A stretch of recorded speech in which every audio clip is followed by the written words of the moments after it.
At the Villa Rose by A.E.W. Mason. Chapter 1. Summer Lightning. It was Mr. Ricardo's habit, as soon as the second week of August came round, to travel to Aix-les-Bains in Savoy, where for 5 or 6 weeks he lived pleasantly. He pretended to take the waters in the morning, he went for a ride in his motor car in the afternoon, he dined at the Cercle in the evening, and spent an hour or two afterwards in the baccarat rooms at the Villa des Fleurs. An enviable, smooth life without a doubt, and it is certain that his acquaintances envied him. At the same time, however, they laughed at him, and, alas, with some justice, for he was an exaggerated person. He was to be construed in the comparative. Everything in his life was a trifle overdone, from the fastidious arrangement of his neckties to the feminine nicety of his little dinner parties. In age, Mr. Ricardo was approaching the 50s. In condition, he was a widower, a state greatly to his liking, for he avoided at once the irksomeness of marriage and the reproaches justly levelled at the bachelor. Finally, he was rich, having amassed a fortune in Mincing Lane, which he had invested in profitable securities. 10 years of ease, however, had not altogether obliterated in him the business outlook. Though he lounged from January to December, he lounged with the air of a financier taking a holiday, and when he visited, as he frequently did, the studio of a painter, a stranger would have hesitated to decide whether he had been drawn thither by a love of art or by the possibility of an investment. His acquaintances have been mentioned, and the word is suitable, for while he mingled in many circles, he stood aloof from them all. He affected the company of artists, by whom he was regarded as one ambitious to become a connoisseur, and amongst the younger business men who had never dealt with him, he earned the disrespect reserved for the dilettante. If he had a grief, it was that he had discovered no great man who in return for practical favours would engrave his memory in brass. He was a Maecenas without a Horace, an Earl of Southampton without a Shakespeare. In a word, Aix-les-Bains in the season was the very place for him, and never for a moment did it occur to him that he was here to be dipped in agitations and hurried from excitement to excitement. The beauty of the little town, the crowd of well-dressed and agreeable people, the rose-coloured life of the place, all made their appeal to him. But it was the Villa des Fleurs which brought him to Aix. Not that he played for anything more than an occasional louis, nor, on the other hand, was he merely a cold looker-on. He had a banknote or two in his pocket on most evenings at the service of the victims of the tables. But the pleasure to his curious and dilettante mind lay in the spectacle of the battle which was waged night after night between raw nature and good manners. It was extraordinary to him how constantly manners prevailed. There were, however, exceptions. For instance, on the first evening of this particular visit, he found the rooms hot and sauntered out into the little semicircular garden at the back. He sat there for half an hour under a flawless sky of stars, watching the people come and go in the light of the electric lamps, and appreciating the gowns and jewels of the women with the eye of a connoisseur. And then into this starlit quiet there came suddenly a flash of vivid life. A girl in a soft, clinging frock of white satin darted swiftly from the rooms and flung herself nervously upon a bench. She could not, to Ricardo's thinking, be more than 20 years of age. She was certainly quite young. The supple slenderness of her figure proved it, and he had moreover caught a glimpse, as she rushed out, of a fresh and very pretty face, but he had lost sight of it now. For the girl wore a big black satin hat with a broad brim, from which a couple of white ostrich feathers curved over at the back, and in the shadow of that hat her face was masked. All that he could see was a pair of long diamond eardrops, which sparkled and trembled as she moved her head, and that she did constantly. Now she stared moodily at the ground, now she flung herself back, then she twisted nervously to the right, and then a moment afterwards to the left, and then again she stared in front of her, swinging a satin slipper backwards and forwards against the pavement with the petulance of a child. All her movements were spasmodic. She was on the verge of hysteria. Ricardo was expecting her to burst into tears, when she sprang up, and as swiftly as she had come, she hurried back into the rooms. Summer lightning, thought Mr. Ricardo. Near to him a woman sneered, and a man said pityingly, "She was pretty, that little one. It is regrettable that she has lost." A few minutes afterwards Ricardo finished his cigar and strolled back into the rooms, making his way to the big table just on the right hand of the entrance, where the play as a rule runs high. It was clearly running high tonight, for so deep a crowd thronged about the table that Ricardo could only by standing on tiptoe see the faces of the players. Of the banker he could not catch a glimpse. But though the crowd remained, its units were constantly changing, and it was not long before Ricardo found himself standing in the front rank of the spectators, just behind the players seated in the chairs. The oval green table was spread out beneath him, littered with banknotes. Ricardo turned his eyes to the left, and saw seated at the middle of the table the man who was holding the bank. Ricardo recognized him with a start of surprise. He was a young Englishman, Harry Wethermill, who after a brilliant career at Oxford and at Munich had so turned his scientific genius to account that he had made a fortune for himself at the age of 28. He sat at the table with the indifferent look of the habitual player upon his cleanly chiselled face. But it was plain that his good fortune stayed at his elbow tonight, for opposite to him the croupier was arranging with extraordinary deftness piles of banknotes in the order of their value. The bank was winning heavily. Even as Ricardo looked, Wethermill turned up a natural, and the croupier swept in the stakes from either side. "Faites vos jeux, messieurs, le jeu est fait," the croupier cried, all in a breath, and repeated the words. Wethermill waited with his hand upon the wooden frame in which the cards were stacked. He glanced around the table while the stakes were being laid upon the cloth, and suddenly his face flashed from languor into interest. Almost opposite to him a small white-gloved hand holding a 5-louis note was thrust forward between the shoulders of two men seated at the table. Wethermill leaned forward and shook his head with a smile. With a gesture he refused the stake. But he was too late. The fingers of the hand had opened. The note fluttered down onto the cloth. The money was staked. At once he leaned back in his chair.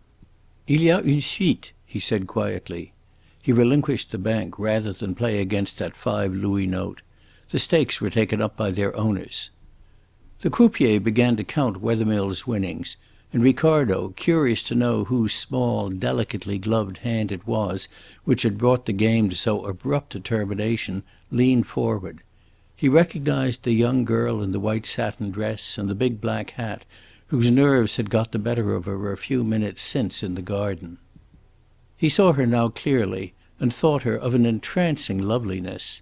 She was moderately tall, fair of skin, with a fresh colouring upon her cheeks which she owed to nothing but her youth. Her hair was of a light brown with a sheen upon it, her forehead broad, her eyes dark and wonderfully clear. But there was something more than her beauty to attract him. He had a strong belief that somewhere, some while ago, he had already seen her. And this belief grew and haunted him. He was still vaguely puzzling his brains to fix the place when the croupier finished the reckoning. "There are 2,000 louis in the bank," he cried. "Who will take on the bank for 2,000 louis?" No one, however, was willing. A fresh bank was put up for sale, and Wethermill, still sitting in the dealer's chair, bought it. He spoke at once to an attendant, and the man slipped round the table and, forcing his way through the crowd, carried a message to the girl in the black hat. She looked towards Wethermill and smiled, and the smile made her face a miracle of tenderness. Then she disappeared, and in a few moments Ricardo saw a way open in the throng behind the banker, and she appeared again only a yard or two away, just behind Wethermill. He turned, and taking her hand into his, shook it chidingly. "I couldn't let you play against me, Celia," he said in English. "My luck's too good tonight. So you shall be my partner instead. I'll put in the capital, and we'll share the winnings." The girl's face flushed rosily. Her hand still lay clasped in his. She made no effort to withdraw it. "I couldn't do that!" she exclaimed. "Why not?" said he. "See!" And loosening her fingers, he took from them the 5-louis note and tossed it over to the croupier to be added to his bank. "Now you can't help yourself. We're partners." The girl laughed, and the company at the table smiled, half in sympathy, half with amusement. A chair was brought for her, and she sat down behind Wethermill, her lips parted, her face joyous with excitement. But all at once Wethermill's luck deserted him. He renewed his bank 3 times, and had lost the greater part of his winnings when he had dealt the cards through. He took a 4th bank, and rose from that too a loser. "That's enough, Celia," he said. "Let us go out into the garden. It will be cooler there." "I have taken your good luck away," said the girl remorsefully. Wethermill put his arm through hers. "You'll have to take yourself away before you can do that," he answered, and the couple walked together out of Ricardo's hearing. Ricardo was left to wonder about Celia. She was just one of those problems which made Aix-les-Bains so unfailingly attractive to him. She dwelt in some street of Bohemia, so much was clear. The frankness of her pleasure, of her excitement, and even of her distress proved it. She passed from one to the other while you could deal a pack of cards. She was at no pains to wear a mask. Moreover, she was a young girl of 19 or 20, running about those rooms alone, as unembarrassed as if she had been at home. There was the free use, too, of Christian names. Certainly she dwelt in Bohemia. But it seemed to Ricardo that she could pass in any company, and yet not be overpassed. She would look a little more picturesque than most girls of her age, and she was certainly a good deal more soignée than many, and she had the Frenchwoman's knack of putting on her clothes. But those would be all the differences, leaving out the frankness. Ricardo wondered in what street of Bohemia she dwelt. He wondered still more when he saw her again half an hour afterwards at the entrance to the Villa des Fleurs. She came down the long hall with Harry Wethermill at her side. The couple were walking slowly and talking, as they walked with so complete an absorption in each other that they were unaware of their surroundings. At the bottom of the steps a stout woman of 55, over-jewelled and overdressed and raddled with paint, watched their approach with a smile of good-humoured amusement. When they came near enough to hear, she said in French, "Well, Celie, are you ready to go home?" The girl looked up with a start. "Of course, madame," she said with a certain submissiveness which surprised Ricardo. "I hope I have not kept you waiting?" She ran to the cloak-room and came back again with her cloak. "Good-bye, Harry," she said, dwelling upon his name and looking out upon him with soft and smiling eyes. "I shall see you to-morrow evening," he said, holding her hand. Again she let it stay within his keeping, but she frowned, and a sudden gravity settled like a cloud upon her face. She turned to the elder woman with a sort of appeal. "No, I do not think we shall be here to-morrow, shall we, madame?" she said reluctantly. "Of course not," said madame briskly. "You have not forgotten what we have planned? No, we shall not be here to-morrow, but the night after, yes." Celia turned back again to Wethermill. "Yes, we have plans for to-morrow," she said, with a very wistful note of regret in her voice, and seeing that madame was already at the door, she bent forward and said timidly, "But the night after I shall want you." "I shall thank you for wanting me," Wethermill rejoined, and the girl tore her hand away and ran up the steps. Harry Wethermill returned to the rooms. Mr. Ricardo did not follow him. He was too busy with the little problem which had been presented to him that night. What could that girl, he asked himself, have in common with the raddled woman she addressed so respectfully? Indeed, there had been a note of more than respect in her voice. There had been something of affection. Again Mr. Ricardo found himself wondering in what street in Bohemia Celia dwelt, and as he walked up to the hotel there came yet another question to amuse him. Why, he asked, could neither Celia nor madame come to the Villa des Fleurs to-morrow night? What are the plans they have made? And what was it in those plans which had brought this sudden gravity and reluctance into Celia's face? Ricardo had reason to remember those questions during the next few days, though he only idled with them now. Chapter 2. A Cry for Help. It was on Monday evening that Ricardo saw Harry Wethermill and the girl Celia together. On the Tuesday he saw Wethermill in the rooms alone, and had some talk with him. Wethermill was not playing that night, and at about 10 o'clock the two men left the Villa des Fleurs together. "Which way do you go?" asked Wethermill.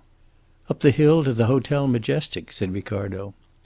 "We go together, then. I, too, am staying there," said the young man, and they climbed the steep streets together.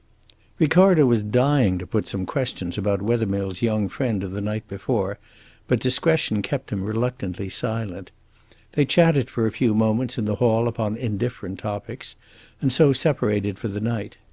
Mr. Ricardo, however, was to learn something more of Celia the next morning, for while he was fixing his tie before the mirror, Wethermill burst into his dressing-room. Mr. Ricardo forgot his curiosity in the surge of his indignation. Such an invasion was an unprecedented outrage upon the gentle tenor of his life.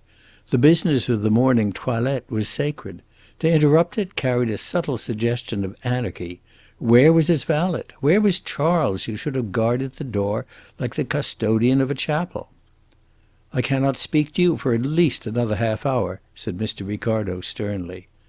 But Harry Wethermill was out of breath and shaking with agitation. "I can't wait!" he cried, with a passionate appeal. "I have got to see you. You must help me, Mr. Ricardo. You must indeed." Ricardo spun round upon his heel. At first he had thought that the help wanted was the help usually wanted at Aix-les-Bains. A glance at Wethermill's face, however, and the ringing note of anguish in his voice told him that the thought was wrong. Mr. Ricardo slipped out of his affectations as out of a loose coat. "What has happened?" he asked quietly. "Something terrible." With shaking fingers Wethermill held out a newspaper. "Read it," he said. It was a special edition of a local newspaper, Le Journal de Savoie, and it bore the date of that morning. "They are crying it in the streets," said Wethermill. "Read." A short paragraph was printed in large black letters on the first page and leaped to the eyes. "Late last night," it ran, "an appalling murder was committed at the Villa Rose on the road to Lac Bourget. Madame Dauvray, an elderly, rich woman who was well known at Aix and had occupied the villa every summer for the last few years, was discovered on the floor of her salon, fully dressed and brutally strangled, while upstairs her maid, Hélène Vauquier, was found in bed, chloroformed, with her hands tied securely behind her back. At the time of going to press she had not recovered consciousness, but the doctor, Émile Pétain, is in attendance upon her, and it is hoped that she will be able shortly to throw some light on this dastardly affair. The police are properly reticent as to the details of the crime, but the following statement may be accepted without hesitation. The murder was discovered at 12 o'clock at night by the sergent de ville Perrichet, to whose intelligence more than a word of praise is due, and it is obvious from the absence of all marks upon the door and windows that the murderer was admitted from within the villa. Meanwhile Madame Dauvray's motor car has disappeared, and with it a young Englishwoman who came to Aix with her as her companion. The motive of the crime leaps to the eyes.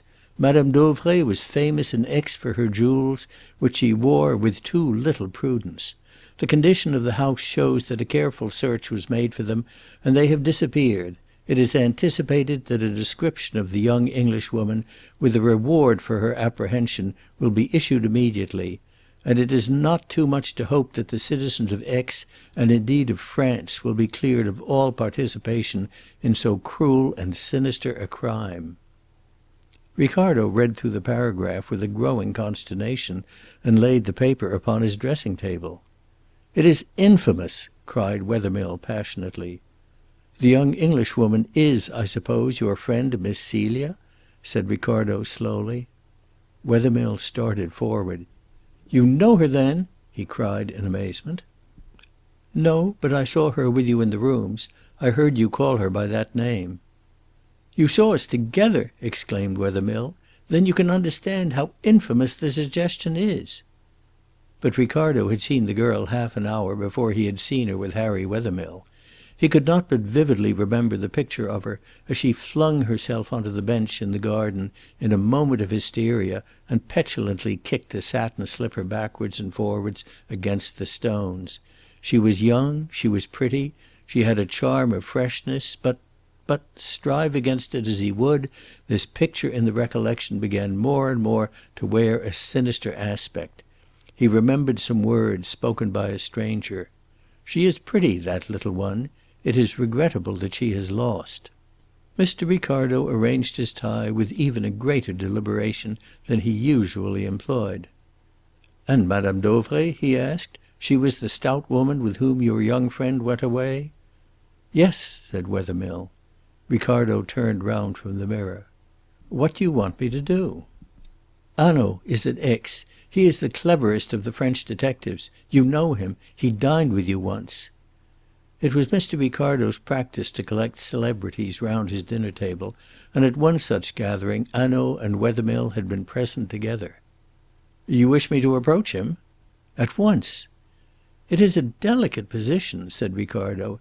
"Here is a man in charge of a case of murder, and we are quietly to go to him—" To his relief, Wethermill interrupted him. "No, no," he cried. "He is not in charge of the case. He is on his holiday. I read of his arrival 2 days ago in the newspaper. It was stated that he came for rest. What I want is that he should take charge of the case." The superb confidence of Wethermill shook Mr. Ricardo for a moment, but his recollections were too clear. "You are going out of your way to launch the acutest of French detectives in search of this girl? Are you wise, Wethermill?" Wethermill sprang up from his chair in desperation. "You, too, think her guilty! You have seen her! You think her guilty, like this detestable newspaper, like the police!" "Like the police?" asked Ricardo sharply. "Yes," said Harry Wethermill sullenly. "As soon as I saw that rag I ran down to the villa. The police are in possession. They would not let me into the garden, but I talked with one of them. They, too, think that she let in the murderers." Ricardo took a turn across the room. Then he came to a stop in front of Wethermill. "Listen to me," he said solemnly. "I saw this girl half an hour before I saw you. She rushed out into the garden. She flung herself onto a bench. She could not sit still. She was hysterical.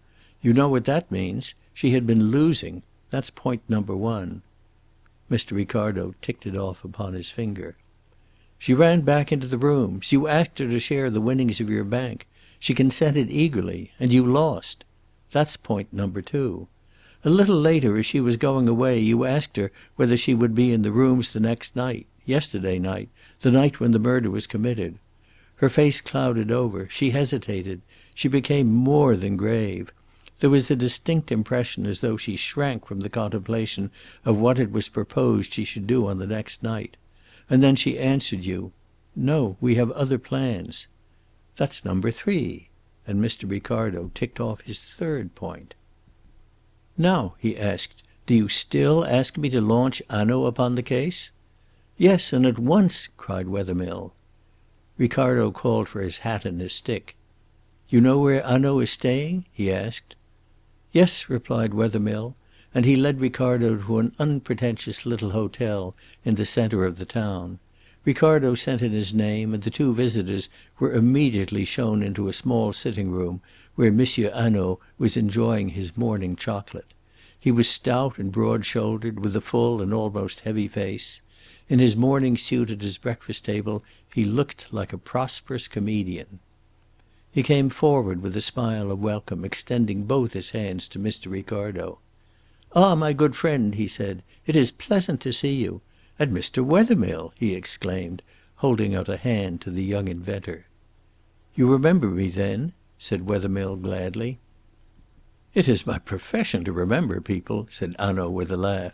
"You were at that amusing dinner party of Mr. Ricardo's in Grosvenor Square." "Monsieur," said Wethermill, "I have come to ask your help." The note of appeal in his voice was loud. Monsieur Hanaud drew up a chair by the window and motioned to Wethermill to take it. He pointed to another with a bow of invitation to Mr. Ricardo. "Let me hear," he said gravely. "It is the murder of Madame Dauvray," said Wethermill. Hanaud started. "And in what way, monsieur," he asked, "are you interested in the murder of Madame Dauvray?" "Her companion," said Wethermill. "The young English girl. She is a great friend of mine." Hanaud's face grew stern. Then came a sparkle of anger in his eyes. "And what do you wish me to do, monsieur?" he asked coldly.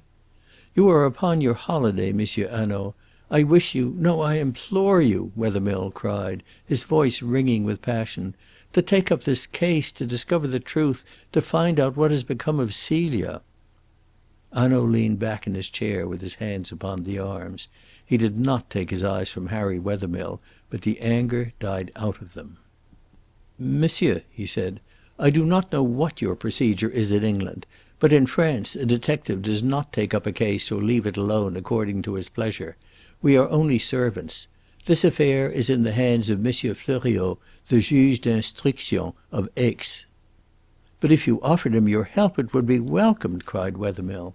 "And to me that would mean so much. There would be no bungling, there would be no waste of time. Of that one would be sure." Hanaud shook his head gently. His eyes were softened now by a look of pity. Suddenly he stretched out a forefinger. "You have perhaps a photograph of the young lady in that card case in your breast pocket." Wethermill flushed red, and drawing out the card case handed the portrait to Hanaud. Hanaud looked at it carefully for a few moments. "It was taken lately, here?" he asked. "Yes, for me," replied Wethermill quietly. "And it is a good likeness?" "Very." "How long have you known this Mademoiselle Celie?" he asked. Wethermill looked at Hanaud with a certain defiance. "For a fortnight." Hanaud raised his eyebrows. "You met her here?" "Yes." "In the rooms, I suppose? Not at the house of one of your friends?" "That is so," said Wethermill quietly. "A friend of mine who had met her in Paris introduced me to her at my request." Hanaud handed back the portrait and drew forward his chair nearer to Wethermill. His face had grown friendly. He spoke with a tone of respect. "Monsieur, I know something of you. Our friend, Mr. Ricardo, told me your history. I asked him for it when I saw you at his dinner. You are one of those about whom one does ask questions, and I know that you are not a romantic boy. But who shall say that he is safe from the appeal of beauty? I have seen women, monsieur, for whose purity of soul I would myself have stood security, condemned for complicity in brutal crimes on evidence that could not be gainsaid. And I have known them turn foul-mouthed and hideous to look upon the moment after their just sentence has been pronounced."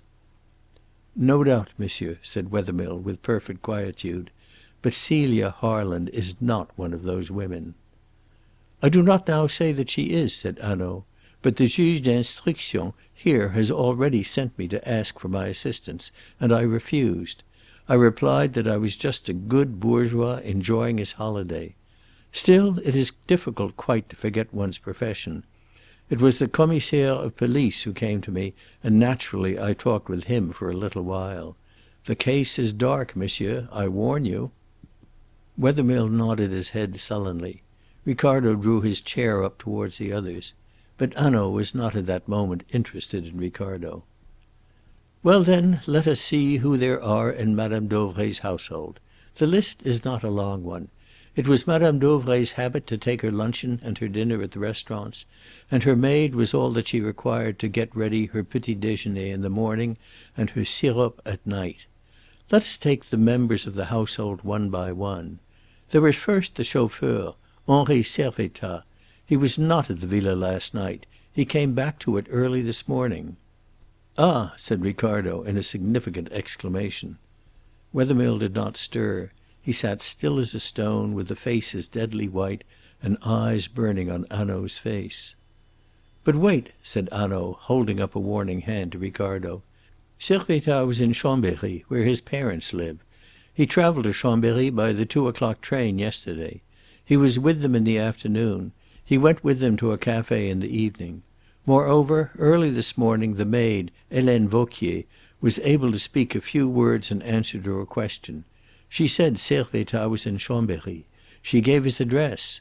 A telephone message was sent to the police in that town, and Servettaz was found in bed.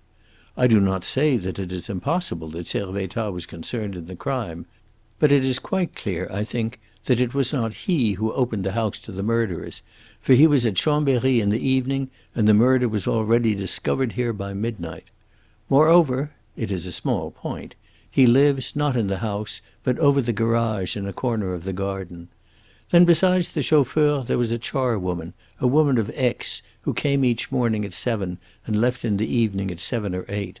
Sometimes she would stay later if the maid was alone in the house, for the maid is nervous.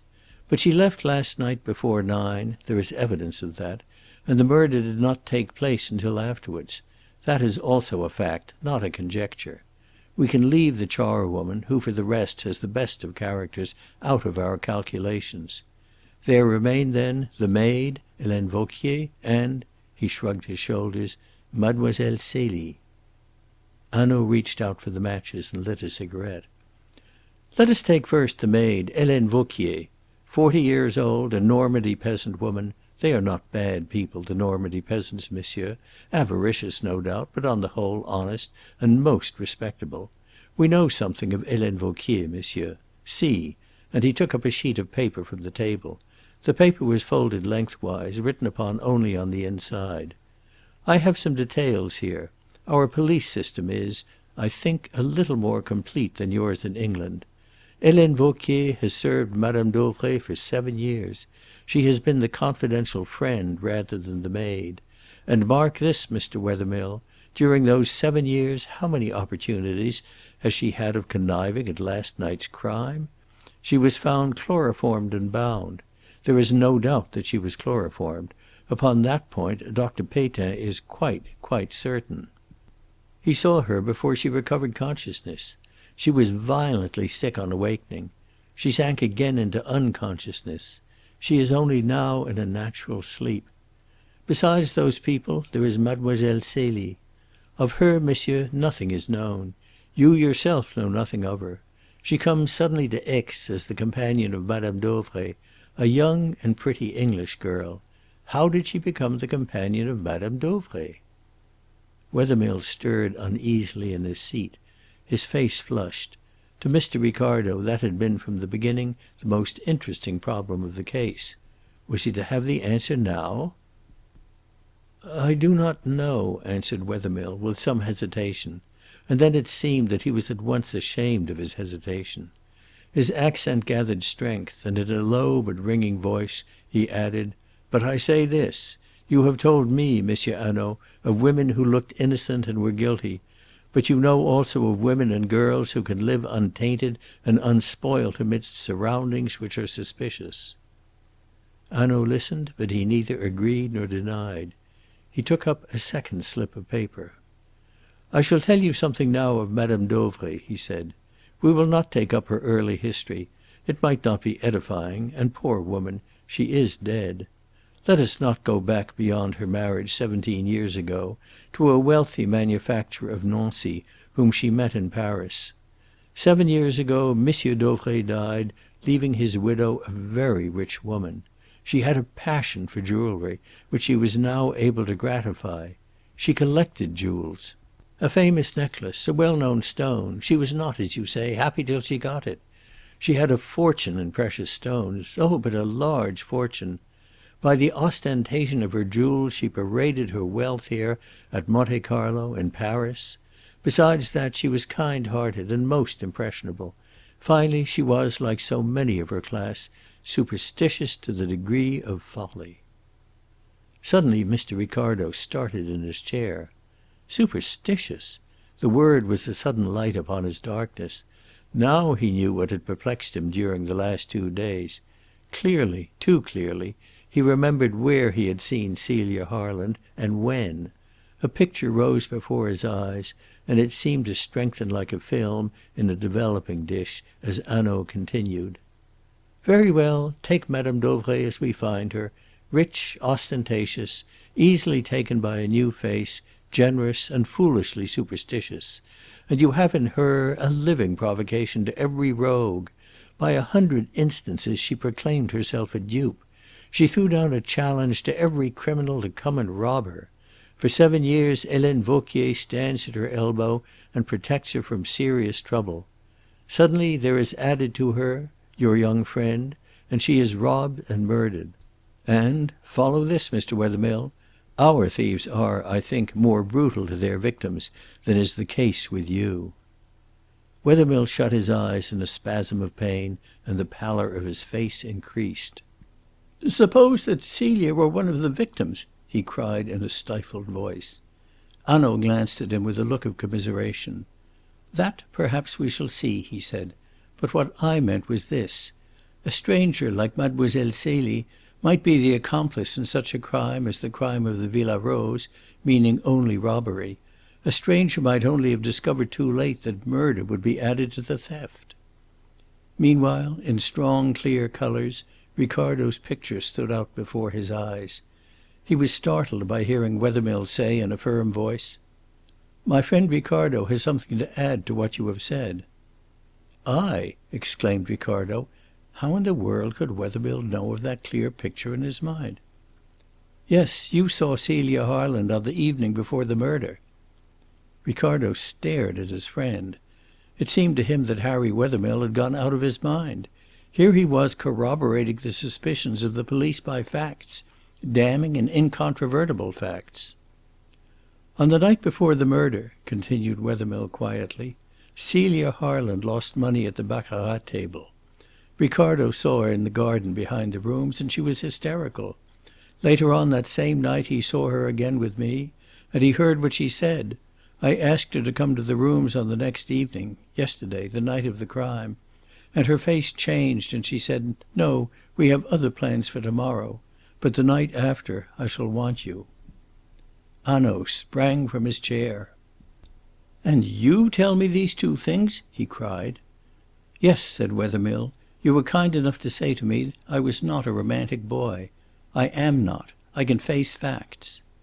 Hanaud stared at his companion for a few moments. Then, with a remarkable air of consideration, he bowed. "You have won, monsieur," he said. "I will take up this case. But," and his face grew stern, and he brought his fist down upon the table with a bang, "I shall follow it to the end now, be the consequences bitter as death to you." "That is what I wish, monsieur," said Wethermill. Hanaud locked up the slips of paper in his letter case.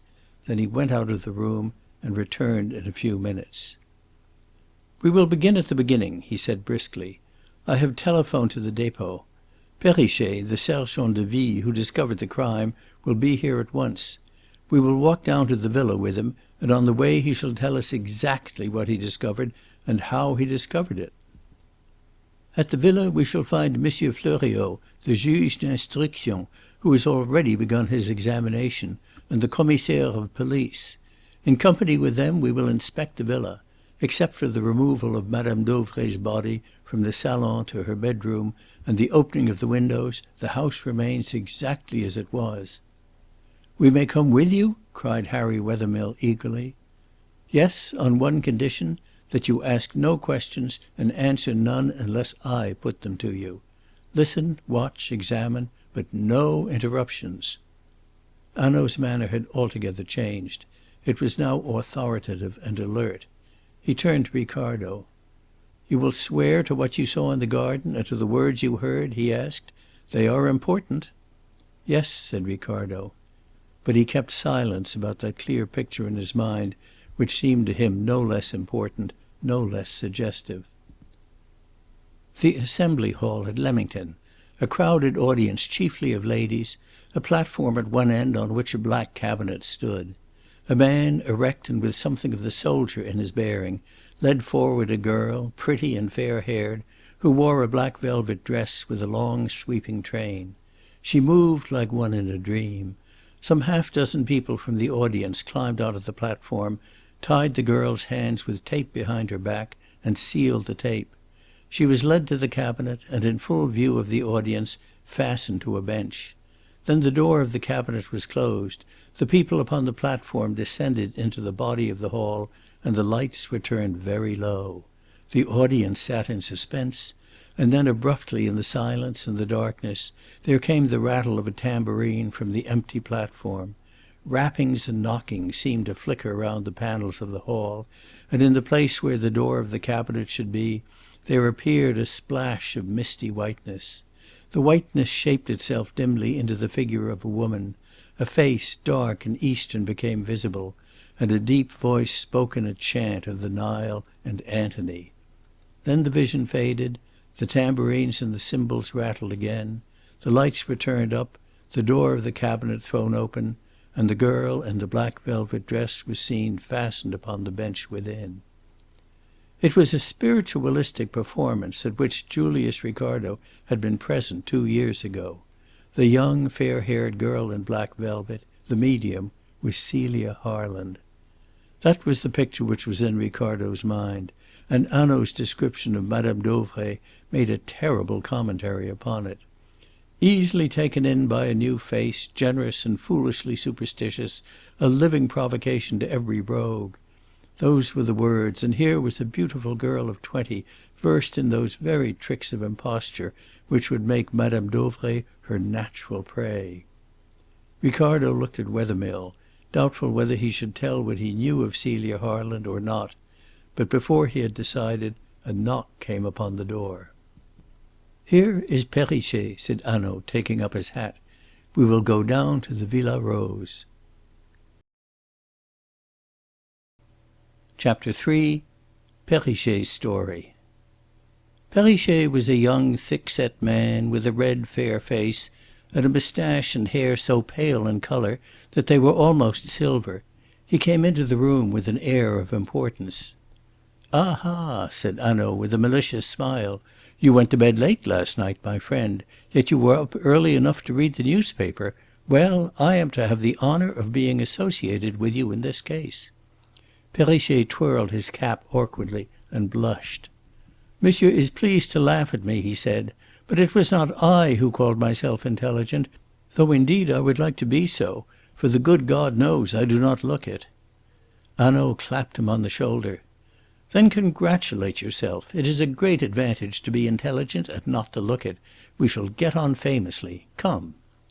The four men descended the stairs, and as they walked towards the villa, Perrichet related, concisely and clearly, his experience of the night. "I passed the gate of the villa about 9:30, he said. "The gate was closed. Above the wall and bushes of the garden I saw a bright light in the room upon the first floor, which faces the road at the south-western corner of the villa. The lower windows I could not see. More than an hour afterwards I came back, and as I passed the villa again I noticed that there was now no light in the room upon the first floor, but that the gate was open. I thereupon went into the garden, and pulling the gate, let it swing to and latch. But it occurred to me as I did so that there might be visitors at the villa who had not yet left, and for whom the gate had been set open. I accordingly followed the drive which winds round to the front door. The front door is not on the side of the villa which faces the road, but at the back. When I came to the open space where the carriages turn, I saw that the house was in complete darkness. There were wooden lattice doors to the long windows on the ground floor, and these were closed. I tried one to make certain, and found the fastening secure. The other windows upon that floor were shuttered. No light gleamed anywhere. I then left the garden, closing the gate behind me. I heard a clock strike the hour a few minutes afterwards, so that I can be sure of the time. It was now 11 o'clock. I came round a third time an hour after, and to my astonishment I found the gate once more open. I had left it closed and the house shut up and dark. Now it stood open. I looked up to the windows, and I saw that in a room on the second floor, close beneath the roof, a light was burning brightly. That room had been dark an hour before. I stood and watched the light for a few minutes, thinking that I should see it go out. But it did not. It burned quite steadily. This light and the gate opened and reopened aroused my suspicions. I went again into the garden, but this time with greater caution. It was a clear night, and although there was no moon, I could see without the aid of my lantern. I stole quietly along the drive. When I came round to the front door, I noticed immediately that the shutters of one of the ground-floor windows were swung back, and that the inside glass window which descended to the ground stood open. The sight gave me a shock. Within the house those shutters had been opened. I felt the blood turn to ice in my veins, and a chill crept along my spine. I thought of that solitary light burning steadily under the roof. I was convinced that something terrible had happened. "Yes, yes, quite so," said Hanaud. "Go on, my friend." "The interior of the room gaped black," Perrichet resumed. "I crept up to the window at the side of the wall and dashed my lantern into the room. The window, however, was in a recess which opened into the room through an arch, and at each side of the arch curtains were draped. The curtains were not closed, but between them I could see nothing but a strip of the room.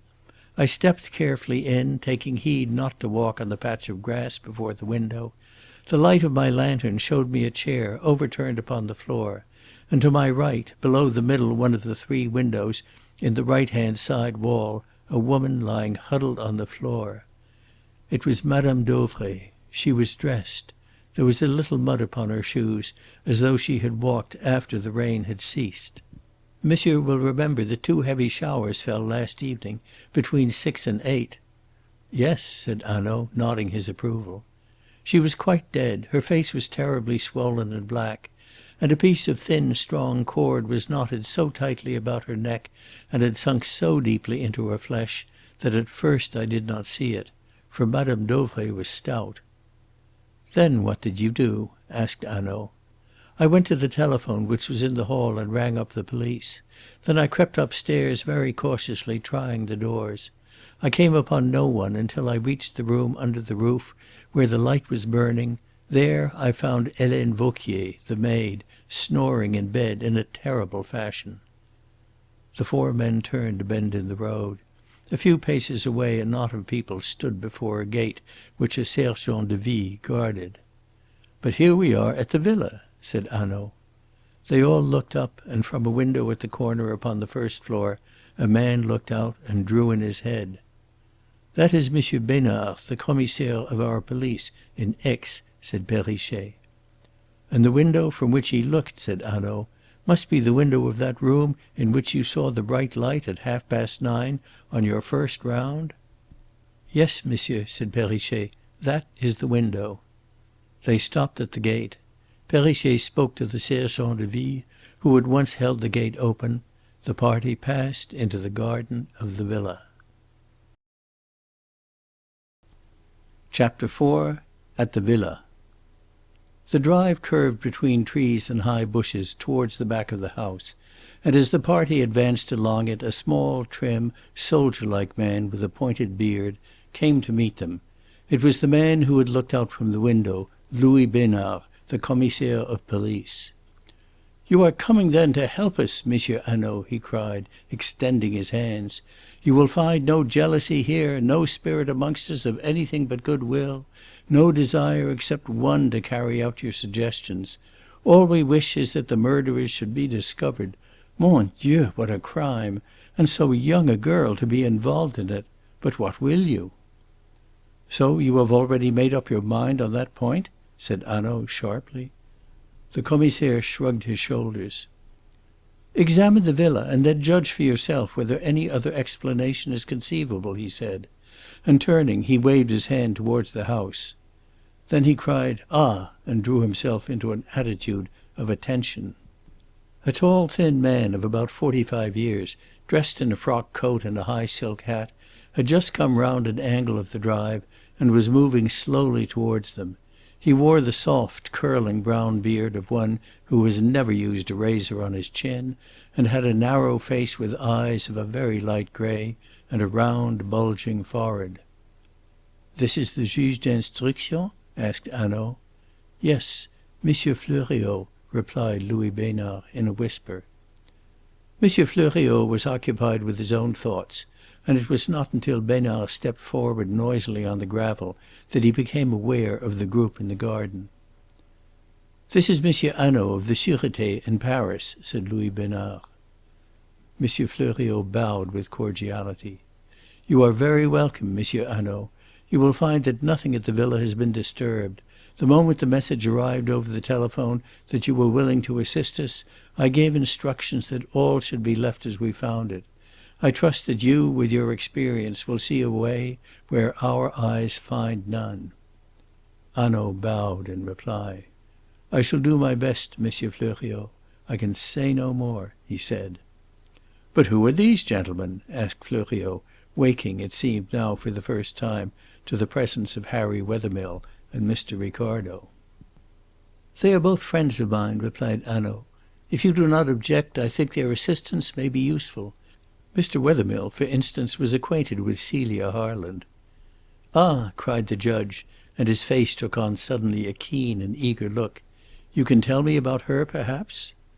"All that I know I will tell readily," said Harry Wethermill. Into the light eyes of M. Fleuriot there came a cold, bright gleam. He took a step forward. His face seemed to narrow to a greater sharpness. In a moment, to Mr. Ricardo's thought, he ceased to be the judge. He dropped from his high office. He dwindled into a fanatic. "She is a Jewess, this Celia Harland," he cried. "No, Monsieur Fleuriot, she is not," replied Wethermill. "I do not speak in disparagement of that race, for I count many friends amongst its members. But Celia Harland is not one of them." "Ah!" said Fleuriot, and there was something of disappointment, something too of incredulity in his voice. "Well, you will come and report to me when you have made your investigation."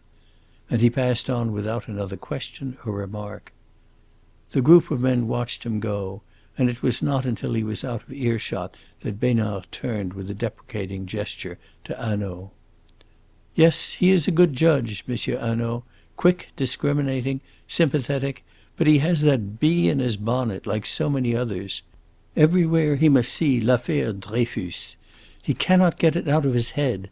No matter how insignificant a woman is murdered, she must have letters in her possession which would convict Dreyfus. But you know, there are thousands like that, good, kindly, just people, in the ordinary ways of life, but behind every crime they see the Jew." Hanaud nodded his head. "I know, and in a juge d'instruction it is very embarrassing. Let us walk on." Halfway between the gate and the villa a second carriage road struck off to the left, and at the entrance to it stood a young, stout man in black leggings.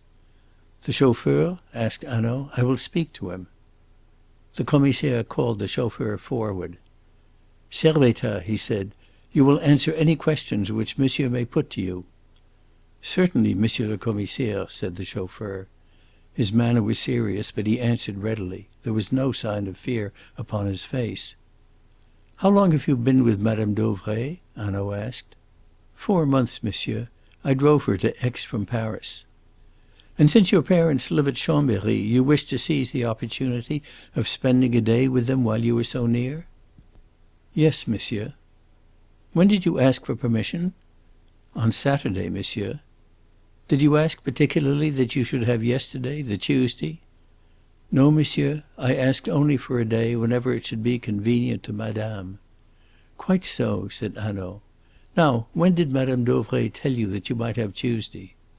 Servettaz hesitated. His face became troubled. When he spoke reluctantly. "It was not Madame Dauvray, monsieur, who told me that I might go on Tuesday," he said. "Not Madame Dauvray? Who was it, then?" Hanaud asked sharply. Servettaz glanced from one to another of the grave faces which confronted him. "It was Mademoiselle Celie," he said, "who told me." "Oh," said Hanaud slowly. "It was Mademoiselle Celie. When did she tell you?" "On Monday morning, monsieur. I was cleaning the car. She came to the garage with some flowers in her hand which she had been cutting in the garden, and she said, 'I was right, Alphonse. Madame has a kind heart. You can go to-morrow by the train which leaves Aix at 1:52 and arrives at Chambéry at 9 minutes after 2. Hanaud started. "I was right, Alphonse. Were those her words? And 'Madame has a kind heart'? Come, come, what is all this?" He lifted a warning finger and said gravely, "Be very careful, Servettaz." "Those were her words, monsieur." "I was right, Alphonse. Madame has a kind heart?" "Yes, monsieur." "Then Mademoiselle Celie had spoken to you before about this visit of yours to Chambéry?" said Hanaud, with his eyes fixed steadily upon the chauffeur's face. The distress upon Servettaz's face increased. Suddenly Hanaud's voice rang sharply. "You hesitate. Begin at the beginning. Speak the truth, Servettaz." "Monsieur, I am speaking the truth," said the chauffeur. "It is true I hesitate. I have heard this morning what people are saying. I do not know what to think. Mademoiselle Celie was always kind and thoughtful for me. But it is true," and with a kind of desperation he went on, "yes, it is true that it was Mademoiselle Celie who first suggested to me that I should ask for a day to go to Chambéry." When did she suggest it?" "On the Saturday." To Mr. Ricardo the words were startling. He glanced with pity towards Wethermill. Wethermill, however, had made up his mind for good and all. He stood with a dogged look upon his face, his chin thrust forward, his eyes upon the chauffeur. Besnard, the commissaire, had made up his mind too. He merely shrugged his shoulders. Hanaud stepped forward and laid his hand gently on the chauffeur's arm. "Come, my friend," he said, "let us hear exactly how this happened." "Mademoiselle Celie," said Servettaz, with genuine compunction in his voice, "came to the garage on Saturday morning and ordered the car for the afternoon. She stayed and talked to me for a little while, as she often did. She said that she had been told that my parents lived at Chambéry, and since I was so near I ought to ask for a holiday, for it would not be kind if I did not go and see them." "That was all?" "Yes, monsieur." "Very well." And the detective resumed at once his brisk voice and alert manner. He seemed to dismiss Servettaz's admission from his mind.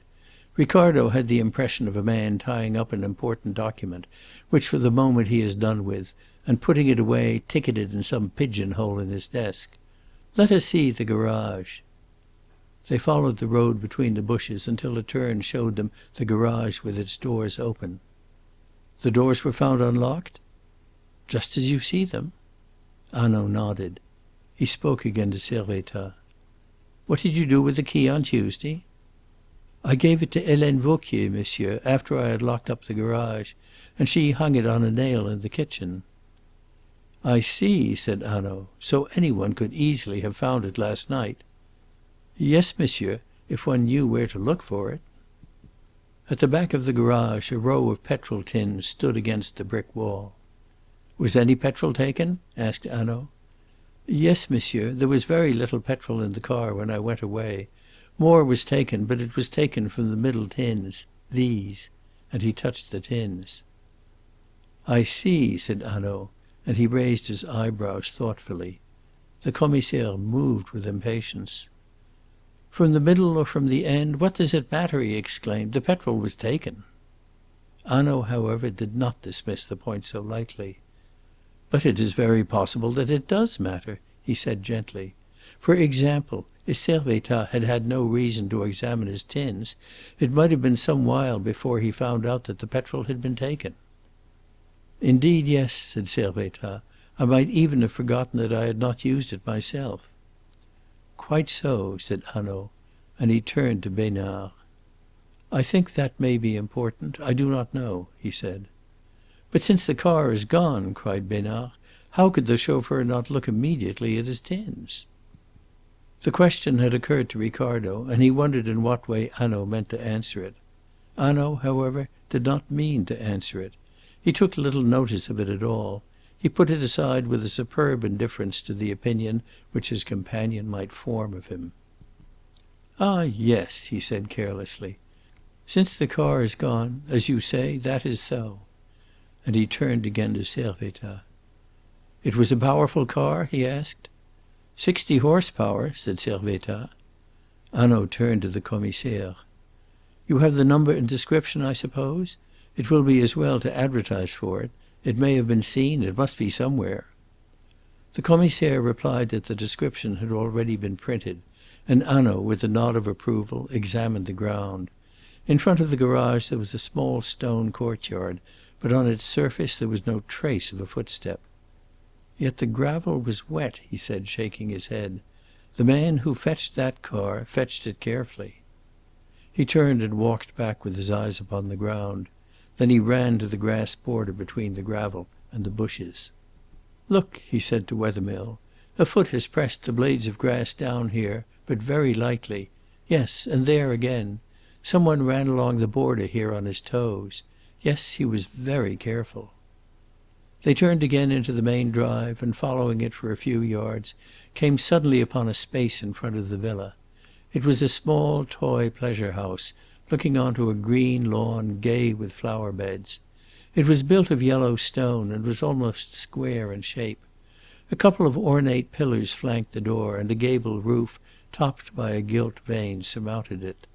To Ricardo it seemed impossible that so sordid and sinister a tragedy had taken place within its walls during the last 12 hours.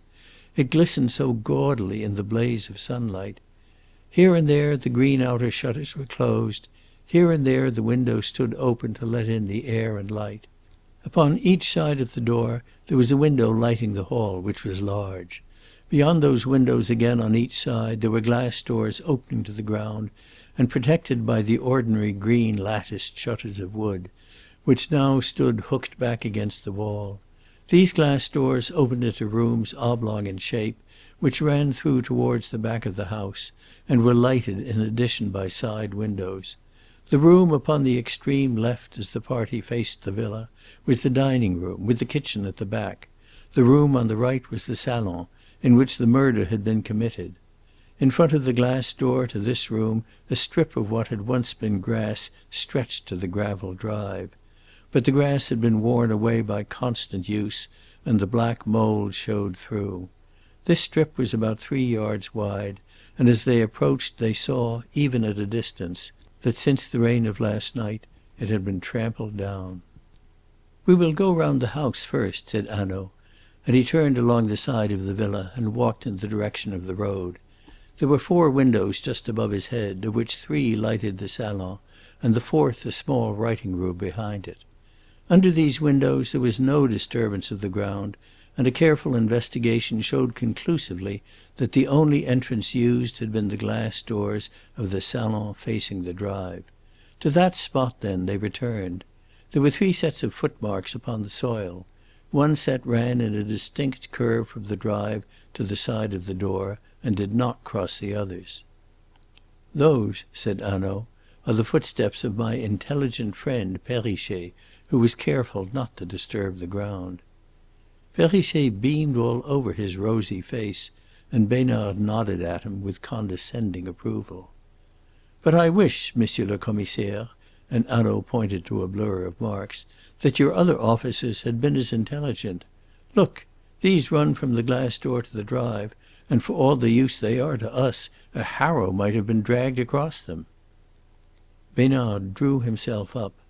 "Not one of my officers has entered the room by way of this door. The strictest orders were given and obeyed. The ground as you see it is the ground as it was at 12 o'clock last night." Hanaud's face grew thoughtful. "Is that so?" he said, and he stooped to examine the second set of marks. They were at the right-hand side of the door. "A woman and a man," he said. "But they are mere hints rather than prints. One might almost think—" He rose up without finishing his sentence, and he turned to the third set, and a look of satisfaction gleamed upon his face. "Ah, here is something more interesting," he said.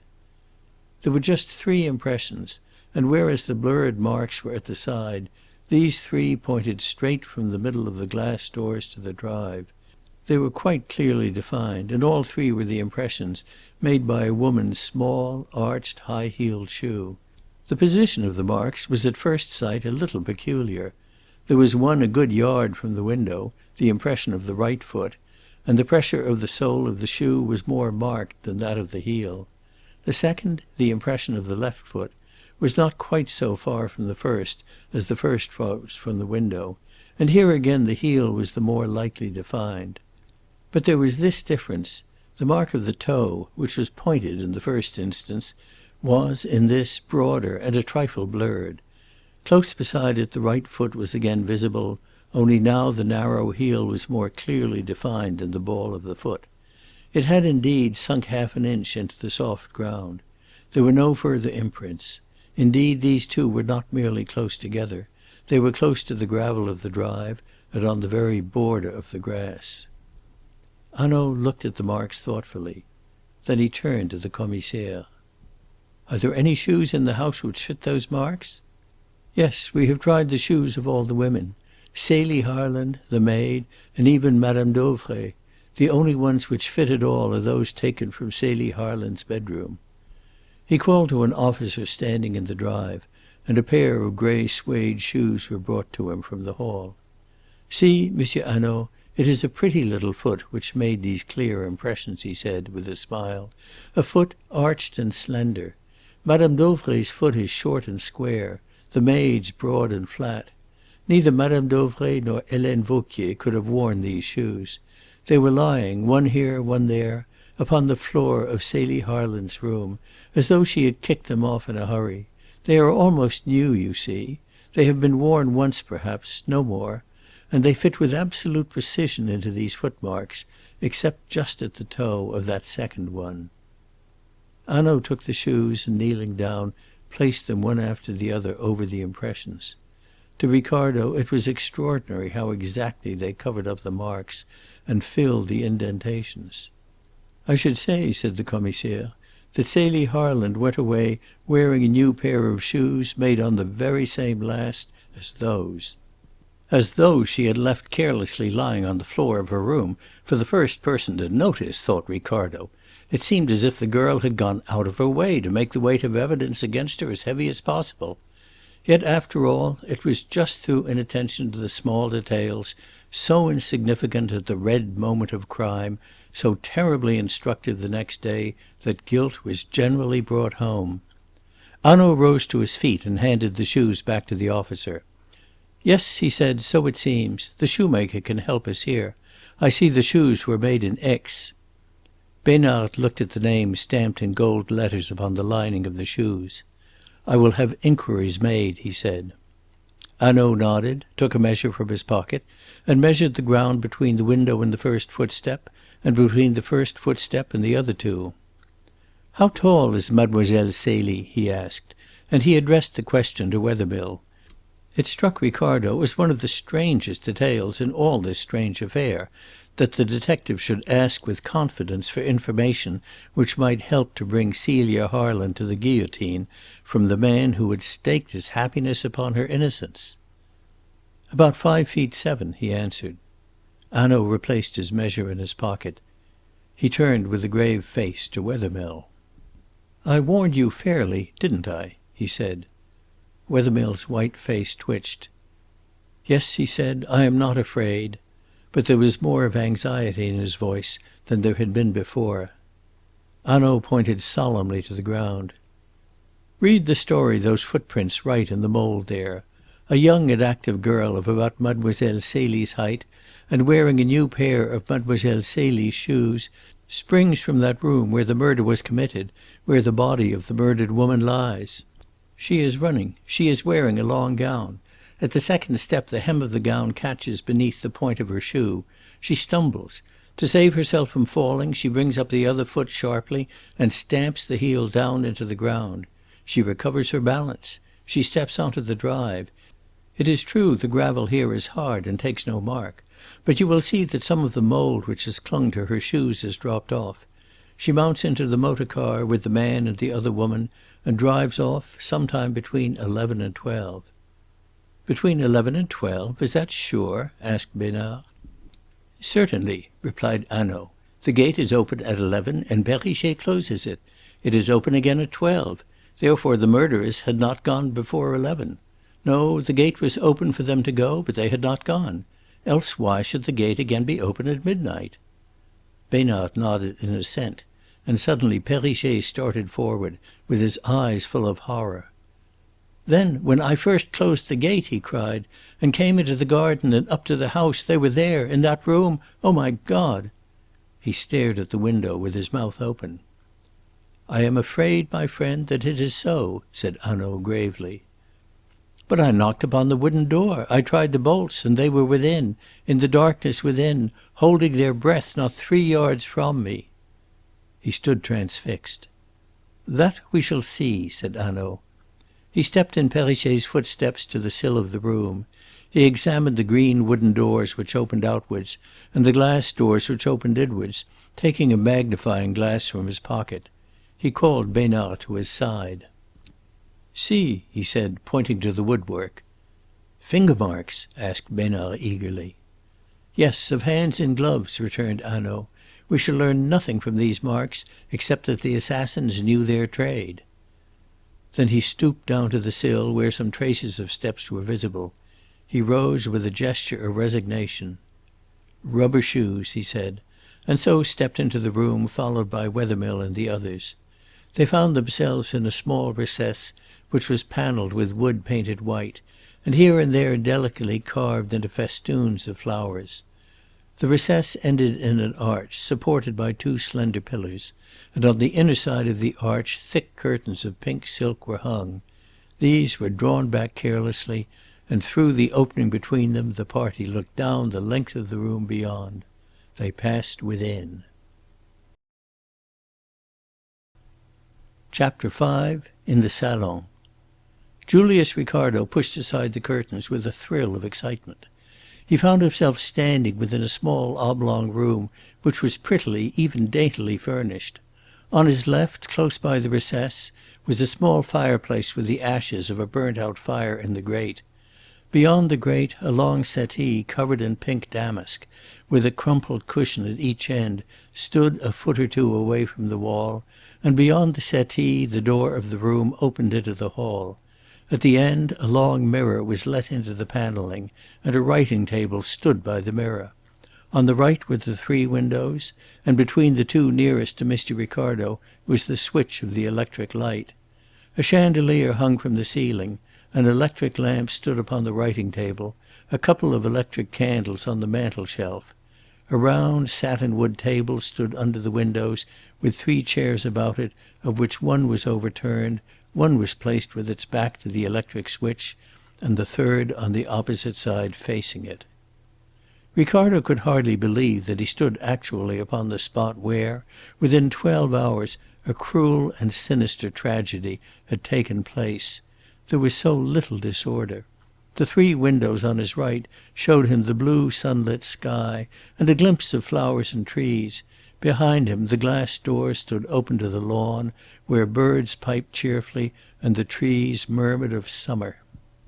But he saw Hanaud stepping quickly from place to place, with an extraordinary lightness of step for so big a man, obviously engrossed, obviously reading here and there some detail, some custom of the inhabitants of that room. Ricardo leaned with careful artistry against the wall. "Now, what has this room to say to me?" he asked importantly. Nobody paid the slightest attention to his question, and it was just as well, for the room had very little information to give him. He ran his eye over the white Louis XVI furniture, the white panels of the wall, the polished floor, the pink curtains. Even the delicate tracery of the ceiling did not escape his scrutiny. Yet he saw nothing likely to help him but an overturned chair and a couple of crushed cushions on a settee. It was very annoying, all the more annoying because Monsieur Hanaud was so uncommonly busy. Hanaud looked carefully at the long settee and the crumpled cushions, and he took out his measure and measured the distance between the cushion at one end and the cushion at the other. He examined the table, he measured the distance between the chairs. He came to the fireplace and raked in the ashes of the burnt-out fire. But Ricardo noticed a singular thing.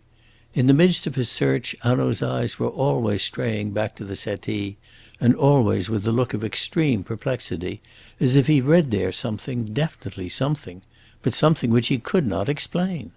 Finally he went back to it.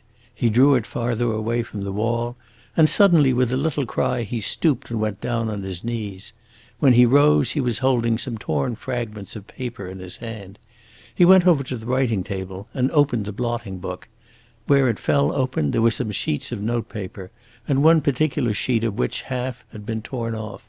He compared the pieces which he held with that torn sheet, and seemed satisfied.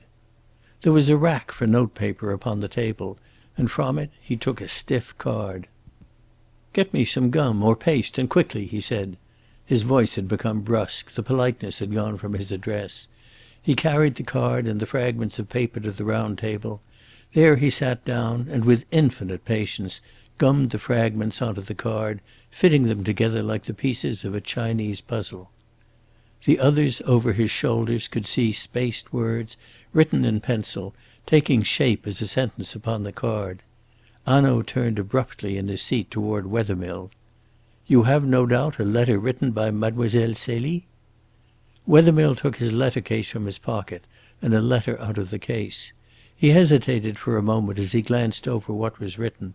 The 4 sheets were covered. He folded back the letter so that only the 2 inner sheets were visible, and handed it to Hanaud. Hanaud compared it with the handwriting upon the card. "Look," he said at length, and the three men gathered behind him. On the card the gummed fragments of paper revealed a sentence: "Je ne sais pas." "I do not know," said Ricardo. "Now this is very important." Beside the card Celia's letter to Wethermill was laid.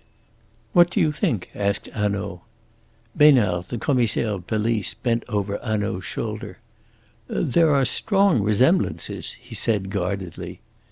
Ricardo was on the lookout for deep mysteries. Resemblances were not enough for him. They were inadequate to the artistic needs of the situation. "Both were written by the same hand," he said definitely, "only in the sentence written upon the card the handwriting is carefully disguised." "Ah," said the Commissaire, bending forward again, "here is an idea. Yes, yes, there are strong differences." Ricardo looked triumphant. "Yes, there are differences," said Hanaud. "Look how long the upstroke of the P is, how it wavers. See how suddenly this S straggles off, as though some emotion made the hand shake. Yet this," and touching Wethermill's letter he smiled ruefully, "this is where the emotion should have affected the pen." He looked up at Wethermill's face, and then said quietly: "You have given us no opinion, monsieur. Yet your opinion should be the most valuable of all. Were these two papers written by the same hand?" "I do not know," answered Wethermill. "And I too!" cried Hanaud in a sudden exasperation. "Je ne sais pas. I do not know. It may be her hand carelessly counterfeited. It may be her hand disguised. It may be simply that she wrote in a hurry with her gloves on." "It may have been written some time ago," said Mr. Ricardo, encouraged by his success to another suggestion. "No, that is the one thing it could not have been," said Hanaud. "Look round the room. Was there ever a room better tended? Find me a little pile of dust in any one corner if you can. It is all as clean as a plate. Every morning, except this one morning, this room has been swept and polished. The paper was written and torn up yesterday." He enclosed the card in an envelope as he spoke, and placed it in his pocket. Then he rose and crossed again to the settee. He stood at the side of it with his hands clutching the lapels of his coat, and his face gravely troubled. After a few moments of silence for himself, of suspense for all the others who watched him, he stopped suddenly. Slowly and with extraordinary care he pushed his hands under the head cushion and lifted it up gently, so that the indentation of its surface might not be disarranged. He carried it over to the light of the open window. The cushion was covered with silk, and as he held it to the sunlight, all could see a small brown stain. Hanaud took his magnifying glass from his pocket and bent his head over the cushion. But at that moment, careful though he had been, the down swelled up within the cushion, the folds and indentations disappeared, the silk covering was stretched smooth. "Oh!" cried Besnard tragically, "what have you done?" Hanaud's face flushed. He had been guilty of a clumsiness, even he. Mr. Ricardo took up the tale. "Yes," he exclaimed, "what have you done?" Hanaud looked at Ricardo in amazement at his audacity. "Well, what have I done?" he asked. "Come, tell me." "You have destroyed a clue," replied Ricardo impressively. The deepest dejection at once overspread Hanaud's burly face. "Don't say that, Monsieur Ricardo, I beseech you," he implored. "A clue, and I have destroyed it! But what kind of a clue? And how have I destroyed it? And to what mystery would it be a clue if I hadn't destroyed it? And what will become of me when I go back to Paris and say in the Rue de Jérusalem, 'Let me sweep the cellars, my good friends, for Monsieur Ricardo knows that I destroyed a clue. Faithfully he promised me that he would not open his mouth, but I destroyed a clue, and his perspicacity forced him into speech.'" It was the turn of Monsieur Ricardo to grow red. Hanaud turned with a smile to Besnard. "It does not really matter whether the creases in this cushion remain," he said. "We have all seen them," and he replaced the glass in his pocket. He carried that cushion back and replaced it. Then he took the other, which lay at the foot of the settee, and carried it in its turn to the window. This was indented too, and ridged up, and just at the marks the nap of the silk was worn, and there was a slit where it had been cut. the perplexity upon Hanaud's face greatly increased. He stood with the cushion in his hands, no longer looking at it, but looking out through the doors at the footsteps so clearly defined, the footsteps of a girl who had run from this room and sprung into a motor car and driven away. He shook his head and, carrying back the cushion, laid it carefully down. Then he stood erect, gazed about the room as though even yet he might force its secrets out from its silence, and cried with a sudden violence, "There is something here, gentlemen, which I do not understand." Mr. Ricardo heard someone beside him draw a deep breath, and turned. Wethermill stood at his elbow. A faint colour had come back to his cheeks. His eyes were fixed intently upon Hanaud's face. "What do you think?" he asked, and Hanaud replied brusquely, "It's not my business to hold opinions, monsieur. My business is to make sure." There was one point, and only one, of which he had made every one in that room sure. He had started confident. Here was a sordid crime, easily understood. But in that room he had read something which had troubled him, which had raised the sordid crime on to some higher and perplexing level. "Then Monsieur Fleuriot, after all, might be right?" asked the Commissaire timidly. Hanaud stared at him for a second, then smiled. "L'affaire Dreyfus?" he cried. "Oh, la la la! No, but there is something else." What was that something? Ricardo asked himself. He looked once more about the room. He did not find his answer, but he caught sight of an ornament upon the wall which drove the question from his mind. The ornament, if so it could be called, was a painted tambourine, with a bunch of bright ribbons tied to its rim, and it was hung upon the wall between the settee and the fireplace at about the height of a man's head. Of course it might be no more than it seemed to be, a rather gaudy and vulgar toy, such as a woman like Madam Dauvray would be very likely to choose in order to dress her walls. But it swept Ricardo's thoughts back of a sudden to the concert hall at Leamington and the apparatus of a spiritualistic show. After all, he reflected triumphantly, Hanaud had not noticed everything, and as he made the reflection, Hanaud's voice broke in to corroborate him. "We have seen everything here. Let us go upstairs," he said. "We will first visit the room of Mademoiselle Celie. Then we will question the maid, Hélène Vauquier." The four men, followed by Perrichet, passed out by the door into the hall and mounted the stairs. Celia's room was in the southwest angle of the villa, a bright and airy room, of which one window overlooked the road, and two others, between which stood the dressing-table, the garden. Behind the room a door led into a little white-tiled bathroom. Some towels were tumbled upon the floor beside the bath. In the bedroom a dark grey frock of tussore and a petticoat were flung carelessly on the bed. A big grey hat of Ottoman silk was lying upon a chest of drawers in the recess of a window, and upon a chair a little pile of fine linen and a pair of grey silk stockings, which matched in shade the grey suede shoes, were tossed in a heap.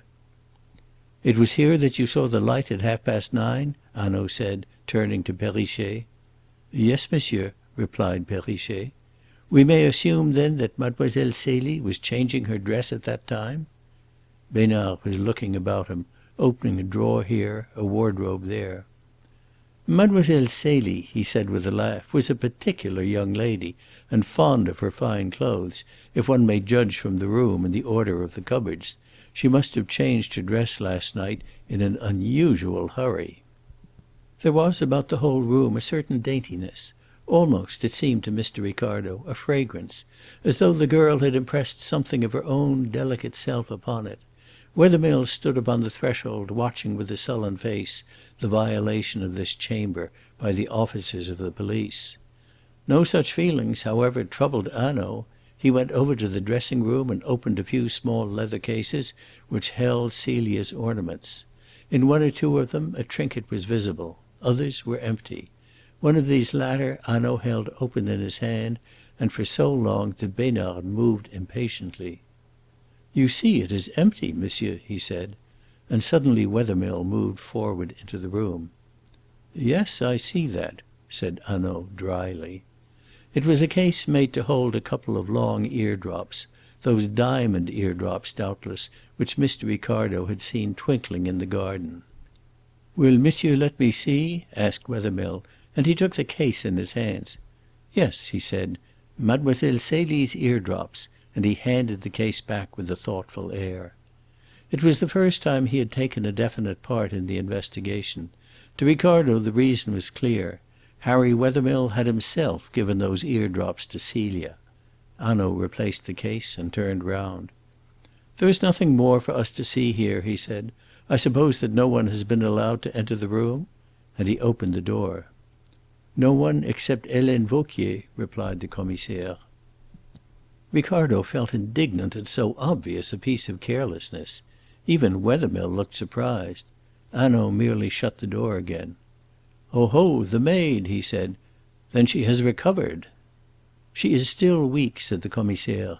"But I thought it was necessary that we should obtain at once a description of what Celia Harland wore when she left the house. I spoke to M. Fleuriot about it, and he gave me permission to bring Helene Vauquier here, who alone can tell us. I brought her here myself just before you came. She looked through the girl's wardrobe to see what was missing." "Was she alone in the room?" "Not for a moment," said M. Besnard haughtily. "Really, monsieur, we are not so ignorant of how an affair of this kind should be conducted. I was in the room myself the whole time, with my eye upon her." "That was just before I came," said Hanaud.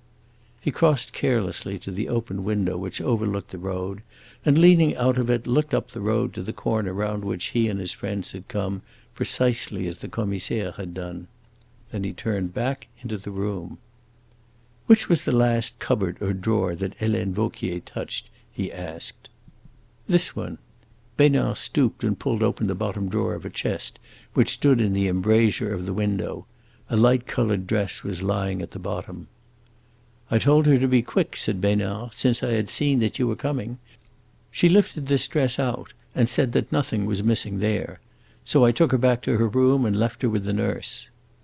Hanaud lifted the light dress from the drawer, shook it out in front of the window, twirled it round, snatched up a corner of it and held it to his eyes, and then, folding it quickly, replaced it in the drawer. "Now show me the first drawer she touched." And this time he lifted out a petticoat, and taking it to the window, examined it with a greater care. When he had finished with it he handed it to Ricardo to put away, and stood for a moment or two thoughtful and absorbed. Ricardo in his turn examined the petticoat, but he could see nothing unusual. It was an attractive petticoat, dainty with frills and lace, but it was hardly a thing to grow thoughtful over. He looked up in perplexity and saw that Hanaud was watching his investigations with a smile of amusement. "When M. Ricardo has put that away," he said, "we will hear what Helene Vauquier has to tell us." He passed out of the door at last, and locking it, placed the key in his pocket. "Helene Vauquier's room is, I think, upstairs," he said, and he moved towards the staircase. But as he did so a man in plain clothes who had been waiting upon the landing stepped forward. He carried in his hand a piece of thin, strong whipcord. "Ah, Durette!" cried Besnard. "Monsieur Hanaud, I sent Durette this morning round the shops of Aix with the cord which was found knotted round Madame Dauvray's neck." Hanaud advanced quickly to the man. "Well, did you discover anything?" "Yes, monsieur," said Durette. "At the shop of Monsieur Corval, in the Rue du Casino, a young lady in a dark grey frock and hat bought some cord of this kind at a few minutes after 9 last night. It was just as the shop was being closed. I showed Corval the photograph of Celia Harland, which Monsieur le Commissaire gave me out of Madame Dauvray's room, and he identified it as the portrait of the girl who had bought the cord." Complete silence followed upon Durette's words. The whole party stood like men stupefied. No one looked towards Wethermill. Even Hanaud averted his eyes. "Yes, that is very important," he said awkwardly. He turned away and, followed by the others, went up the stairs to the bedroom of Helene Vauquier. Chapter 6. Helene Vauquier's Evidence. A nurse opened the door. Within the room Helene Vauquier was leaning back in a chair.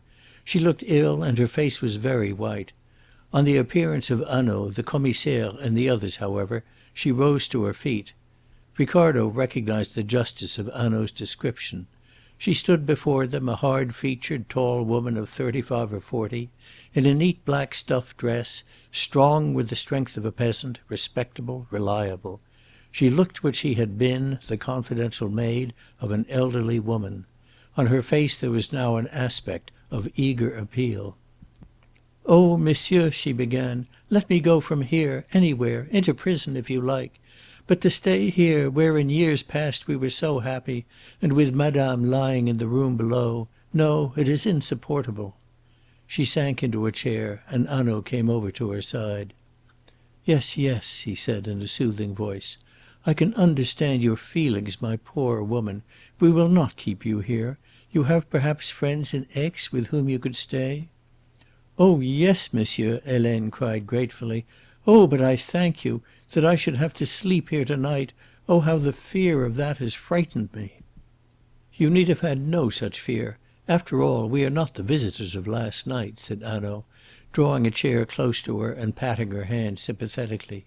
"Now, I want you to tell these gentlemen and myself all that you know of this dreadful business. Take your time, mademoiselle. We are human." "But, monsieur, I know nothing," she cried.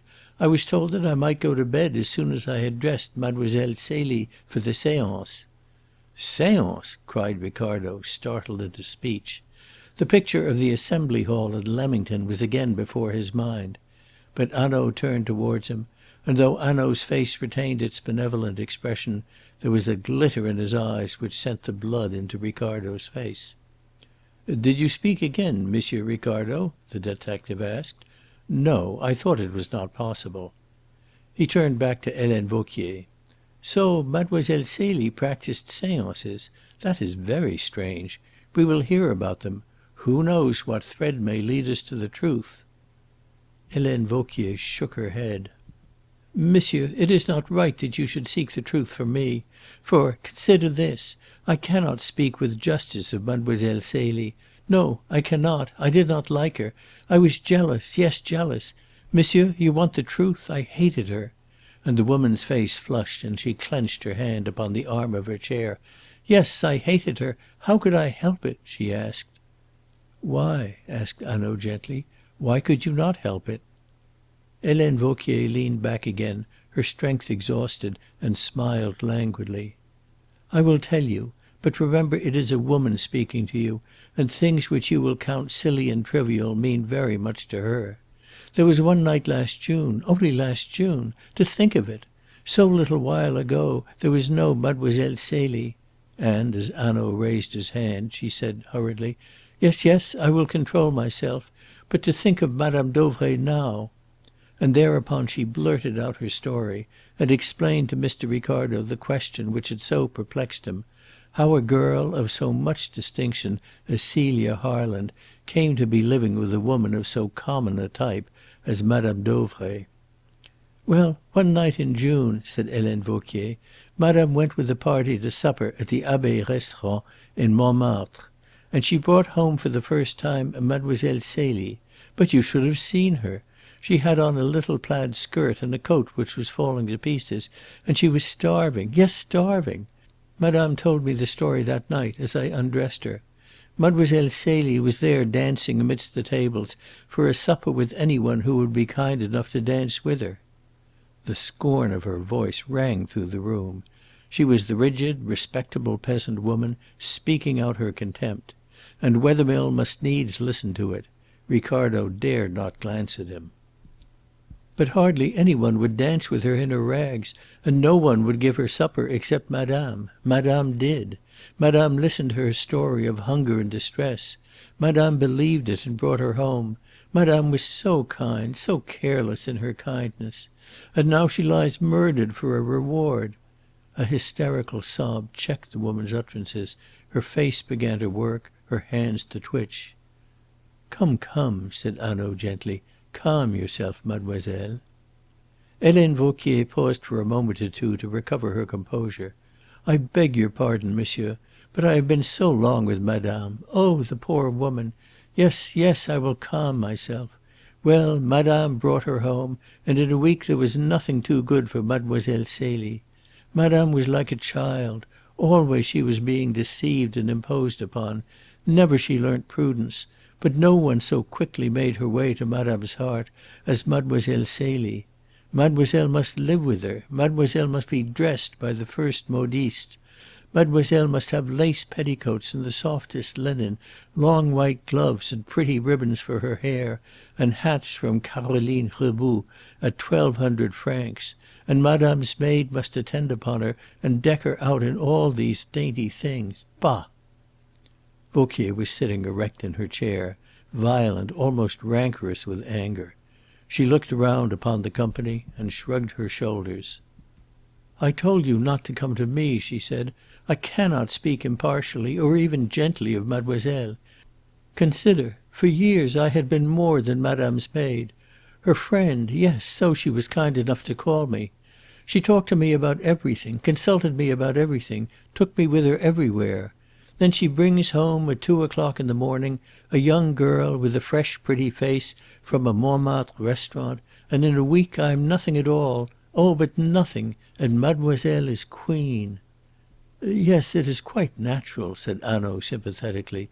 "You would not have been human, mademoiselle, if you had not felt some anger. But tell us frankly about these séances. How did they begin?" "Oh, monsieur," Vauquier answered, "it was not difficult to begin them. Madame Dauvray had a passion for fortune-tellers and rogues of that kind. Any one with a pack of cards and some nonsense about a dangerous woman with black hair, or a man with a limp, monsieur knows the stories they string together in dimly lighted rooms to deceive the credulous. Any one could make a harvest out of Madame's superstitions. But monsieur knows the type."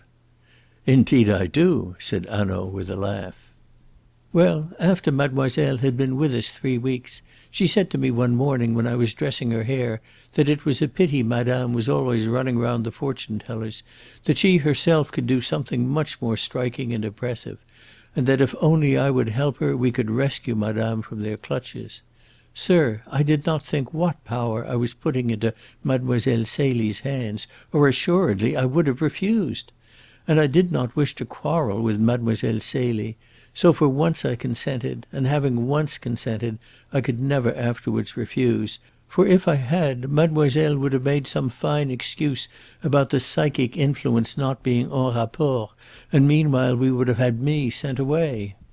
While if I had confessed the truth to madame, she would have been so angry that I had been a party to tricking her that again I would have lost my place. And so the séances went on." "Yes," said Hanaud. "I understand that your position was very difficult. We shall not, I think," and he turned to the Commissaire confidently for corroboration of his words, "be disposed to blame you." "Certainly not," said the Commissaire. "After all, life is not so easy."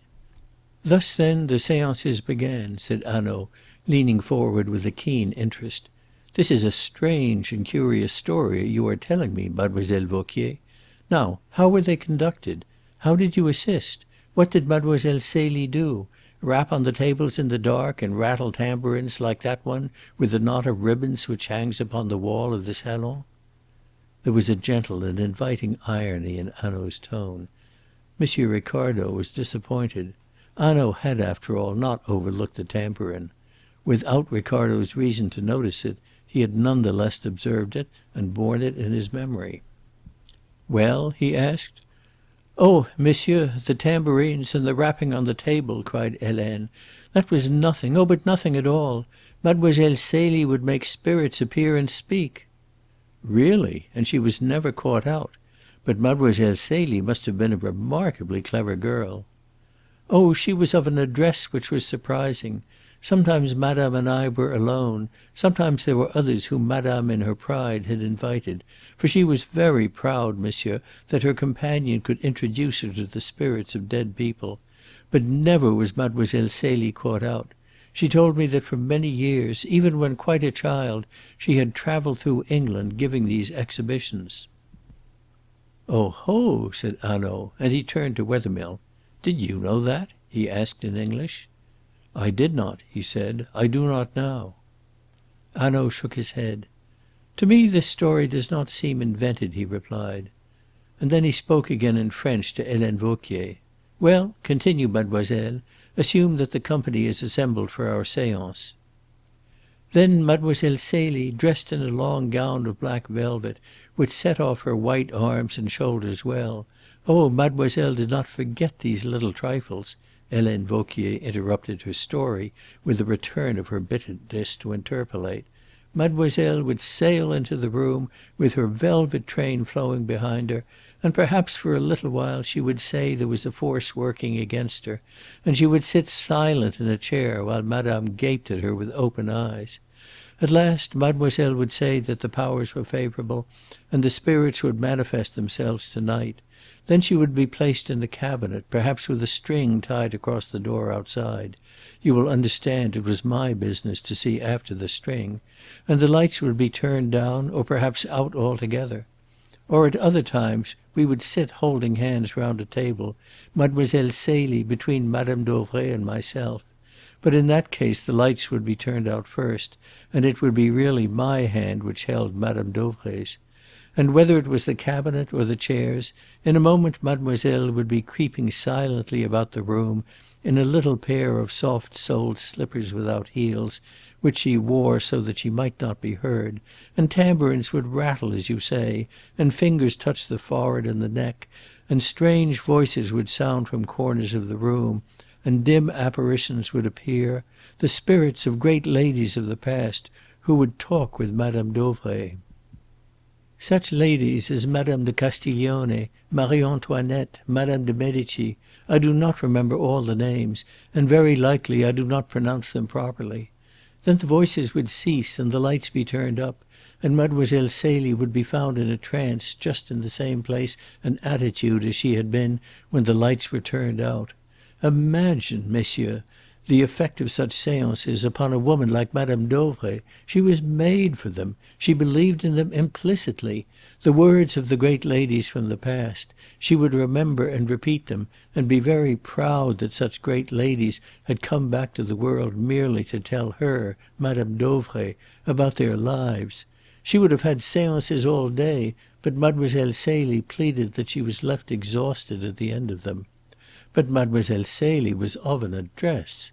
For instance, it will seem very absurd and ridiculous to you, gentlemen, but you must remember what Madame Dauvray was. For instance, Madame was particularly anxious to speak with the spirit of Madame de Montespan.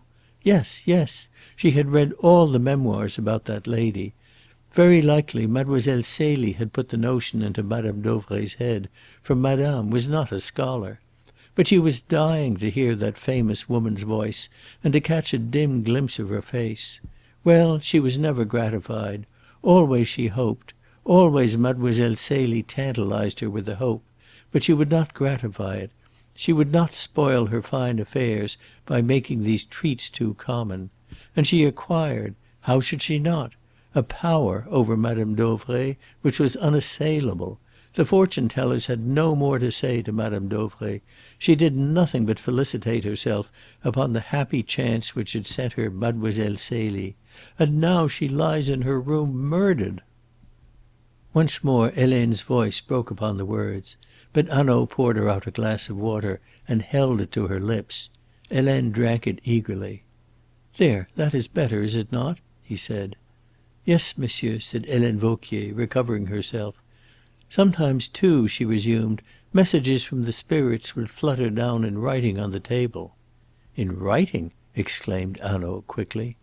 "Yes, answers to questions. Mademoiselle Celie had them ready. Oh, but she was of an address altogether surprising." "I see," said Hanaud slowly, and he added, "but sometimes I suppose the questions were questions which Mademoiselle Celie could not answer?" "Sometimes," Helene Vauquier admitted, "when visitors were present. When Madame Dauvray was alone, well, she was an ignorant woman, and any answer would serve. But it was not so when there were visitors whom Mademoiselle Celie did not know, or only knew slightly.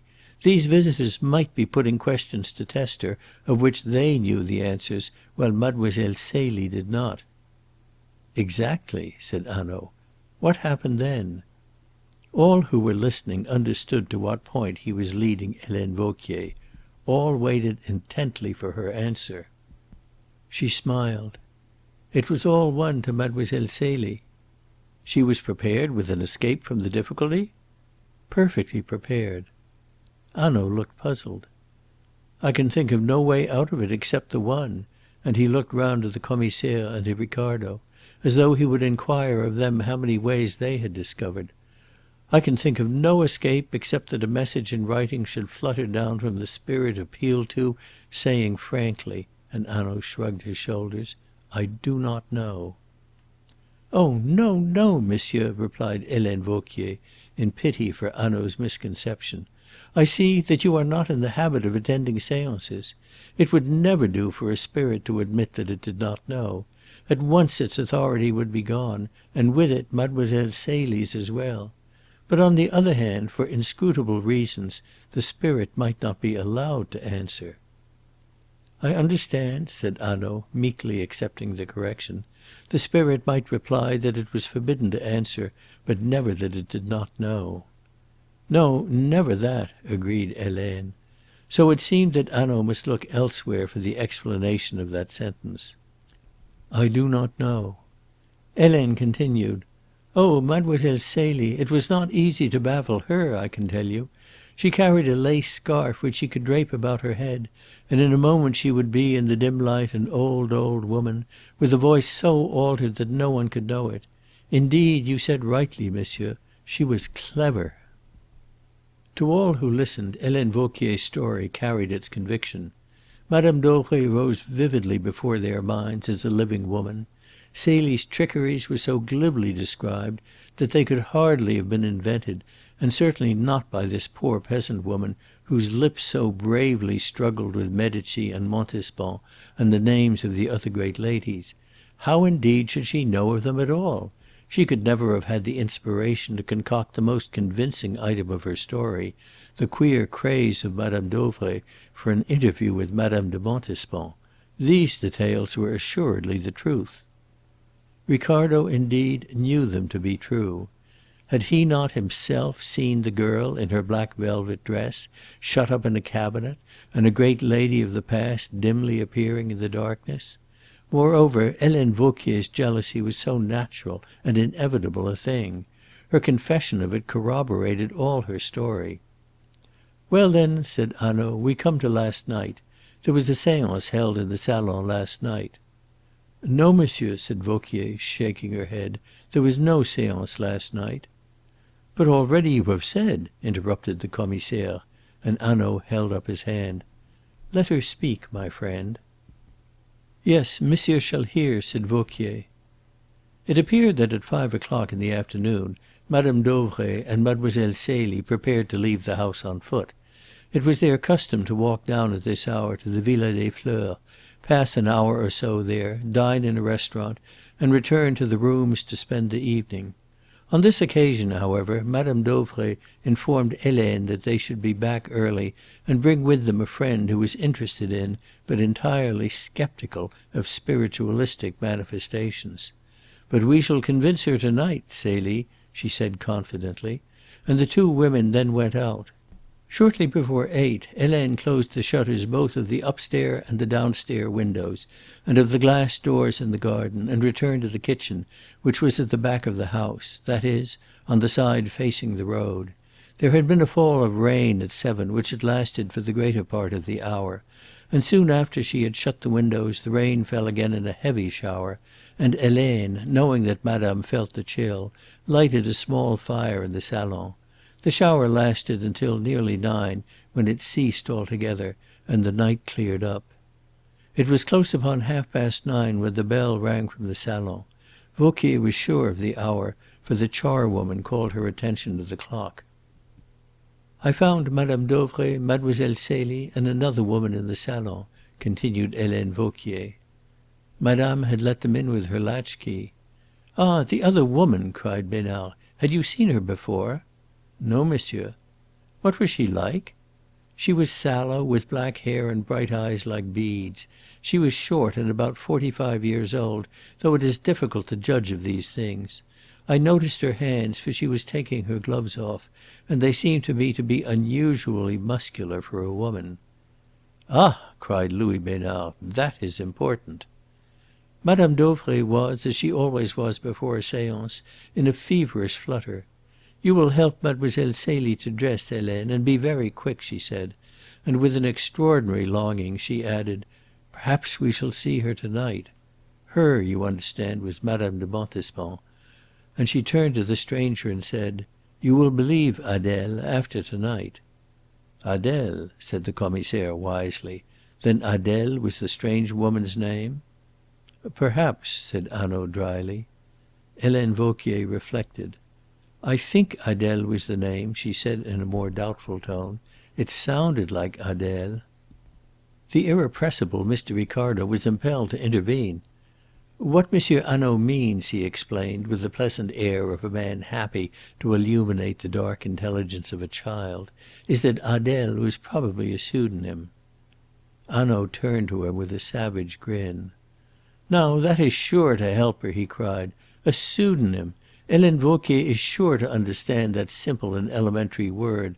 How bright this Monsieur Ricardo is! Where shall we find a new pin more bright? I ask you!" And he spread out his hands in a despairing admiration. Mr. Ricardo flushed red, but he answered never a word. He must endure gibes and humiliations like a schoolboy in a class. His one constant fear was lest he should be turned out of the room. The Commissaire diverted wrath from him, however.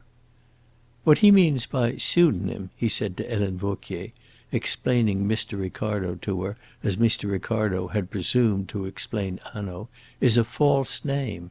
Adèle may have been, nay, probably was, a false name adopted by this strange woman." "Adèle, I think, was the name used," replied Helene, the doubt in her voice diminishing as she searched her memory. "I am almost sure." "Well, we will call her Adèle," said Hanaud impatiently. "What does it matter? Go on, Mademoiselle Vauquier." The lady sat upright and squarely upon the edge of a chair with a sort of defiance, as though she was determined nothing should convince her, and she laughed incredulously. Here again all who heard were able vividly to conjure up the scene: the defiant sceptic sitting squarely on the edge of her chair, removing her gloves from her muscular hands; the excited Madame Dauvray so absorbed in the determination to convince; and Mademoiselle Celie running from the room to put on the black gown which would not be visible in the dim light. "Whilst I took off mademoiselle's dress," Vauquier continued, "she said, 'When I have gone down to the salon you can go to bed, Helene. Madame Adèle,' yes, it was Adèle, 'will be fetched by a friend in a motor car, and I can let her out and fasten the door again.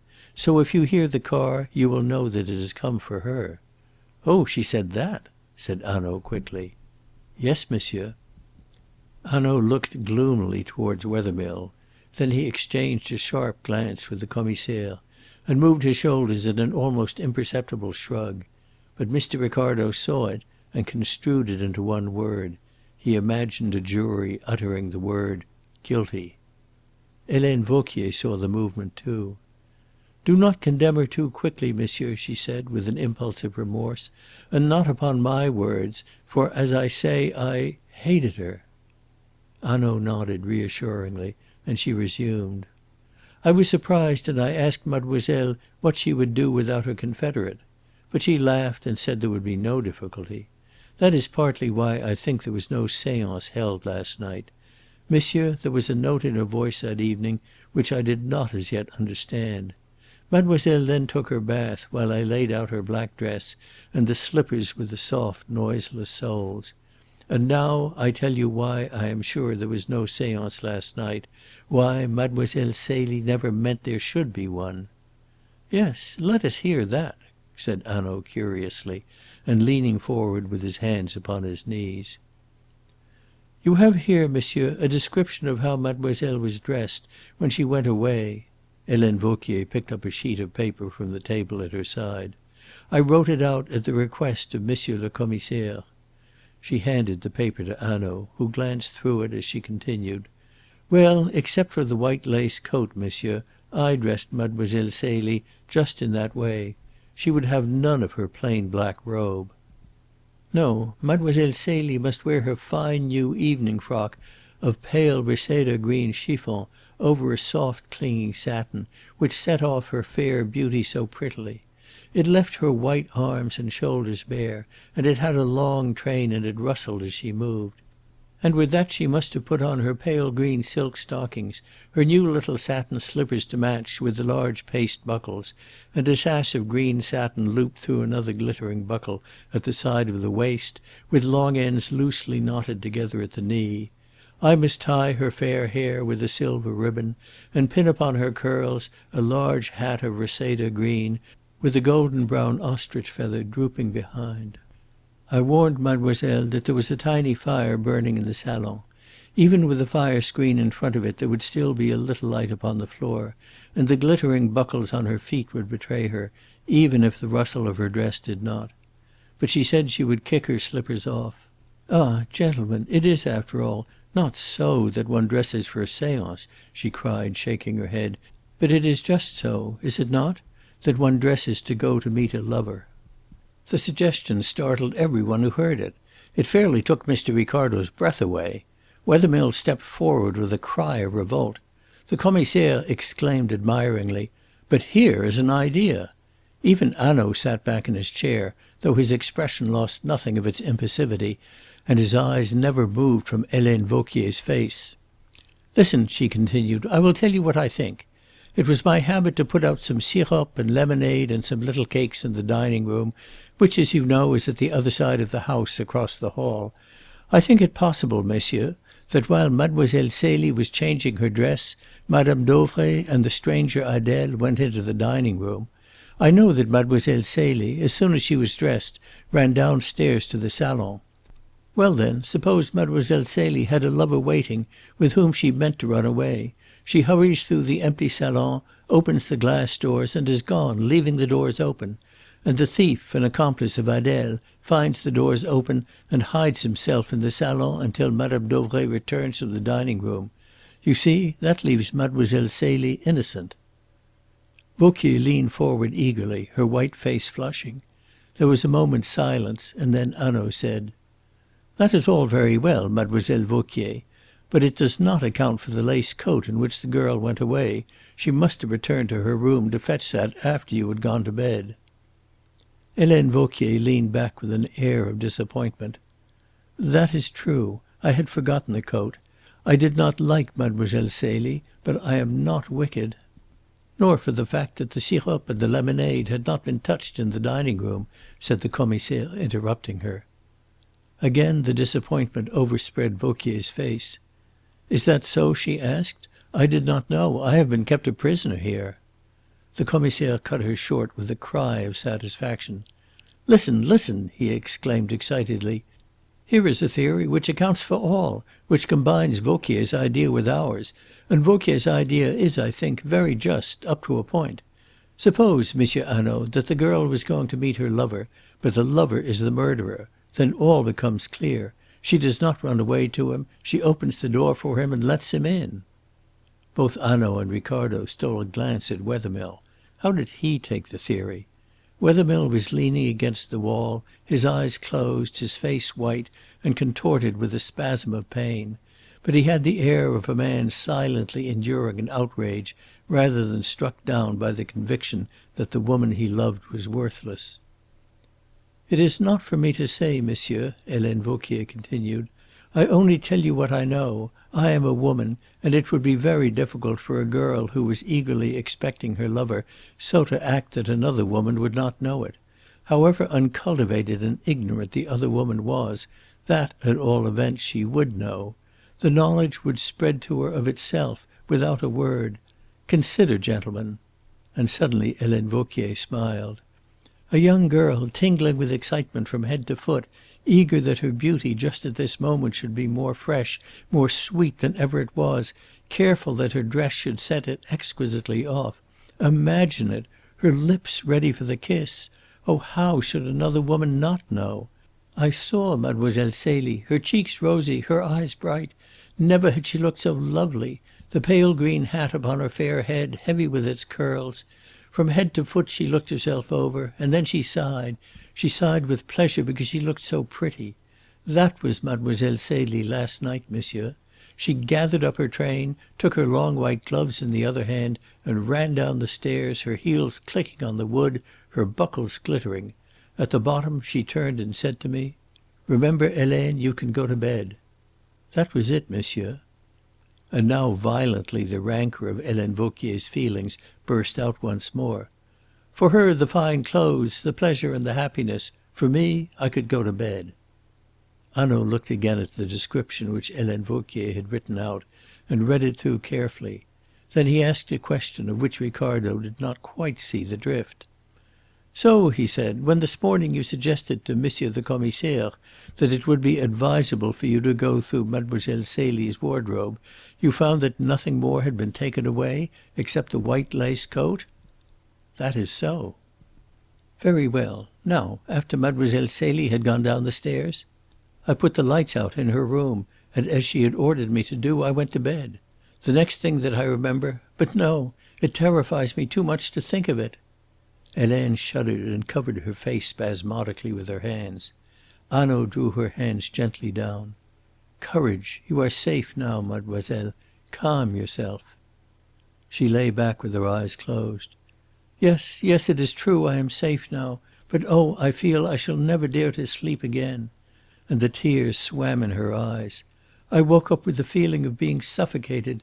Mon Dieu! There was the light burning in the room, and a woman, the strange woman with the strong hands, was holding me down by the shoulders, while a man with his cap drawn over his eyes and a little black moustache pressed over my lips a pad from which a horribly sweet and sickly taste filled my mouth. The man, with the arm which was free, held me close to him, and she bound my hands with a cord behind me. Look!" She held out her wrists. They were terribly bruised. Red and angry lines showed where the cord had cut deeply into her flesh.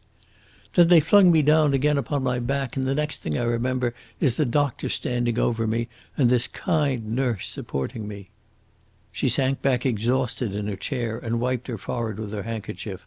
The sweat stood upon it in beads. "Thank you, mademoiselle," said Hanaud gravely. "This has been a trying ordeal for you. I understand that. But we are coming to the end. I want you to read this description of Mademoiselle Celie through again, to make sure that nothing is omitted." He gave the paper into the maid's hands. "It will be advertised, so it is important that it should be complete. See that you have left out nothing." Helene Vauquier bent her head over the paper. "No," said Helene at last, "I do not think I have omitted anything." And she handed the paper back. "I asked you," Hanaud continued suavely, "because I understand that Mademoiselle Celie usually wore a pair of diamond eardrops, and they are not mentioned here." A faint colour came into the maid's face. "That is true, monsieur. I had forgotten. It is quite true." "Any one might forget," said Hanaud, with a reassuring smile. "But you will remember now. Think, think. Did Mademoiselle Celie wear them last night?" He leaned forward, waiting for her reply. Wethermill, too, made a movement. Both men evidently thought the point of great importance. The maid looked at Hanaud for a few moments without speaking. "It is not from me, mademoiselle, that you will get the answer," said Hanaud quietly. "No, monsieur, I was thinking," said the maid, her face flushing at the rebuke. "Did she wear them when she went down the stairs last night?" he insisted.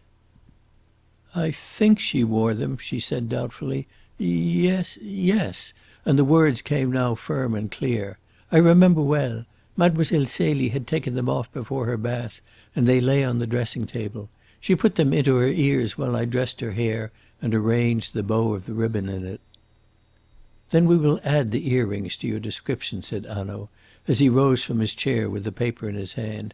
"And for the moment we need not trouble you any more about Mademoiselle Celie." He folded the paper up, slipped it into his letter case, and put it away in his pocket. "Let us consider that poor Madame Dauvray. Did she keep much money in the house?" "No, monsieur, very little. She was well known in Aix, and her cheques were everywhere accepted without question. It was a high pleasure to serve madame, her credit was so good," said Helene Vauquier, raising her head as though she herself had a share in the pride of that good credit. "No doubt," Hanaud agreed. "There are many fine households where the banking account is overdrawn, and it cannot be pleasant for the servants." "They are put to so many shifts to hide it from the servants of their neighbours," said Helene. "Besides," and she made a little grimace of contempt, "a fine household and an overdrawn banking account. It is like a ragged petticoat under a satin dress. That was never the case with Madame Dauvray." "So that she was under no necessity to have ready money always in her pocket," said Hanaud. "I understand that. But at times perhaps she won at the Villa des Fleurs?" Helene Vauquier shook her head. "She loved the Villa des Fleurs, but she never played for high sums, and often never played at all. If she won a few louis, she was as delighted with her gains, and as afraid to lose them again at the tables, as if she were of the poorest, and she stopped at once. No, monsieur, 20 or 30 louis, there was never more than that in the house." "Then it was certainly for her famous collection of jewellery that Madame Dauvray was murdered?" "Certainly, monsieur." "Now, where did she keep her jewellery?" "In a safe in her bedroom, monsieur.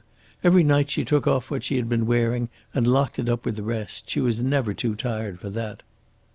"And what did she do with the keys?" "That I cannot tell you.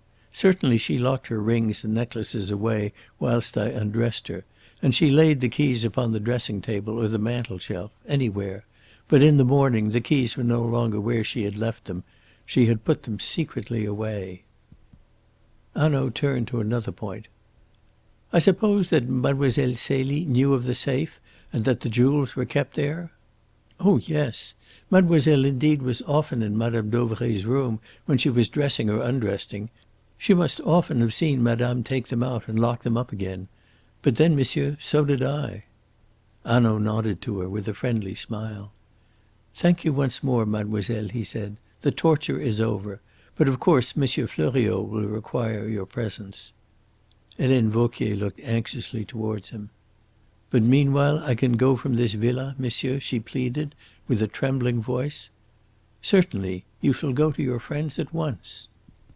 "Oh, monsieur, thank you!" she cried, and suddenly she gave way. The tears began to flow from her eyes. She buried her face in her hands and sobbed. "It is foolish of me, but what would you?" She jerked out the words between her sobs. "It has been too terrible." "Yes, yes," said Hanaud soothingly. "The nurse will put a few things together for you in a bag. You will not leave Aix, of course, and I will send some one with you to your friends." The maid started violently. "Oh, not a sergent de ville, monsieur. I beg of you. I should be disgraced." "No, it shall be a man in plain clothes, to see that you are not hindered by reporters on the way." Hanaud turned towards the door. On the dressing table a cord was lying. He took it up and spoke to the nurse. "Was this the cord with which Helene Vauquier's hands were tied?" "Yes, monsieur," she replied. Hanaud handed it to the Commissaire. "It will be necessary to keep that," he said. It was a thin piece of strong whipcord. It was the same kind of cord as that which had been found tied around Madame Dauvray's throat. Hanaud opened the door and turned back to the nurse. "We will send a cab for Mademoiselle Vauquier. You will drive with her to her door. I think, after that, she will need no further help. Pack up a few things and bring them down. Mademoiselle Vauquier can follow, no doubt, now without assistance." And with a friendly nod he left the room. Ricardo had been wondering, through the examination, in what light Hanaud considered Helene Vauquier. He was sympathetic, but the sympathy might merely have been assumed to deceive. His questions betrayed in no particular the colour of his mind. Now, however, he made himself clear. He informed the nurse, in the plainest possible way, that she was no longer to act as jailer. She was to bring Vauquier's things down, but Vauquier could follow by herself. Evidently Helene Vauquier was cleared. Chapter 7. A Startling Discovery. Harry Wethermill, however, was not so easily satisfied. "Surely, monsieur, it would be well to know whither she is going," he said, "and to make sure that when she has gone there she will stay there until we want her again?" Hanaud looked at the young man pityingly. "I can understand, monsieur, that you hold strong views about Helene Vauquier. You are human like the rest of us, and what she has said to us just now would not make you more friendly. But and he preferred to shrug his shoulders rather than to finish in words his sentence. However, he said, we shall take care to know where Helene Vauquier is staying. Indeed, if she is at all implicated in this affair, we shall learn more if we leave her free than if we keep her under lock and key. You see that if we leave her quite free, but watch her very, very carefully, so as to awaken no suspicion, she may be emboldened to do something rash, or the others may." Mr. Ricardo approved of Hanaud's reasoning. "That is quite true," he said. "She might write a letter." "Yes, or receive one," added Hanaud, "which would be still more satisfactory for us, supposing, of course, that she has anything to do with this affair." And again he shrugged his shoulders. He turned towards the Commissaire. "You have a discreet officer whom you can trust?" he asked. "Certainly, a dozen." "I want only one." "And here he is," said the Commissaire. They were descending the stairs. On the landing of the first floor, Durette, the man who had discovered where the cord was bought, was still waiting. Hanaud took Durette by the sleeve in the familiar way which he so commonly used, and led him to the top of the stairs, where the two men stood for a few moments apart. It was plain that Hanaud was giving, Durette receiving, definite instructions. Durette descended the stairs. Hanaud came back to the others. "I have told him to fetch a cab," he said, "and convey Helene Vauquier to her friends." Then he looked at Ricardo, and from Ricardo to the Commissaire, while he rubbed his hand backwards and forwards across his shaven chin. "I tell you," he said, "I find this sinister little drama very interesting to me. The sordid, miserable struggle for mastery in this household of Madame Dauvray, eh? Yes, very interesting. Just as much patience, just as much effort, just as much planning for this small end as a general uses to defeat an army, and, at the last, nothing gained. What else is politics? Yes, very interesting." His eyes rested upon Wethermill's face for a moment, but they gave the young man no hope. He took a key from his pocket. "We need not keep this room locked," he said. "We know all that there is to be known." And he inserted the key into the lock of Celia's room and turned it. "But is that wise, monsieur?" said Besnard. Hanaud shrugged his shoulders. "Why not?" he asked. "The case is in your hands," said the Commissaire. To Ricardo the proceedings seemed singularly irregular, but if the Commissaire was content, it was not for him to object. "And where is my excellent friend Perrichet?" asked Hanaud, and leaning over the balustrade he called him up from the hall. "We will now," said Hanaud, "have a glance into this poor murdered woman's room." The room was opposite to Celia's. Besnard produced the key and unlocked the door. Hanaud took off his hat upon the threshold, and then passed into the room with his companions. Upon the bed, outlined under a sheet, lay the rigid form of Madame Dauvray. Hanaud stepped gently to the bedside and reverently uncovered the face. For a moment all could see it, livid, swollen, unhuman. "A brutal business," he said in a low voice, and when he turned again to his companions his face was white and sickly. He replaced the sheet and gazed about the room. It was decorated and furnished in the same style as the salon downstairs, yet the contrast between the two rooms was remarkable. Downstairs in the salon only a chair had been overturned. Here there was every sign of violence and disorder. An empty safe stood open in one corner. The rugs upon the polished floor had been tossed aside. Every drawer had been torn open, every wardrobe burst. The very bed had been moved from its position. "It was in this safe that Madame Dauvray hid her jewels each night," said the Commissaire as Hanaud gazed about the room. "Oh, was it so?" Hanaud asked slowly.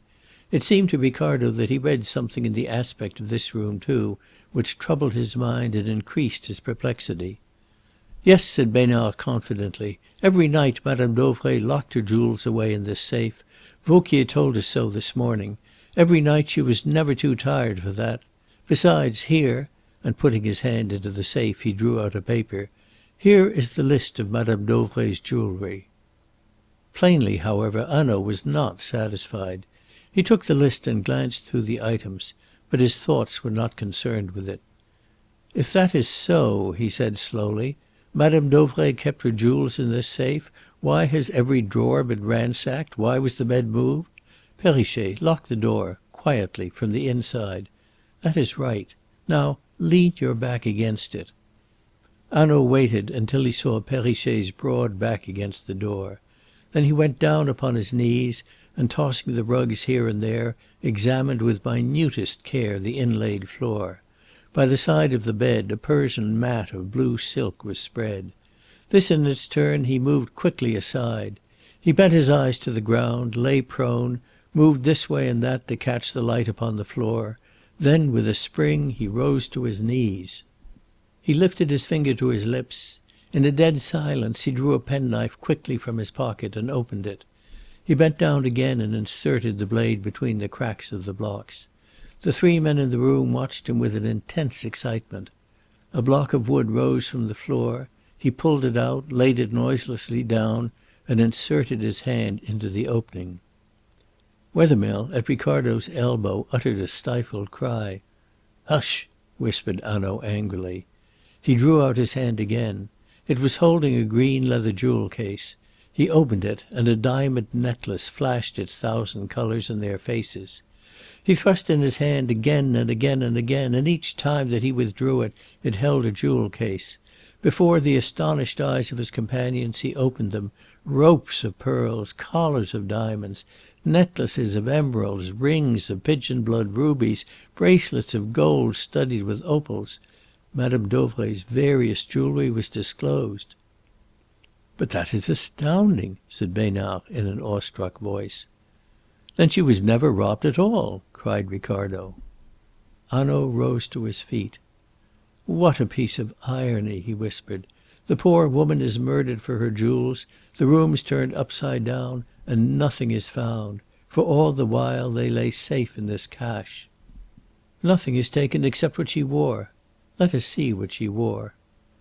"Only a few rings," Helene Vauquier thought, said Besnard, but she was not sure. "Ah," said Hanaud. "Well, let us make sure."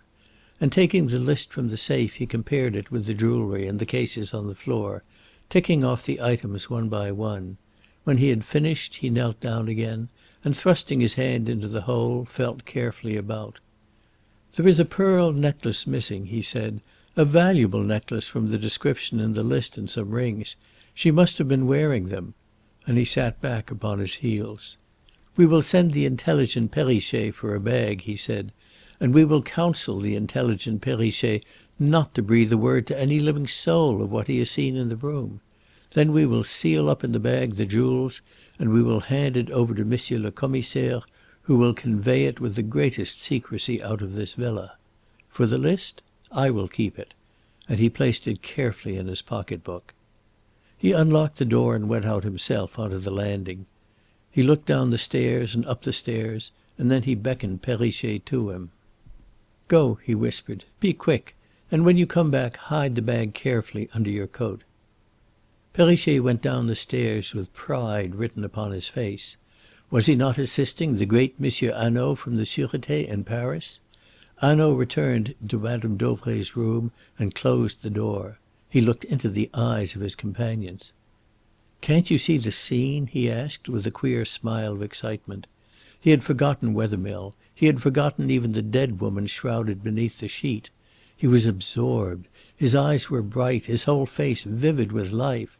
Ricardo saw the real man at this moment, and feared for the happiness of Harry Wethermill.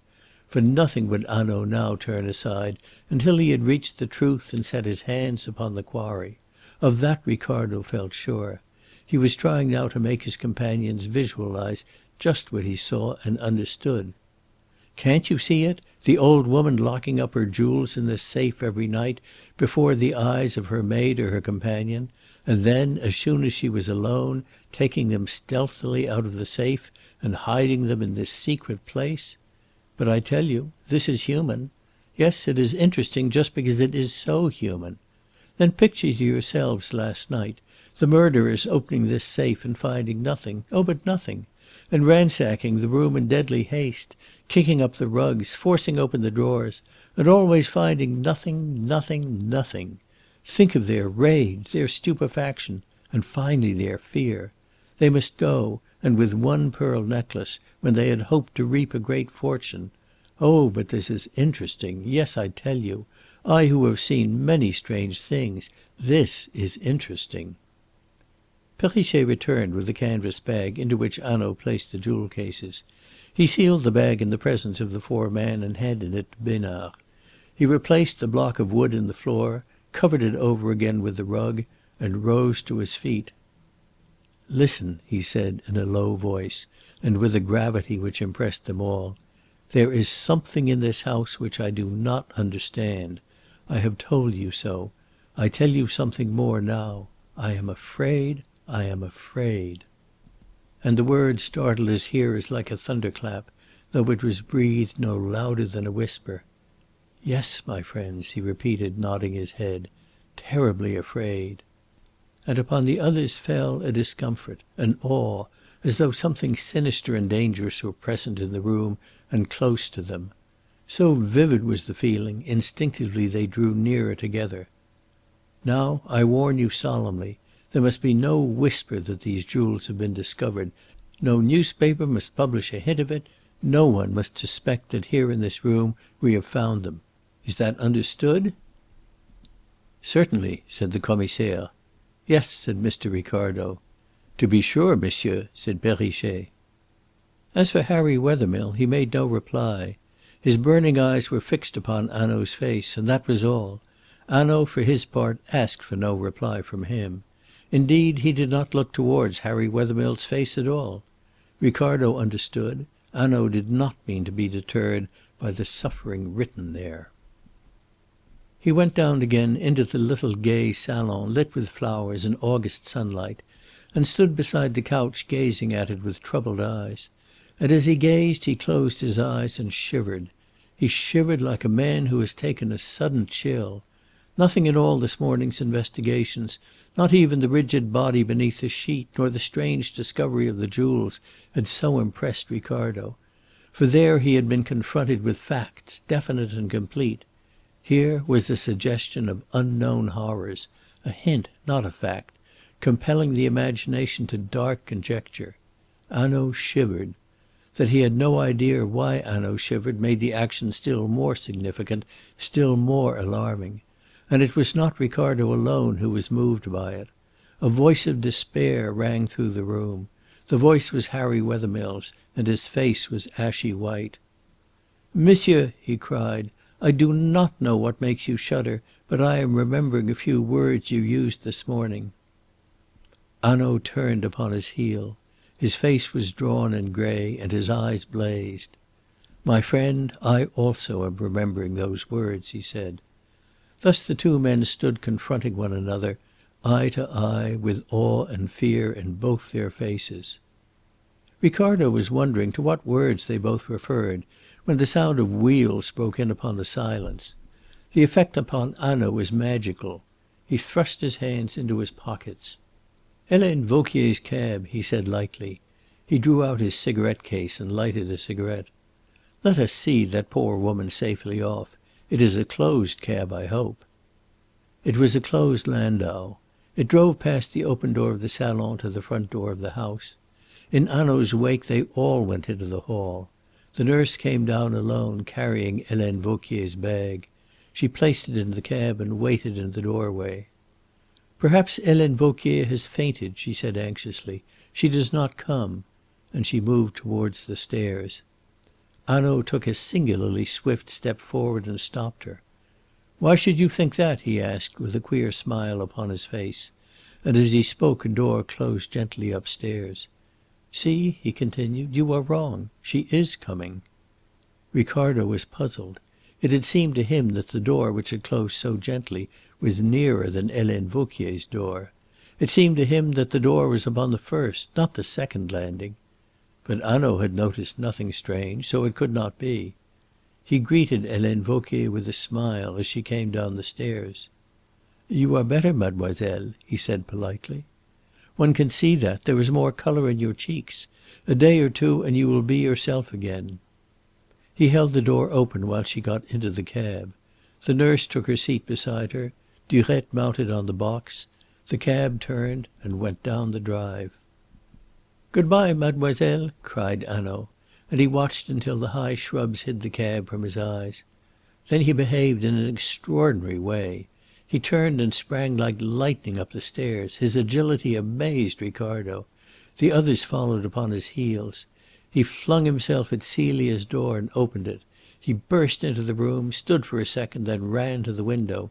He hid behind the curtain, looking out. With his hand he waved to his companions to keep back.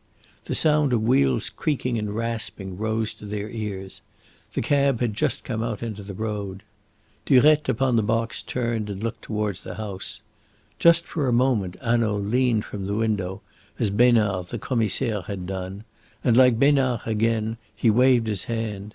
Then he came back into the room and saw, standing in front of him with his mouth open and his eyes starting out of his head, Perrichet, the intelligent Perrichet. "Monsieur," cried Perrichet, "something has been taken from this room." Hanaud looked round the room and shook his head. "No," he said. "But yes, monsieur," Perrichet insisted. "Oh, but yes. See, upon this dressing-table there was a small pot of cold cream. It stood here, where my finger is, when we were in this room an hour ago. Now it is gone." Hanaud burst into a laugh. "My friend Perrichet," he said ironically, "I will tell you the newspaper did not do you justice. You are more intelligent. The truth, my excellent friend, lies at the bottom of a well, but you would find it at the bottom of a pot of cold cream. Now let us go, for in this house, gentlemen, we have nothing more to do." He passed out of the room. Perrichet stood aside, his face crimson, his attitude one of shame. He had been rebuked by the great Monsieur Hanaud, and justly rebuked. He knew it now. He had wished to display his intelligence. Yes, at all costs he must show how intelligent he was. And he had shown himself a fool. He should have kept silence about that pot of cream.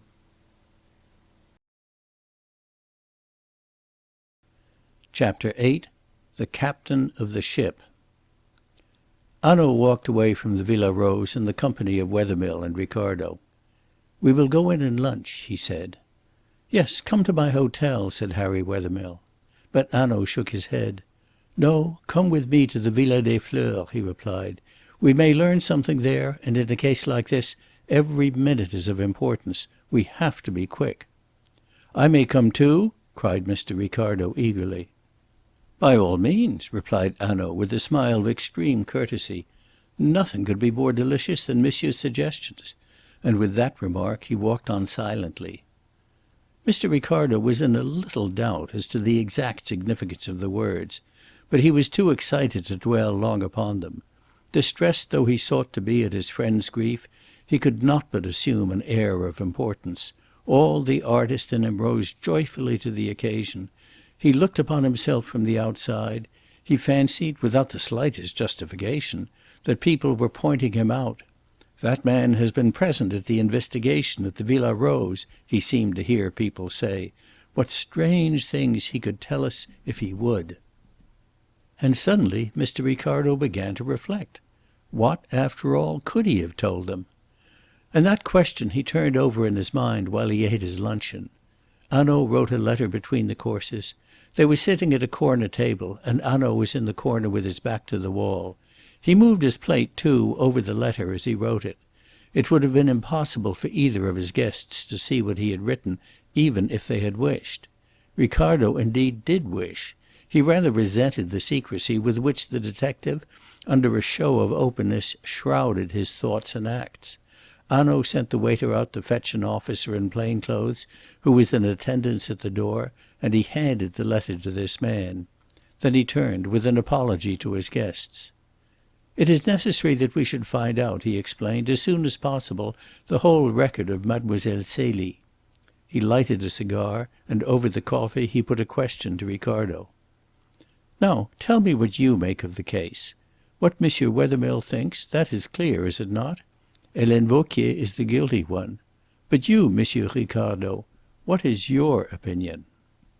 Ricardo took from his pocket-book a sheet of paper, and from his pocket a pencil. He was intensely flattered by the request of Hanaud, and he proposed to do himself justice. "I will make a note here of what I think the salient features of the mystery," and he proceeded to tabulate the points in the following way. 1. Celia Harland made her entrance into Madame Dauvray's household under very doubtful circumstances. 2. By methods still more doubtful, she acquired an extraordinary ascendancy over Madame Dauvray's mind. 3. If proof were needed how complete that ascendancy was, a glance at Celia Harland's wardrobe would suffice, for she wore the most expensive clothes. 4. It was Celia Harland who arranged that Servettaz, the chauffeur, should be absent at Chambéry on the Tuesday night, the night of the murder. 5. It was Celia Harland who bought the cord with which Madame Dauvray was strangled and Helene Vauquier bound. 6. The footsteps outside the salon show that Celia Harland ran from the salon to the motor car. 7. Celia Harland pretended that there should be a séance on the Tuesday, but she dressed as though she had in view an appointment with a lover instead of a spiritualistic stance. 8. Celia Harland has disappeared. These 8 points are strongly suggestive of Celia Harland's complicity in the murder, but I have no clue which will enable me to answer the following questions. A. Who was the man who took part in the crime? B. Who was the woman who came to the villa on the evening of the murder with Madame Dauvray and Celia Harland? C. What actually happened in the salon? How was the murder committed? D. Is Helene Vauquier's story true? E. What did the torn-up scrap of writing mean? Probably spirit writing in Celia Harland's hand. F. Why has one cushion on the settee a small fresh brown stain, which is probably blood? Why is the other cushion torn? Mr. Ricardo had a momentary thought of putting down yet another question. He was inclined to ask whether or no a pot of cold cream had disappeared from Celia Harland's bedroom, but he remembered that Hanaud had set no store upon that incident, and he refrained. Moreover, he had come to the end of his sheet of paper. He handed it across the table to Hanaud and leaned back in his chair, watching the detective with all the eagerness of a young author submitting his first effort to a critic. Hanaud read it through slowly. At the end he nodded his head in approval. "Now we will see what Mr. Wethermill has to say," he said, and he stretched out the paper towards Harry Wethermill, who throughout the luncheon had not said a word. "No, no!" cried Ricardo. But Harry Wethermill already held the written sheet in his hand. He smiled rather wistfully at his friend. "It is best that I should know just what you both think," he said, and in his turn he began to read the paper through. He read the first 8 points and then beat with his fist upon the table. "No, no!" he cried. "It is not possible. I don't blame you, Ricardo. These are facts, and as I said, I can face facts. But there will be an explanation if only we can discover it." He buried his face for a moment in his hands. Then he took up the paper again. "As for the rest, Helene Vauquier lied," he cried violently, and he tossed the paper to Hanaud. "What do you make of it?" Hanaud smiled and shook his head. "Did you ever go for a voyage on a ship?" he asked. "Yes. Why?" "Because every day at noon 3 officers take an observation to determine the ship's position. The captain, the first officer, and the second officer. Each writes his observation down, and the captain takes the 3 observations and compares them. If the first or second officer is out on his reckoning, the captain tells him so, but he does not show his own. For at times, no doubt, he is wrong too. So, gentlemen, I criticize your observations, but I do not show you mine." He took up Ricardo's paper and read it through again. "Yes," he said pleasantly, "but the 2 questions which are most important, which alone can lead us to the truth, how do they come to be omitted from your list, Mr. Ricardo?" Hanaud put the question with his most serious air, but Ricardo was none the less sensible of the raillery behind the solemn manner. He flushed and made no answer. "Still," continued Hanaud, "here are undoubtedly some questions. Let us consider them. Who was the man who took a part in the crime? Ah, if we only knew that, what a lot of trouble we should save ourselves. Who was the woman? What a good thing it would be to know that too. How clearly, after all, Mr. Ricardo puts his finger on the important points. What did actually happen in the salon? And as he quoted that question the raillery died out of his voice. He leaned his elbows on the table and bent forward. "What did actually happen in that little pretty room just 12 hours ago?" he repeated. "When no sunlight blazed upon the lawn, and all the birds were still, and all the windows shuttered, and the world dark? What happened? What dreadful things happened? We have not much to go upon. Let us formulate what we know. We start with this. The murder was not the work of a moment. It was planned with great care and cunning, and carried out to the letter of the plan. There must be no noise, no violence. On each side of the Villa Rose there are other villas. A few yards away the road runs past. A scream, a cry, the noise of a struggle, these sounds, or any one of them, might be fatal to success. Thus the crime was planned, and there was no scream, there was no struggle. Not a chair was broken, and only a chair upset. Yes, there were brains behind that murder, we know that. But what do we know of the plan? How far can we build it up? Let us see. First, there was an accomplice in the house. Perhaps two." "No!" cried Harry Wethermill. Hanaud took no notice of the interruption. "Secondly, the woman came to the house with Madame Dauvray and Mademoiselle Celie between 9 and half past 9. Thirdly, the man came afterwards, but before 11, set open the gate, and was admitted into the salon unperceived by Madame Dauvray. That also we can safely assume. But what happened in the salon? Ah, there is the question." Then he shrugged his shoulders and said with a note of raillery once more in his voice, "But why should we trouble our heads to puzzle out this mystery, since Monsieur Ricardo knows?" "I?" cried Ricardo in amazement. "To be sure," replied Hanaud calmly. "For I look at another of your questions. What did the torn-up scrap of writing mean? And you add, probably spirit writing. Then there was a séance held last night in the little salon. Is that so?" Harry Wethermill started. Mr. Ricardo was at a loss. "I had not followed my suggestion to its conclusion," he admitted humbly. "No," said Hanaud. "But I ask myself in sober earnest, was there a séance held in the salon last night? Did the tambourine rattle in the darkness on the wall?" "But if Helene Vauquier's story is all untrue!" cried Wethermill, again in exasperation. "Patience, my friend. Her story was not all untrue. I say there were brains behind this crime. Yes, but brains, even the cleverest, would not have invented this queer, strange story of the séances and of Madame de Montespan. That is truth. But yet, if there were a séance held, if the scrap of paper were spirit writing in answer to some awkward question, why, and here I come to my first question, which Monsieur Ricardo has omitted, why did Mademoiselle Celie dress herself with so much elegance last night? What Vauquier said is true. Her dress was not suited to a séance. A light-coloured, rustling frock, which would be visible in a dim light, or even in the dark, which would certainly be heard at every movement she made, however lightly she stepped, and a big hat. No, no. I tell you, gentlemen, we shall not get to the bottom of this mystery until we know why Mademoiselle Celie dressed herself as she did last night." "Yes," Ricardo admitted. "I overlooked that point. Did she—" Hanaud broke off and bowed to Wethermill with a grace and a respect which condoned his words. "You must bear with me, my young friend, while I consider all these points. Did she expect to join that night a lover, a man with the brains to devise this crime?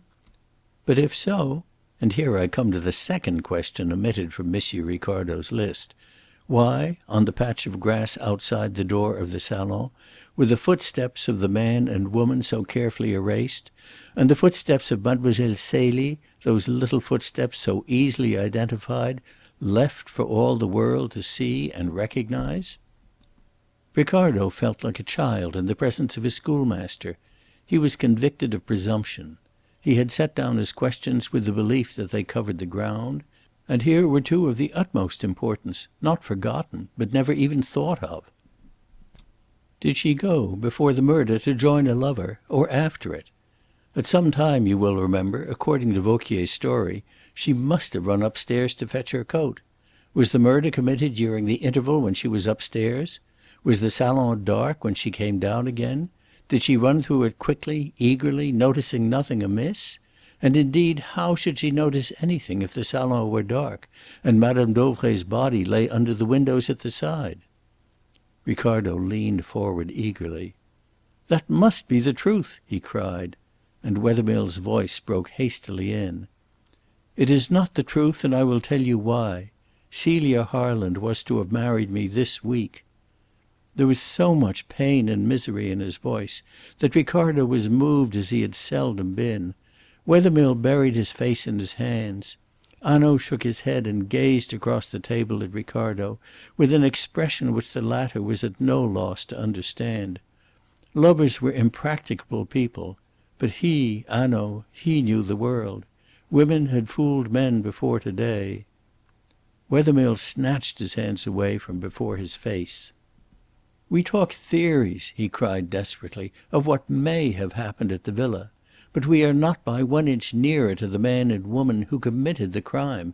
It is for them we have to search." "Yes, but except by asking ourselves questions, how shall we find them, M. Wethermill?" said Hanaud. "Take the man. We know nothing of him. He has left no trace. Look at this town of Aix, where people come and go like a crowd about the baccarat table. He may be at Marseilles to-day. He may be in this very room where we are taking our luncheon. How shall we find him?" Wethermill nodded his head in a despairing assent. "I know, but it is so hard to sit still and do nothing," he cried. "Yes, but we are not sitting still," said Hanaud, and Wethermill looked up with a sudden interest. "All the time that we have been lunching here the intelligent Perrichet has been making inquiries. Madame Dauvray and Mademoiselle Celie left the Villa Rose at 5 and returned on foot soon after 9 with the strange woman. And there I see Perrichet himself waiting to be summoned." Hanaud beckoned towards the sergent de ville. "Perrichet will make an excellent detective," he said, "for he looks more bovine and foolish in plain clothes than he does in uniform." Perrichet advanced in his mufti to the table. "Speak, my friend," said Hanaud. "I went to the shop of M. Corval. Mademoiselle Celie was quite alone when she bought the cord. But a few minutes later, in the Rue du Casino, she and Madame Dauvray were seen together, walking slowly in the direction of the villa. No other woman was with them." "That is a pity," said Hanaud quietly, and with a gesture he dismissed Perrichet. "You see, we shall find out nothing, nothing," said Wethermill with a groan. "We must not yet lose heart, for we know a little more about the woman than we do about the man," said Hanaud consolingly. "True," exclaimed Ricardo. "We have Helene Vauquier's description of her. We must advertise it." Hanaud smiled. "But that is a fine suggestion," he cried. "We must think over that," and he clapped his hand to his forehead with a gesture of self-reproach. "Why did not such a fine idea occur to me, fool that I am? However, we will call the head waiter." The head waiter was sent for and appeared before them. "You knew Madame Dauvray?" Hanaud asked. "Yes, monsieur. Oh, the poor woman!" And he flung up his hands. "And you knew her young companion?" "Oh, yes, monsieur. They generally had their meals here. See, at that little table over there. I kept it for them. But monsieur knows well," and the waiter looked towards Harry Wethermill, "for monsieur was often with them." "Yes," said Hanaud. "Did Madame Dauvray dine at that little table last night?" "No, monsieur. She was not here last night." "Nor Mademoiselle Celie?" "No, monsieur. I do not think they were in the Villa des Fleurs at all." "We know they were not!" exclaimed Ricardo. "Wethermill and I were in the rooms and we did not see them." "But perhaps you left early," objected Hanaud. "No," said Ricardo. "It was just 10 o'clock when we reached the Majestic." "You reached your hotel at 10," Hanaud repeated. "Did you walk straight from here?" "Yes." "Then you left here about 10:15, and we know that Madame Dauvray was back at the villa soon after 9. Yes, they could not have been here last night," Hanaud agreed, and sat for a moment silent. Then he turned to the head waiter. "Have you noticed any woman with Madame Dauvray and her companion lately?" "No, monsieur, I do not think so." Think, a woman, for instance, with red hair." Harry Wethermill started forward. Mr. Ricardo stared at Hanaud in amazement. The waiter reflected. "No, monsieur, I have seen no woman with red hair." "Thank you," said Hanaud, and the waiter moved away. "A woman with red hair!" cried Wethermill. "But Helene Vauquier described her. She was sallow, her eyes, her hair were dark." Hanaud turned with a smile to Harry Wethermill. "Did Helene Vauquier, then, speak the truth?" he asked. "No, the woman who was in the salon last night, who returned home with Madame Dauvray and Mademoiselle Celie, was not a woman with black hair and bright black eyes. Look!" And fetching his pocket book from his pocket, he unfolded a sheet of paper and showed them, lying upon its white surface, a long red hair. "I picked that up on the table, the round satinwood table in the salon. It was not easy to see it, but I did see it. Now, that is not Mademoiselle Celie's hair, which is fair, nor Madame Dauvray's, which is dyed brown, nor Helene Vauquier's, which is black, nor the charwoman's, which, as I have taken the trouble to find out, is grey. It is therefore from the head of our unknown woman. And I will tell you more. This woman with the red hair, she is in Geneva." A startled exclamation burst from Ricardo. Harry Wethermill sat slowly down. For the first time that day there had come some colour into his cheeks, a sparkle into his eye. "But that is wonderful!" he cried. "How did you find that out?" Hanaud leaned back in his chair and took a pull at his cigar. He was obviously pleased with Wethermill's admiration. "Yes, how did you find it out?" Ricardo repeated. Hanaud smiled. "As to that," he said, "remember, I am the captain of the ship, and I do not show you my observation." Ricardo was disappointed. Harry Wethermill, however, started to his feet. "We must search Geneva, then," he cried. "It is there we should be, not here drinking our coffee at the Villa des Fleurs." Hanaud raised his hand. "The search is not being overlooked. But Geneva is a big city. It is not easy to search Geneva and find, when we know nothing about the woman for whom we are searching, except that her hair is red, and that probably a young girl last night was with her. It is rather here, I think, in Aix, that we must keep our eyes wide open." "Here!" cried Wethermill in exasperation. He stared at Hanaud as though he were mad. "Yes, here, at the post office, at the telephone exchange. Suppose that the man is in Aix, as he may well be. Some time he will wish to send a letter, or a telegram, or a message over the telephone. That, I tell you, is our chance. But here is news for us." Hanaud pointed to a messenger who was walking towards them. The man handed Hanaud an envelope. "From Monsieur le Commissaire," he said, and he saluted and retired. "From Monsieur le Commissaire?" cried Ricardo excitedly. But before Hanaud could open the envelope, Harry Wethermill laid a hand upon his sleeve. "Before we pass to something new, Monsieur Hanaud," he said, "I should be very glad if you would tell me what made you shiver in the salon this morning. It has distressed me ever since. What was it that those two cushions had to tell you?" There was a note of anguish in his voice, difficult to resist. But Hanaud resisted it. He shook his head. "Again," he said gravely, "I am to remind you that I am the captain of the ship, and do not show my observation." He tore open the envelope and sprang up from his seat. "Madame Dauvray's motor car has been found!" he cried. "Let us go!" Hanaud called for the bill and paid it.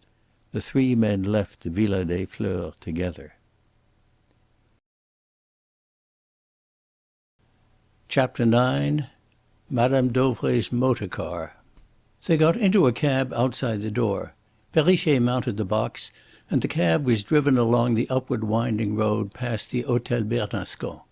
100 yards beyond the hotel the cab stopped opposite to a villa. A hedge separated the garden of the villa from the road, and above the hedge rose a board with the words "To Let" upon it. At the gate a gendarme was standing, and just within the gate Ricardo saw Louis Besnard, the commissaire, and Servettaz, Madame Dauvray's chauffeur. "It is here," said Besnard, as the party descended from the cab, "in the coach house of this empty villa." "Here?" cried Ricardo in amazement.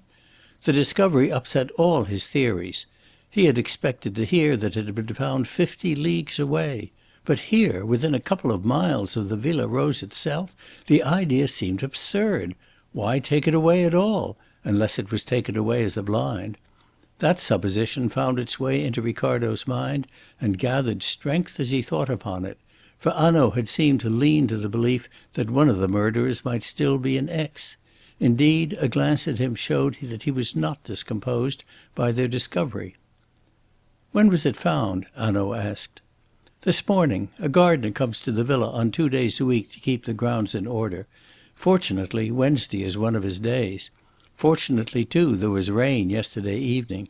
He noticed the tracks of the wheels which you see on the gravel, and since the villa is empty he was surprised. He found the coach-house door forced and the motor car inside it. When he went to his luncheon he brought the news of his discovery to the depot." The party followed the commissaire along the drive to the coach-house. "We will have the car brought out," said Hanaud to Servettaz. It was a big and powerful machine, with a limousine body, luxuriously fitted and cushioned in the shade of light grey. The outside panels of the car were painted a dark grey. The car had hardly been brought out into the sunlight before a cry of stupefaction burst from the lips of Perrichet. "Oh!" he cried, in utter abasement, "I shall never forgive myself, never, never!" "Why?" Hanaud asked, turning sharply as he spoke. Perrichet was standing with his round eyes staring and his mouth agape. "Because, monsieur, I saw that car, at 4 o'clock this morning, at the corner of the road, not 50 yards from the Villa Rose."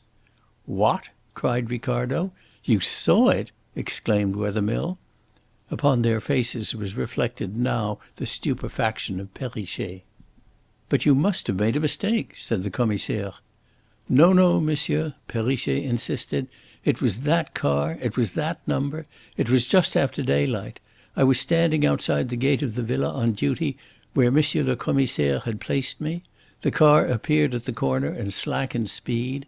It seemed to me that it was going to turn into the road and come down past me. But instead, the driver, as if he were now sure of his way, put the car at its top speed and went into Aix." "Was any one inside the car?" asked Hanaud. "No, monsieur, it was empty." "But you saw the driver!" exclaimed Wethermill. "Yes, what was he like?" cried the Commissaire. Perrichet shook his head mournfully. "He wore a talc mask over the upper part of his face, and had a little black moustache, and was dressed in a heavy great coat of blue with a white collar." "That is my coat, monsieur," said Servettaz, and as he spoke he lifted it up from the chauffeur's seat. "It is Madame Dauvray's livery." Harry Wethermill groaned aloud. "We have lost him. He was within our grasp, he the murderer, and he was allowed to go." Perrichet's grief was pitiable. "Monsieur," he pleaded, "a car slackens its speed and goes on again. It is not so unusual a thing. I do not know the number of Madame Dauvray's car. I did not even know that it had disappeared." And suddenly tears of mortification filled his eyes. "But why do I make these excuses?" he cried. "It is better, Monsieur Hanaud, that I go back to my uniform and stand at the street corner. I am as foolish as I look." "Nonsense, my friend," said Hanaud, clapping the disconsolate man upon the shoulder. "You remembered the car and its number. That is something, and perhaps a great deal," he added gravely. "As for the talc mask and the black moustache, that is not much to help us, it is true." He looked at Ricardo's crestfallen face and smiled. "We might arrest our good friend Monsieur Ricardo upon that evidence, but no one else that I know." Hanaud laughed immoderately at his joke. He alone seemed to feel no disappointment at Perrichet's oversight. Ricardo was a little touchy on the subject of his personal appearance, and bridled visibly. Hanaud turned towards Servettaz. "Now," he said, "you know how much petrol was taken from the garage?" "Yes, monsieur." "Can you tell me, by the amount which has been used, how far that car was driven last night?" Hanaud asked. Servettaz examined the tank. "A long way, monsieur. From 130 to 150 kilometres, I should say." "Yes, just about that distance, I should say," cried Hanaud. His eyes brightened, and a smile, a rather fierce smile, came to his lips. He opened the door and examined with a minute scrutiny the floor of the carriage, and as he looked the smile faded from his face. Perplexity returned to it. He took the cushions, looked them over and shook them out.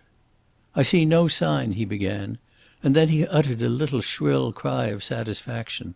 From the crack of the door by the hinge he picked off a tiny piece of pale green stuff which he spread out upon the back of his hand. "Tell me, what is this?" he said to Ricardo. "It is a green fabric," said Ricardo very wisely. "It is green chiffon," said Hanaud, "and the frock in which Mademoiselle Celie went away was of green chiffon over satin. Yes, Mademoiselle Celie travelled in this car." He hurried to the driver's seat. Upon the floor there was some dark mould. Hanaud cleaned it off with his knife and held some of it in the palm of his hand. He turned to Servettaz. "You drove the car on Tuesday morning before you went to Chambéry?" "Yes, monsieur." "Where did you take up Madame Dauvray and Mademoiselle Celie?" "At the front door of the Villa Rose." "Did you get down from the seat at all?" "No, monsieur, not after I left the garage." Hanaud returned to his companions. "See," and he opened his hand.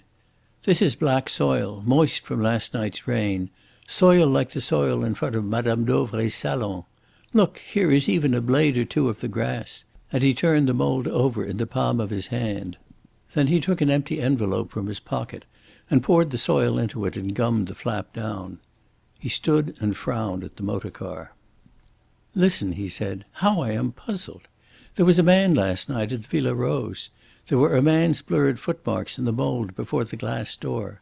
That man drove Madame's car for 150 kilometres, and he leaves the mould which clung to his boots upon the floor of his seat. Mademoiselle Celie and another woman drove away inside the car. Mademoiselle Celie leaves a fragment of the chiffon tunic of her frock which caught in the hinge. But Mademoiselle Celie made much clearer impressions in the mould than the man. Yet on the floor of the carriage there is no trace of her shoes. Again, I say there is something here which I do not understand." And he spread out his hands with an impulsive gesture of despair. "It looks as if they had been careful and he careless," said Mr. Ricardo, with the air of a man solving a very difficult problem. "What a mind!" cried Hanaud, now clasping his hands together in admiration. "How quick and how profound!" There was at times something elephantinely elfish in M. Hanaud's demeanour, which left Mr. Ricardo at a loss. But he had come to notice that these undignified manifestations usually took place when Hanaud had reached a definite opinion upon some point which had perplexed him. "Yet there is perhaps another explanation," Hanaud continued. "For, observe, M. Ricardo, we have other evidence to show that the careless one was Mademoiselle Celie. It was she who left her footsteps so plainly visible upon the grass, not the man. However, we will go back to M. Wethermill's room at the Hotel Majestic and talk this matter over. We know something now. Yes, we know. What do we know, monsieur?" he asked, suddenly turning with a smile to Ricardo. And as Ricardo paused, "Think it over while we walk down to M. Wethermill's apartment in the Hotel Majestic." "We know that the murderer has escaped," replied Ricardo hotly. "The murderer is not now the most important object of our search. He is very likely at Marseilles by now. We shall lay our hands on him, never fear," replied Hanaud, with a superb gesture of disdain. "But it was thoughtful of you to remind me of him. I might so easily have clean forgotten him, and then indeed my reputation would have suffered an eclipse." He made a low, ironical bow to Ricardo and walked quickly down the road. "For a cumbersome man he is extraordinarily active," said Mr. Ricardo to Harry Wethermill, trying to laugh without much success. "A heavy, clever, middle-aged man, liable to become a little gutter boy at a moment's notice." Thus he described the great detective, and the description is quoted, for it was Ricardo's best effort in the whole of this business. The three men went straight to Harry Wethermill's apartment, which consisted of a sitting-room and a bedroom on the first floor. A balcony ran along outside. Hanaud stepped out onto it, looked around him, and returned. "It is as well to know that we cannot be overheard," he said. Harry Wethermill meanwhile had thrown himself into a chair. The mask he had worn had slipped from its fastenings for a moment. There was a look of infinite suffering upon his face. It was the face of a man tortured by misery to the snapping point. Hanaud, on the other hand, was particularly alert. The discovery of the motor car had raised his spirits. He sat at the table. "I will tell you what we have learnt," he said, "and it is of importance. The three of them, the man, the woman with the red hair, and Mademoiselle Celie, all drove yesterday night to Geneva. That is only one thing we have learnt." "Then you still cling to Geneva?" said Ricardo. "More than ever," said Hanaud. He turned in his chair towards Wethermill. "Ah, my poor friend!" he said, when he saw the young man's distress. Harry Wethermill sprang up with a gesture as though to sweep the need of sympathy away. "What can I do for you?" he asked. "You have a road map, perhaps?" said Hanaud. "Yes," said Wethermill, "mine is here. There it is." And crossing the room he brought it from a side table and placed it in front of Hanaud. Hanaud took a pencil from his pocket. 150 kilometres was about the distance which the car had travelled. Measure the distances here, and you will see that Geneva is the likely place. It is a good city to hide in. Moreover, the car appears at the corner at daylight. How does it appear there? What road is it which comes out at that corner? The road from Geneva. I am not sorry that it is Geneva, for the chef de la sûreté is a friend of mine." "And what else do we know?" asked Ricardo. "This," said Hanaud. He paused impressively. "Bring up your chair to the table, Monsieur Wethermill, and consider whether I am right or wrong." And he waited until Harry Wethermill had obeyed. Then he laughed in a friendly way at himself. "I cannot help it," he said. "I have an eye for dramatic effects. I must prepare for them when I know they are coming, and one, I tell you, is coming now." He shook his finger at his companions. Ricardo shifted and shuffled in his chair. Harry Wethermill kept his eyes fixed on Hanaud's face, but he was quiet, as he had been throughout the long inquiry. Hanaud lit his cigarette and took his time. "What I think is this. The man who drove the car into Geneva drove it back because he meant to leave it again in the garage of the Villa Rose." "Good heavens!" cried Ricardo, flinging himself back. The theory so calmly enunciated took his breath away. "Would he have dared?" asked Harry Wethermill. Hanaud leaned across and tapped his fingers on the table to emphasize his answer. "All through this crime there are two things visible, brains and daring, clever brains and extraordinary daring. Would he have dared? He dared to be at the corner close to Villa Rose at daylight. Why else should he have returned except to put back the car? Consider. The petrol is taken from tins which Servettaz might never have touched for a fortnight, and by that time he might, as he said, have forgotten whether he had not used them himself. I had this possibility in my mind when I put the questions to Servettaz about the petrol which the Commissaire thought so stupid. The utmost care is taken that there shall be no mould left on the floor of the carriage. The scrap of chiffon was torn off, no doubt, when the women finally left the car, and therefore not noticed, or that too would have been removed. That the exterior of the car was dirty betrayed nothing, for Servettaz had left it uncleaned." Hanaud leaned back and, step by step, related the journey of the car. "The man leaves the gate open. He drives into Geneva the two women, who are careful that their shoes shall leave no marks upon the floor. At Geneva they get out. The man returns. If he can only leave the car in the garage, he covers all traces of the course he and his friends have taken. No one would suspect that the car had ever left the garage. At the corner of the road, just as he is turning down the villa, he sees a sergent de ville at the gate. He knows that the murder is discovered. He puts on full speed and goes straight out of the town. What is he to do? He is driving a car for which the police, in an hour or two, if not now already, will surely be watching.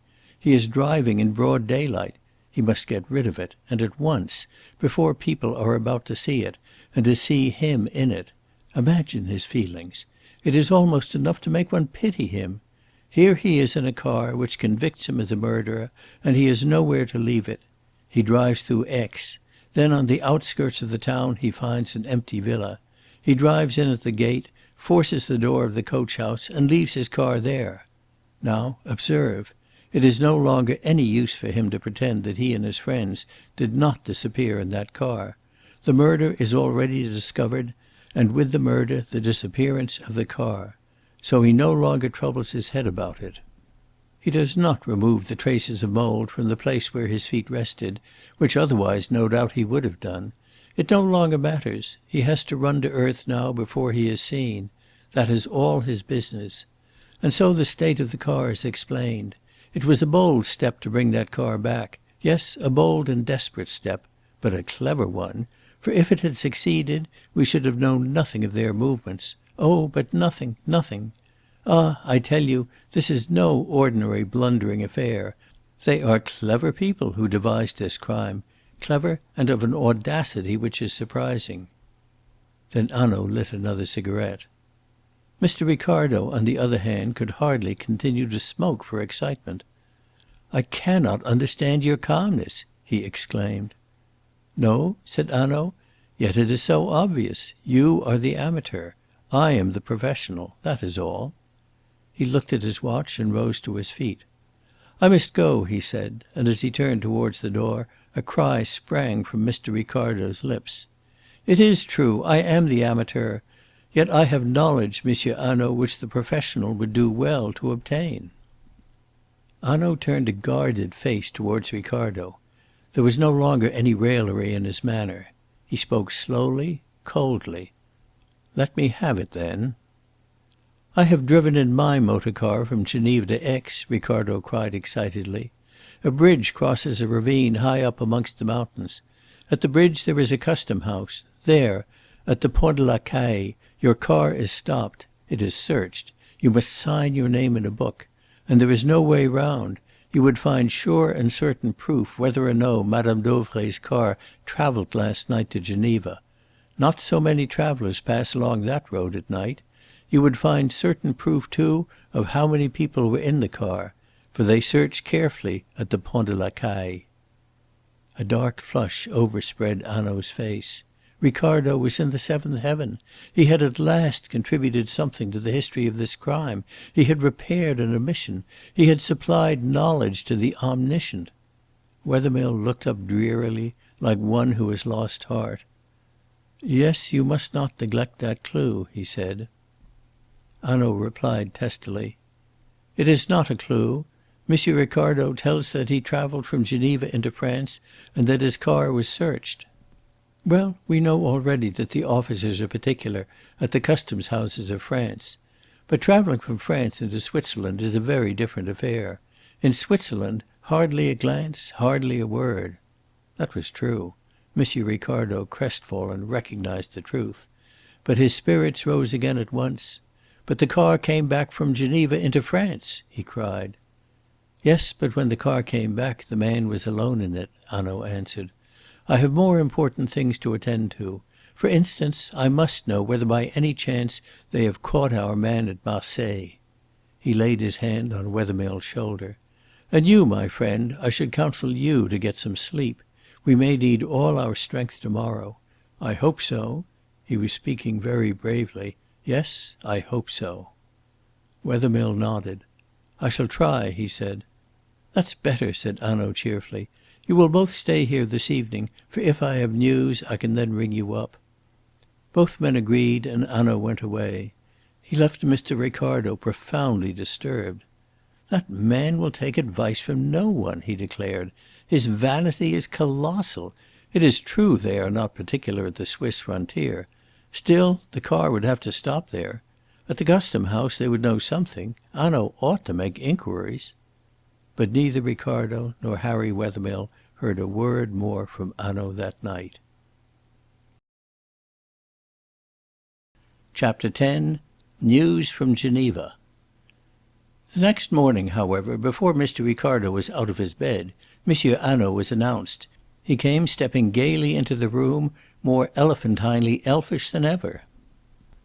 "Send your valet away," he said, and as soon as they were alone he produced a newspaper, which he flourished in Mr. Ricardo's face and then dropped into his hands.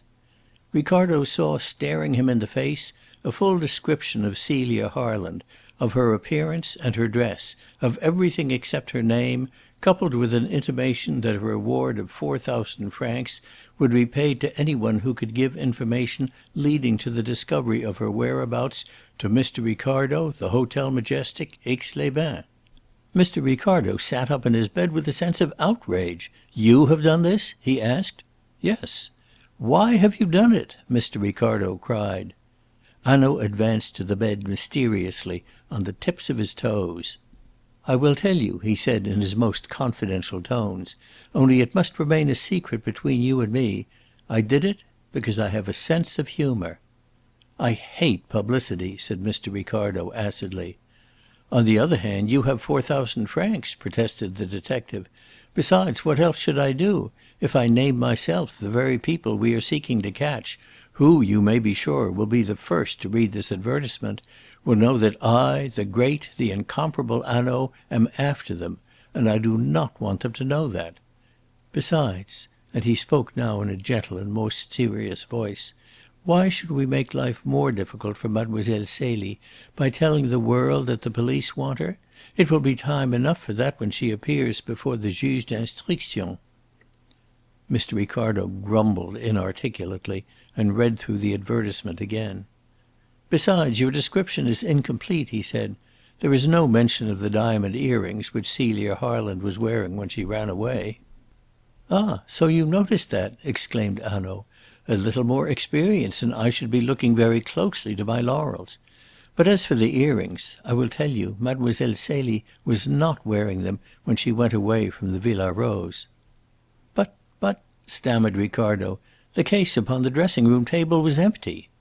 "Still, she was not wearing them. I know," said Hanaud decisively. "How do you know?" cried Ricardo, gazing at Hanaud with awe in his eyes. "How could you know?"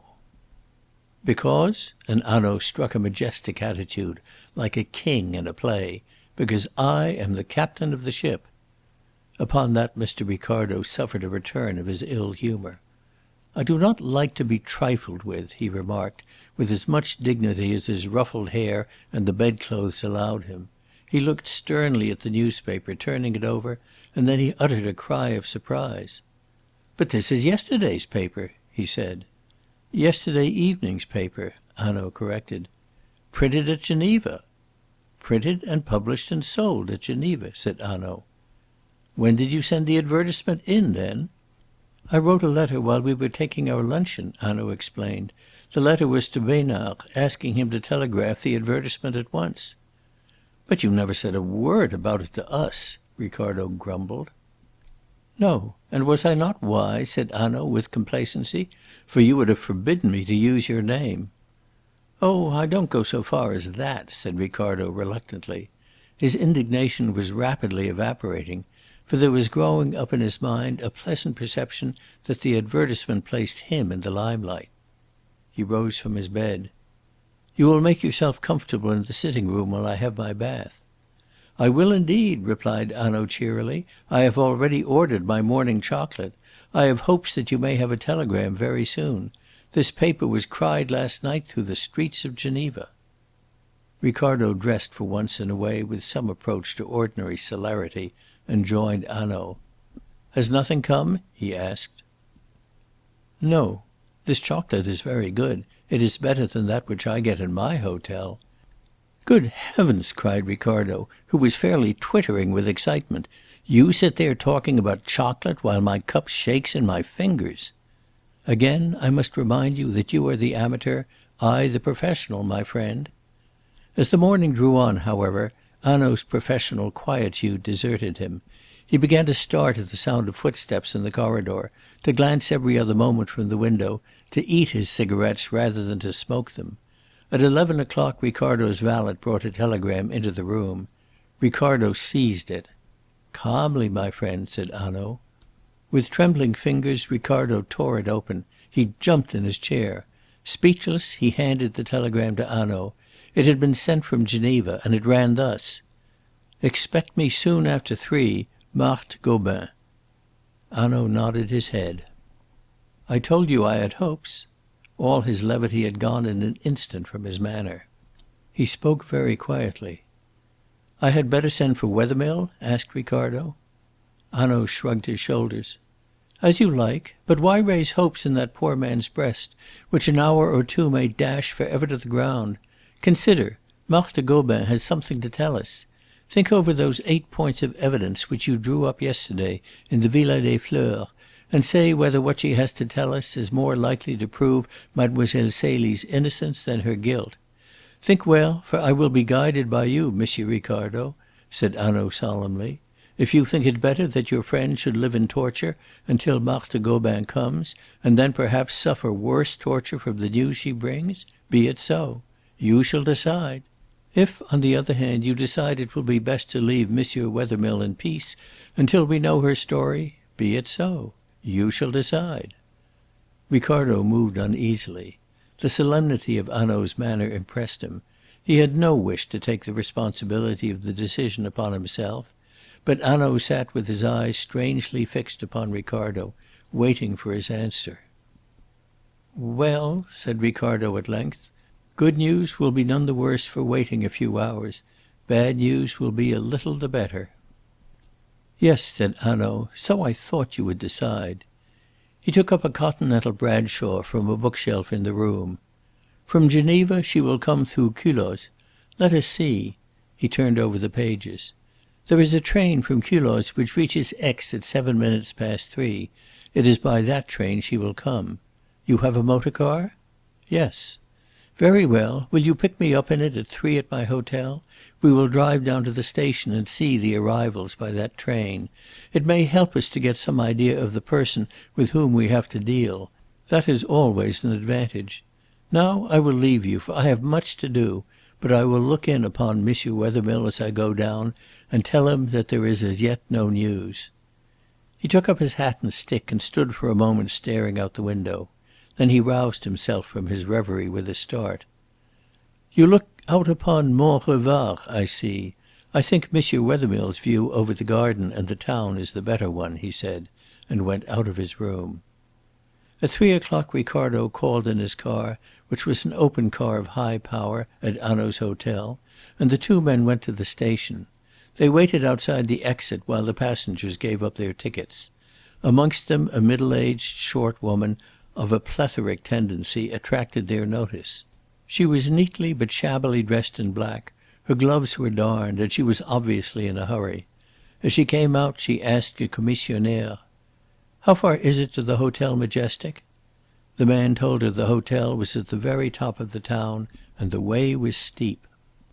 "But Madame can go up in the omnibus of the hotel," he suggested. Madame, however, was in too much of a hurry. The omnibus would have to wait for luggage. She hailed a closed cab and drove off inside it.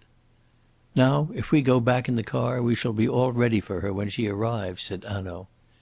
They passed the cab, indeed, a few yards up the steep hill which leads from the station.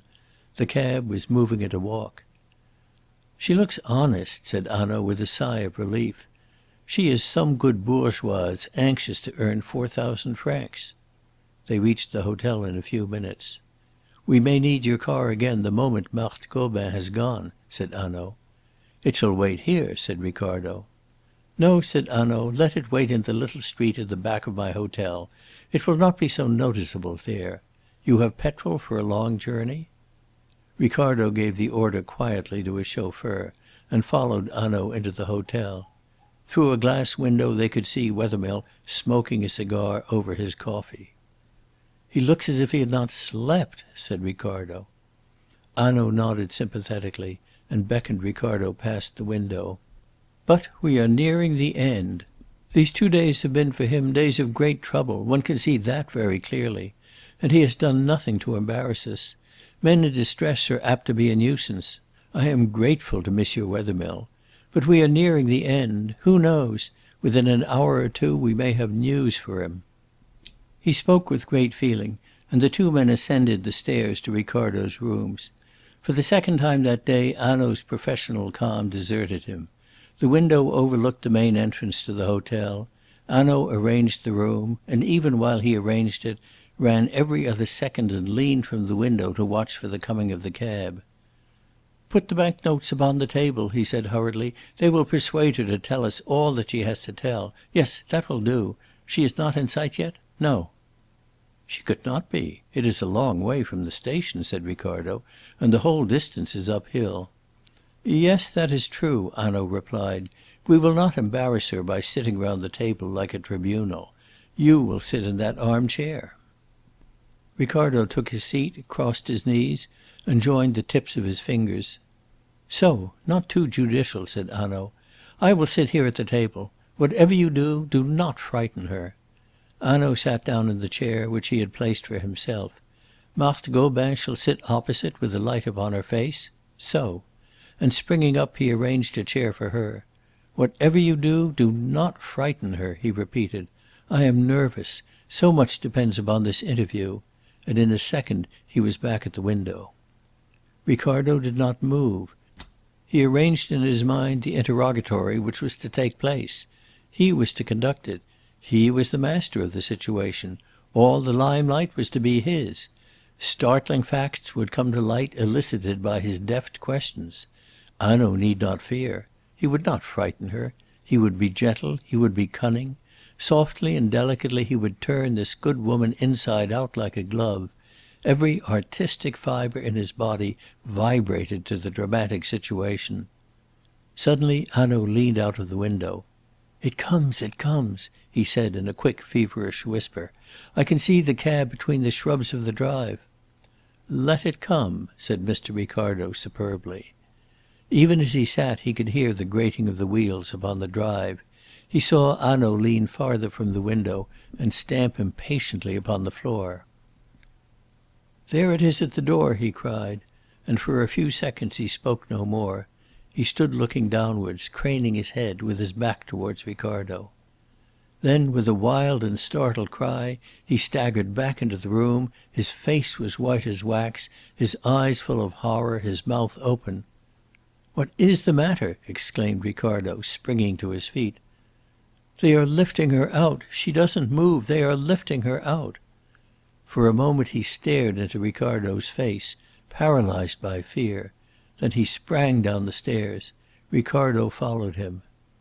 There was confusion in the corridor. Men were running, voices were crying questions. As they passed the window they saw Wethermill start up, aroused from his lethargy.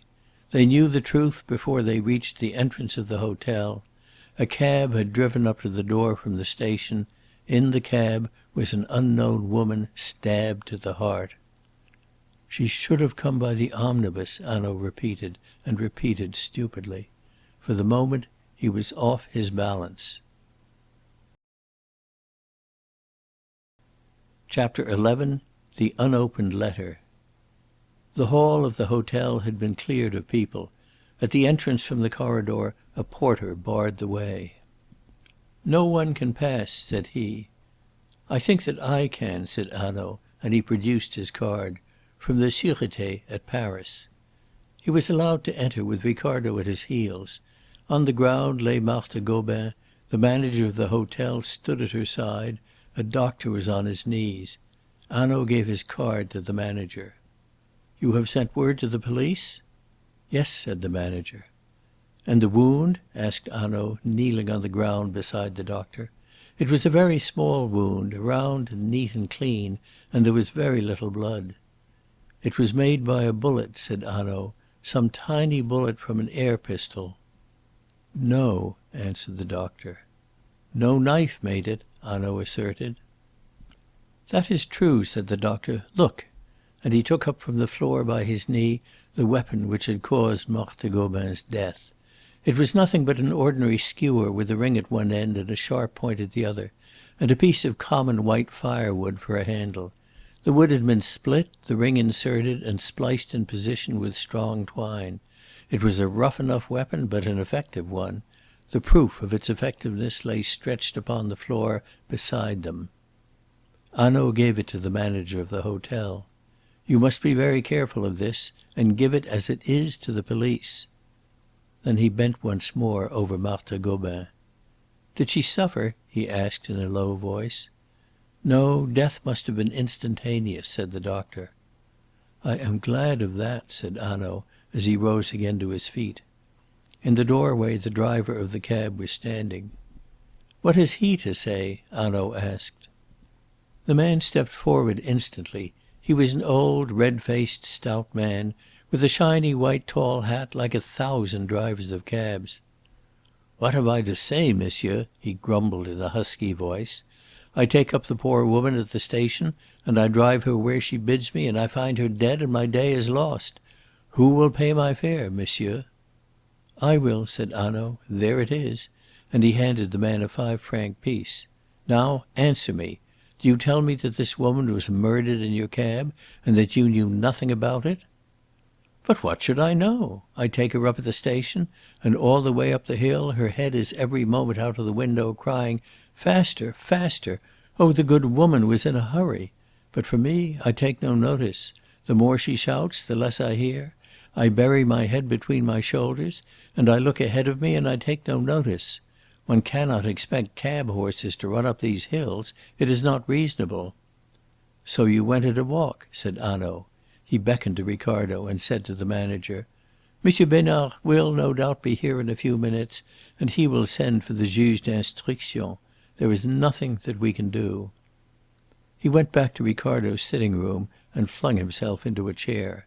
He had been calm enough downstairs in the presence of the doctor and the body of the victim. Now, with only Ricardo for a witness, he gave way to distress. "It is terrible," he said. "The poor woman! It was I who brought her to Aix. It was through my carelessness. But who would have thought?" He snatched his hands from his face and stood up. "I should have thought," he said solemnly. "Extraordinary daring, that was one of the qualities of my criminal. I knew it and I disregarded it. Now we have a second crime." "The skewer may lead you to the criminal," said Mr. Ricardo. "The skewer!" cried Hanaud. "How will that help us? A knife, yes, perhaps. But a skewer! At the shops there will not be so many at Aix at which you can buy skewers. They may remember to whom they sold one within the last day or so." "How do we know it was bought in the last day or so?" cried Hanaud scornfully. "We have not to do with a man who walks into a shop and buys a single skewer to commit a murder with, and so hands himself over to the police. How often must I say it?" The violence of his contempt nettled Ricardo. "If the murderer did not buy it, how did he obtain it?" he asked obstinately. "Oh, my friend, could he not have stolen it? From this or any hotel in Aix? Would the loss of a skewer be noticed, do you think?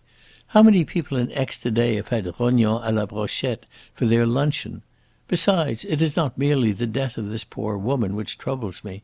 We have lost the evidence which she was going to bring to us. She had something to tell us about Celia Harland, which now we shall never hear. We have to begin all over again, and I tell you we have not the time to begin all over again. No, we have not the time. Time will be lost, and we have no time to lose." He buried his face again in his hands and groaned aloud. His grief was so violent and so sincere that Ricardo, shocked as he was by the murder of Marthe Gobin, set himself to console him. "But you could not have foreseen that at 3 o'clock in the afternoon at Aix—" Hanaud brushed the excuse aside. "It is no extenuation. I ought to have foreseen. Oh, but I will have no pity now," he cried, and as he ended the words abruptly his face changed. He lifted a trembling forefinger and pointed. There came a sudden look of life into his dull and despairing eyes. He was pointing to a side table on which were piled Mr. Ricardo's letters. "You have not opened them this morning?" he asked. "No, you came while I was still in bed. I have not thought of them till now." Hanaud crossed the table, and looking down at the letters uttered a cry. "There's one, the big envelope," he said, his voice shaking like his hand. "It has a Swiss stamp." He swallowed to moisten his throat. Ricardo sprang across the room and tore open the envelope. There was a long letter enclosed in a handwriting unknown to him. He read aloud the first lines of the letter. "I write what I saw and post it to-night, so that no one may be before me with the news. I will come over to-morrow for the money." A low exclamation from Hanaud interrupted the words. "The signature! Quick!" Ricardo turned to the end of the letter. "Marthe Gobin." "She speaks, then! After all, she speaks!" Hanaud whispered in a voice of awe. He ran to the door of the room, opened it suddenly, and shutting it again locked it. "Quick! We cannot bring that poor woman back to life, but we may still " He did not finish his sentence. He took the letter unceremoniously from Ricardo's hand and seated himself at the table. Over his shoulder Mr. Ricardo, too, read Marthe Gobin's letter. It was just the sort of letter which, in Ricardo's view, Marthe Gobin would have written, a long straggling letter which never kept to the point, which exasperated them one moment by its folly and fired them to excitement the next. It was dated from a small suburb of Geneva on the western side of the lake, and it ran as follows: The suburb is but a street close to the lakeside, and a tram runs into the city. It is quite respectable, you understand, monsieur, with a hotel at the end of it, and really some very good houses. But I do not wish to deceive you about the social position of myself or my husband. Our house is on the wrong side of the street. Definitely, yes. It is a small house, and we do not see the water from any of the windows because of the better houses opposite. Monsieur Gobin, my husband, who was a clerk in one of the great banks in Geneva, broke down in health in the spring, and for the last 3 months has been compelled to keep indoors. Of course, money has not been plentiful, and I could not afford a nurse. Consequently, I myself have been compelled to nurse him.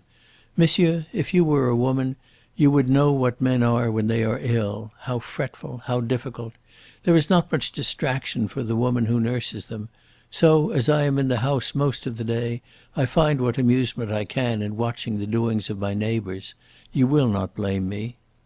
A month ago the house almost directly opposite to us was taken furnished for the summer by a Madame Rossignol.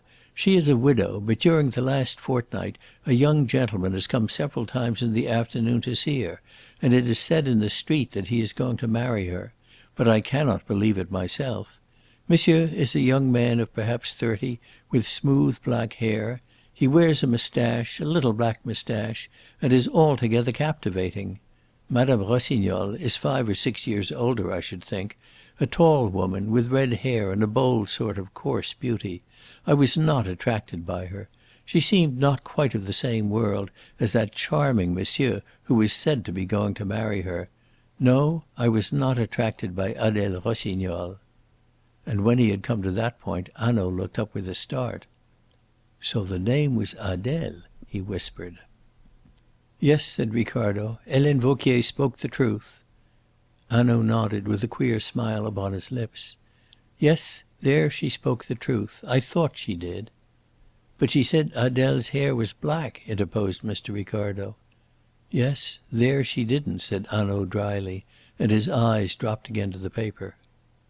"I knew her name was Adèle, for often I have heard her servant calling her so, and without any madame in front of the name.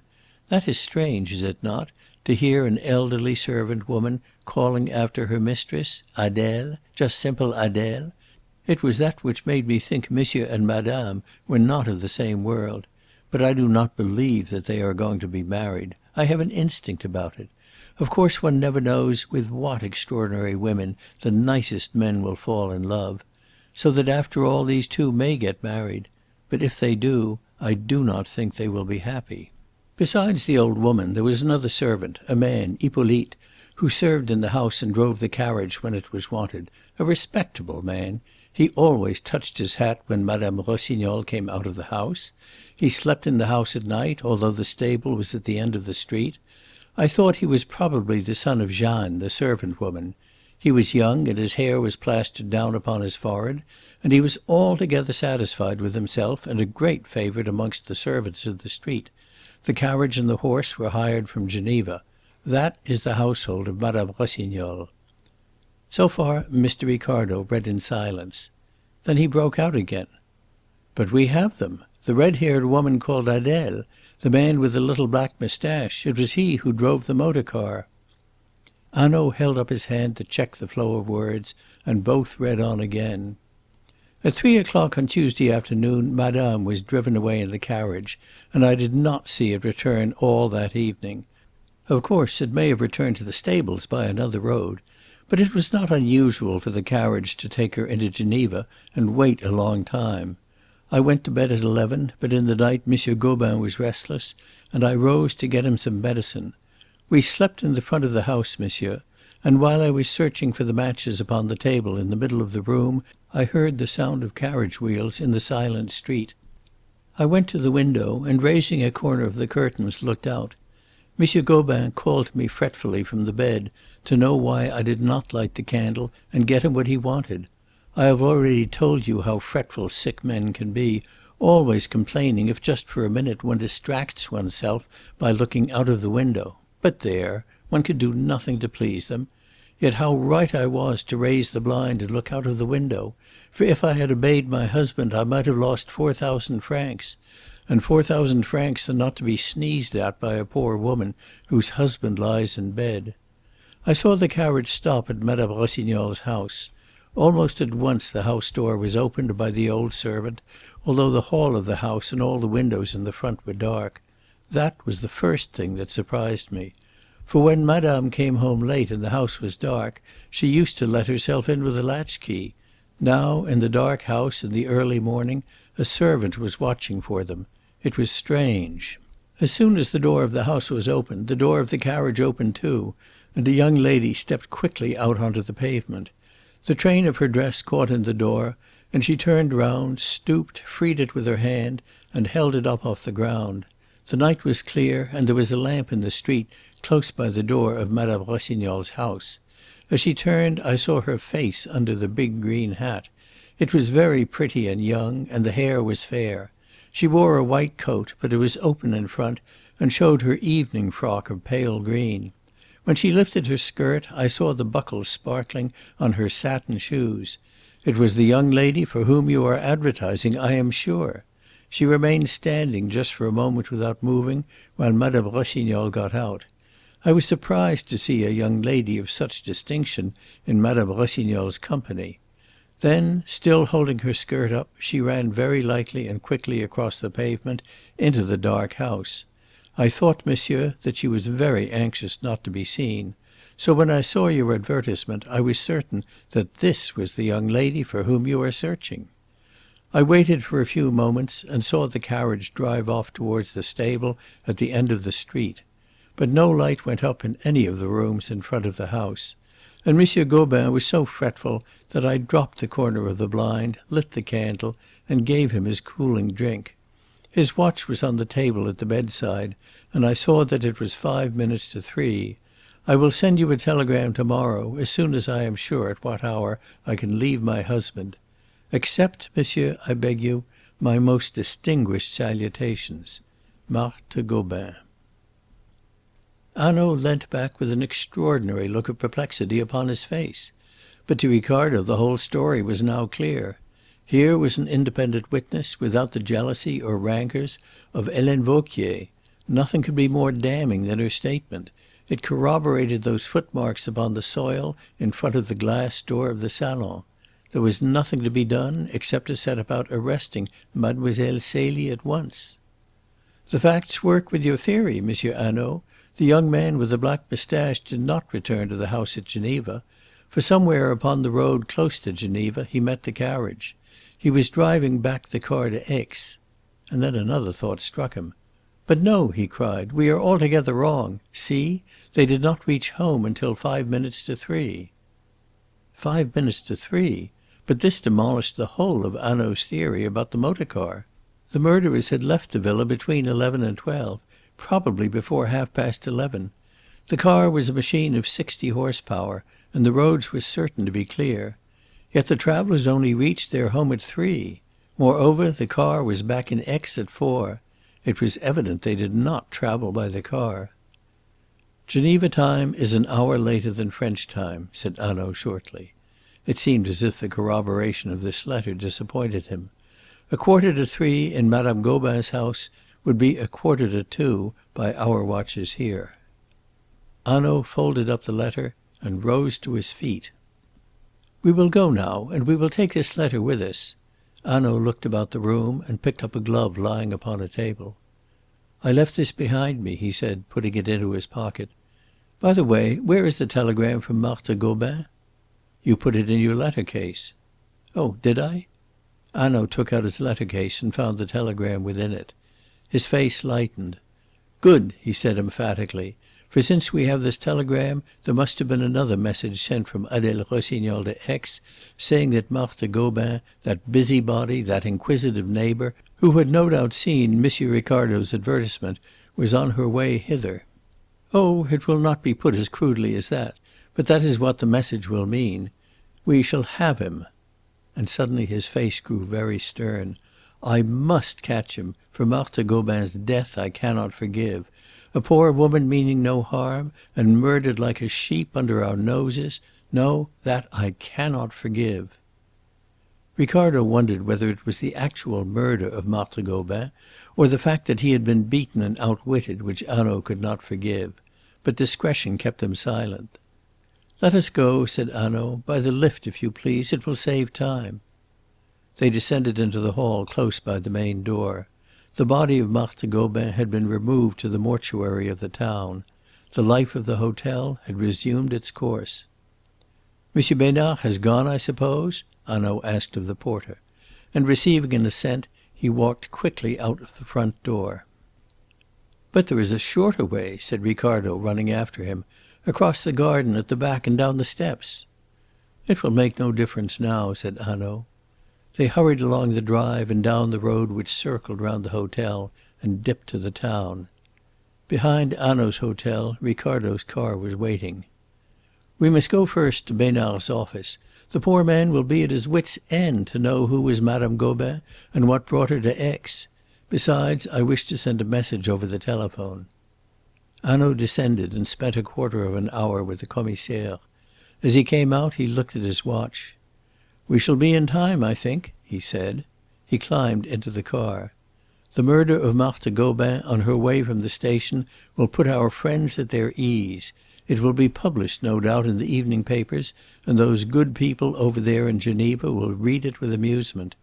They do not know that Marthe Gobin wrote a letter yesterday night. Come, let us go." "Where to?" asked Ricardo. "Where to?" exclaimed Hanaud. "Why, of course to Geneva." Chapter 12. The Aluminium Flask. "I have telephoned to Le Maire, the chef de la sûreté at Geneva," said Hanaud, as the car sped out of Aix along the road to Annecy. "He will have the house watched. We shall be in time. They will do nothing until dark." But though he spoke confidently, there was a note of anxiety in his voice, and he sat forward in the car as though he were already straining his eyes to see Geneva. Ricardo was a trifle disappointed. They were on the great journey to Geneva. They were going to arrest Mademoiselle Celie and her accomplices, and Hanaud had not come disguised. Hanaud, in Ricardo's eyes, was hardly living up to the dramatic expedition on which they had set out. It seemed to him that there was something incorrect in the great detective coming out on the chase without a false beard. "But, my dear friend, why shouldn't I?" pleaded Hanaud. "We are going to dine together at the Restaurant du Nord over the lake until it grows dark. It is not pleasant to eat one's soup in a false beard. Have you tried it? Besides, everybody stares so, seeing perfectly well that it is false. Now, I do not want tonight that people should know me for a detective, so I do not go disguised." "Humorist!" said Mr. Ricardo. "There, you have found me out!" cried Hanaud in mock alarm. "Besides, I told you this morning that that is precisely what I am." Beyond Annecy they came to the bridge over the ravine. At the far end of it the car stopped. A question, a hurried glance into the body of the car, and the officers of the customs stood aside. "You see how perfunctory it is," said Hanaud, and with a jerk the car moved on. The jerk threw Hanaud against Mr. Ricardo. Something hard in the detective's pocket knocked against his companion. "You have got them?" he whispered. "What?" "The handcuffs." Another disappointment awaited Ricardo. A detective without a false beard was bad enough, but that was nothing to a detective without handcuffs. The paraphernalia of justice were sadly lacking. However, Hanaud consoled Mr. Ricardo by showing him the hard thing. It was almost as thrilling as the handcuffs, for it was a loaded revolver. "There will be danger, then," said Ricardo with a tremor of excitement. "I should have brought mine." "There would have been danger, my friend," Hanaud objected gravely, "if you had brought yours." They reached Geneva as the dusk was falling, and drove straight to the restaurant by the side of the lake, and mounted to the balcony on the first floor. A small stout man sat at a table alone in a corner of the balcony. He rose and held out his hands. "My friend, Monsieur le Maire, the Chef de la Sûreté of Geneva," said Hanaud, presenting the little man to his companion. There were as yet only two couples dining in the restaurant, and Hanaud spoke so that neither could overhear him. He sat down at the table. "What news?" he asked. "None," said le Maire. "No one has come out of the house. No one has gone in." "And if anything happens while we dine?" "We shall know," said le Maire. "Look, there is a man loitering under the trees there. He will strike a match to light his pipe." The hurried conversation was ended. "Good," said Hanaud. "We will dine then, and be gay." He called to the waiter and ordered dinner. It was after 7 when they sat down to dinner, and they dined while the dusk deepened. In the street below the lights flashed out, throwing a sheen on the foliage of the trees at the water's side. Upon the dark lake the reflections of lamps rippled and shook. A boat in which musicians sang to music passed by with a cool splash of oars. The green and red lights of the launches glided backwards and forwards.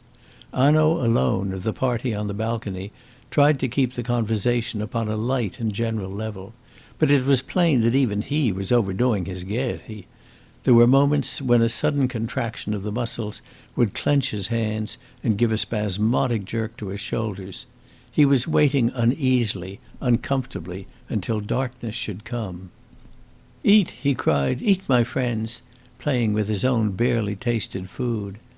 And then, at a sentence from le Maire, his knife and fork clattered on his plate, and he sat with a face suddenly grown white. For le Maire said, as though it was no more than a matter of ordinary comment, "So Madame Dauvray's jewels were, after all, never stolen?" Hanaud started. "You know that? How did you know it?" "It was in this evening's paper. I bought one on the way here. They were found under the floor of the bedroom." And even as he spoke a newsboy's voice rang out in the street below them. Le Maire was alarmed by the look on his friend's face. "Does it matter, Hanaud?" he asked with some solicitude. "It matters," and Hanaud rose up abruptly. The boy's voice sounded louder in the street below. The words became distinct to all upon that balcony. "The Aix murder! Discovery of the jewels!" "We must go," Hanaud whispered hoarsely. "Here are life and death in the balances, I believe, and there," he pointed down to the little group gathering about the newsboy under the trees, "there is the command which way to tip the scales." "It was not I who sent it," said Ricardo eagerly. He had no precise idea what Hanaud meant by his words, but he realized that the sooner he exculpated himself from the charge the better. "Of course it was not you. I know that very well," said Hanaud. He called for the bill. "When is that paper published?" "At 7," said le Maire.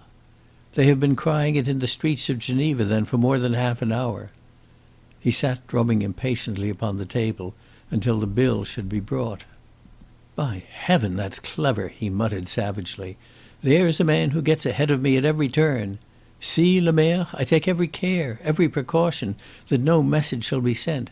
I let it be known, I take careful pains to let it be known, that no message can be sent without detection following, and here's the message sent by the one channel I never thought to guard against and stop. Look!" The murder at the Villa Rose and the mystery which hid its perpetration had aroused interest. This new development had quickened it. From the balcony Hanaud could see the groups thickening about the boy and the white sheets of the newspaper in the hands of passers-by. "Every one in Geneva or near Geneva will know of this message by now."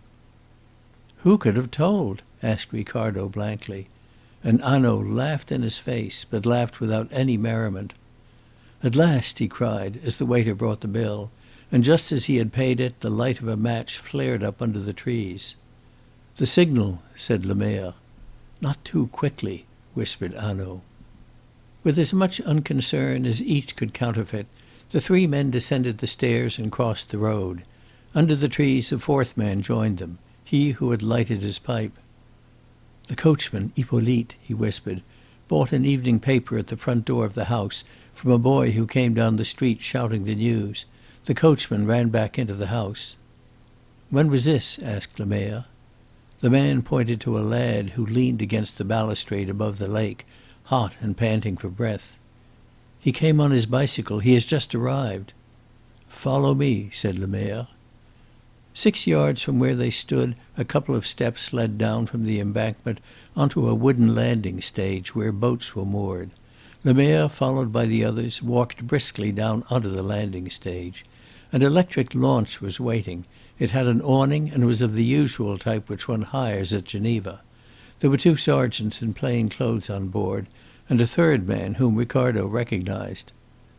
"That is the man who found out in whose shop the cord was bought," he said to Hanaud. "Yes, it is Durette. He has been here since yesterday." Le Maire and the 3 who followed him stepped into it, and it backed away from the stage and, turning, sped swiftly towards Geneva.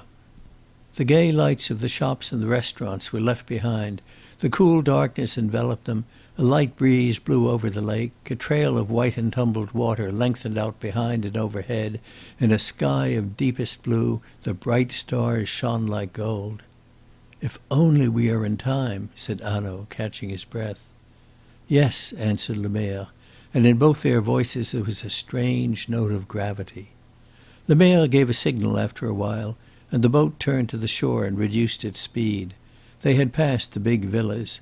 On the bank the gardens of houses, narrow, long gardens of a street of small houses, reached down to the lake, and to almost each garden there was a rickety landing stage of wood projecting into the lake. Again Le Maire gave a signal, and the boat's speed was so much reduced that not a sound of its coming could be heard.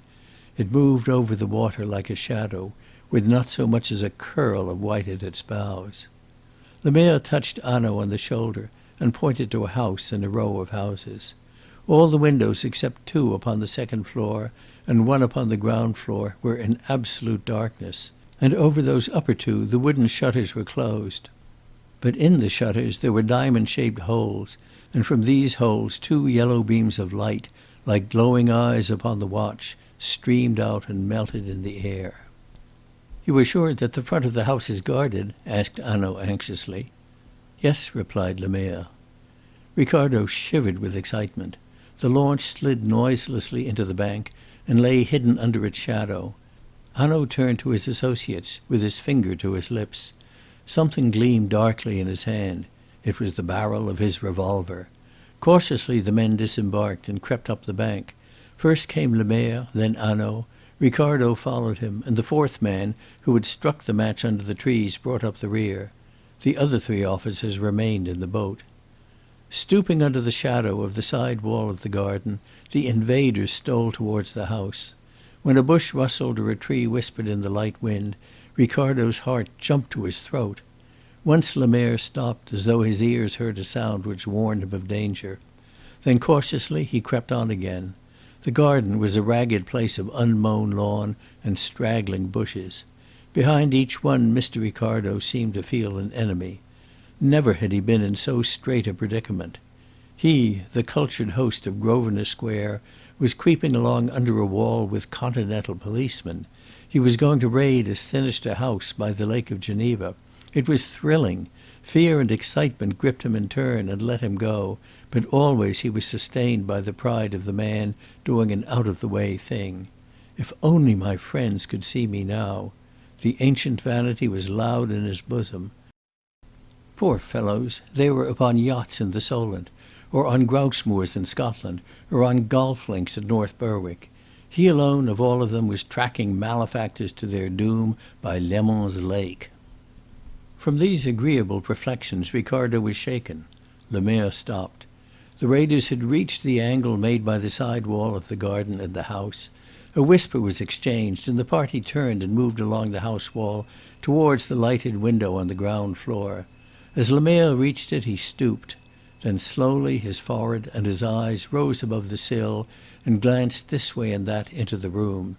Mr. Ricardo could see his eyes gleaming as the light from the window caught them. His face rose completely over the sill. He stared into the room without care or apprehension, then dropped again out of the reach of the light. He turned to Hanaud. "The room is empty," he whispered. Hanaud turned to Ricardo. Pass under the sill, or the light from the window will throw your shadow upon the lawn." The party came to the back door of the house. Le Maire tried the handle of the door, and to his surprise it yielded. They crept into the passage. The last man closed the door noiselessly, locked it, and removed the key. A panel of light shone upon the wall a few paces ahead. The door of the lighted room was open. As Ricardo stepped silently past it, he looked in. It was a parlour meanly furnished. Hanaud touched him on the arm and pointed to the table. Ricardo had seen the objects at which Hanaud pointed often enough without uneasiness, but now, in this silent house of crime, they had the most sinister and appalling aspect. There was a tiny phial half full of a dark brown liquid. Beside it a little leather case lay open, and across the case, ready for use or waiting to be filled, was a bright morphia needle. Ricardo felt the cold creep along his spine and shivered. "Come," whispered Hanaud. They reached the foot of a flight of stairs and cautiously mounted it. They came out in a passage which ran along the side of the house from the back to the front. It was unlighted, but they were now on the level of the street, and a fan-shaped glass window over the front door admitted a pale light. There was a street lamp near to the door, Ricardo remembered, for by the light of it Marthe de Cobin had seen Celia Harland run so nimbly into this house. For a moment the men in the passage held their breath. Someone strode heavily by on the pavement outside. To Mr. Ricardo's ear, a most companionable sound. Then a clock upon a church struck the half-hour musically, distantly. It was 8:30, and a second afterwards a tiny bright light shone. Hanaud was directing the light of a pocket electric torch to the next flight of stairs. Here the stairs were carpeted, and once more the men crept up.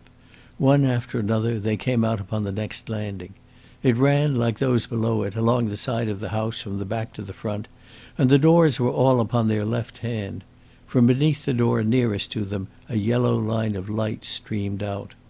They stood in the darkness, listening, but not a sound came from behind the door. Was this room empty too?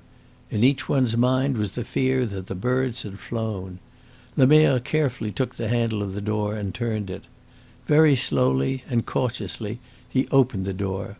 A strong light beat out through the widening gap upon his face. And then, though his feet did not move, his shoulders and his face drew back. The action was significant enough. This room, at all events, was not empty, but of what Le Maire saw in the room his face gave no hint. He opened the door wider, and now Hanaud saw. Ricardo, trembling with excitement, watched him. But again there was no expression of surprise, consternation, or delight. He stood stolidly and watched. Then he turned to Ricardo, placed a finger on his lips, and made room. Ricardo crept on tiptoe to his side, and now he too could look in. He saw a brightly lit bedroom with a made bed. On his left were the shuttered windows overlooking the lake. On his right, in the partition wall, a door stood open. Through the door he could see a dark, windowless closet, with a small bed from which the bedclothes hung and trailed upon the floor, as though someone had been but now roughly dragged from it. On a table close by the door lay a big green hat with a brown ostrich feather and a white cloak. But the amazing spectacle which kept him riveted was just in front of him. An old hag of a woman was sitting in a chair with her back towards them. She was mending with a big needle the holes in an old sack, and while she bent over her work she crooned to herself some French song. Every now and then she raised her eyes, for in front of her, under her charge, Mademoiselle Celie, the girl of whom Hanaud was in search, lay helpless upon a sofa. The train of her delicate green frock swept the floor. She was dressed as Helene Vauquier had described. Her gloved hands were tightly bound behind her back. Her feet were crossed so that she could not have stood, and her ankles were cruelly strapped together. Over her face and eyes a piece of coarse sacking was stretched like a mask, and the ends were roughly sewn together at the back of her head. She lay so still that but for the labouring of her bosom and a tremor which now and again shook her limbs, the watchers would have thought her dead. She made no struggle of resistance. She lay quiet and still. Once she writhed, but it was with the uneasiness of one in pain, and the moment she stirred, the old woman's hand went out to a bright aluminium flask which stood on a little table at her side. "Keep quiet, little one," she ordered in a careless, chiding voice, and she rapped with the flask peremptorily upon the table. Immediately, as though the tapping had some strange message of terror for the girl's ear, she stiffened her whole body and lay rigid. "I am not ready for you yet, little fool," said the old woman, and she bent again to her work. Ricardo's brain whirled. Here was the girl whom they had come to arrest, who had sprung from the salon with so much activity of youth across the stretch of grass, who had run so quickly and lightly across the pavement into this very house so that she should not be seen. And now she was lying in her fine and delicate attire, a captive, at the mercy of the very people who were her accomplices. Suddenly a scream rang out in the garden, a shrill, loud scream close beneath the windows. The old woman sprang to her feet. The girl on the sofa raised her head. The old woman took a step towards the window, and then she swiftly turned towards the door. She saw the men upon the threshold. She uttered a bellow of rage. There is no other word to describe the sound. It was not a human cry. It was the bellow of an angry animal. She reached out her hand towards the flask, but before she could grasp it, Hanaud seized her. She burst into a torrent of foul oaths. Hanaud flung her across to Lemaire's officer, who dragged her from the room. "Quick!" said Hanaud, pointing to the girl, who was now struggling helplessly upon the sofa. "Mademoiselle Celie!" Ricardo cut the stitches of the sacking. Hanaud unstrapped her hands and feet. They helped her to sit up. She shook her hands in the air as though they tortured her, and then, in a piteous, whimpering voice like a child's, she babbled incoherently and whispered prayers. Suddenly the prayers ceased. She sat stiff, with eyes fixed and staring. She was watching Lemaire, and she was watching him fascinated with terror. He was holding in his hand the large, bright aluminium flask.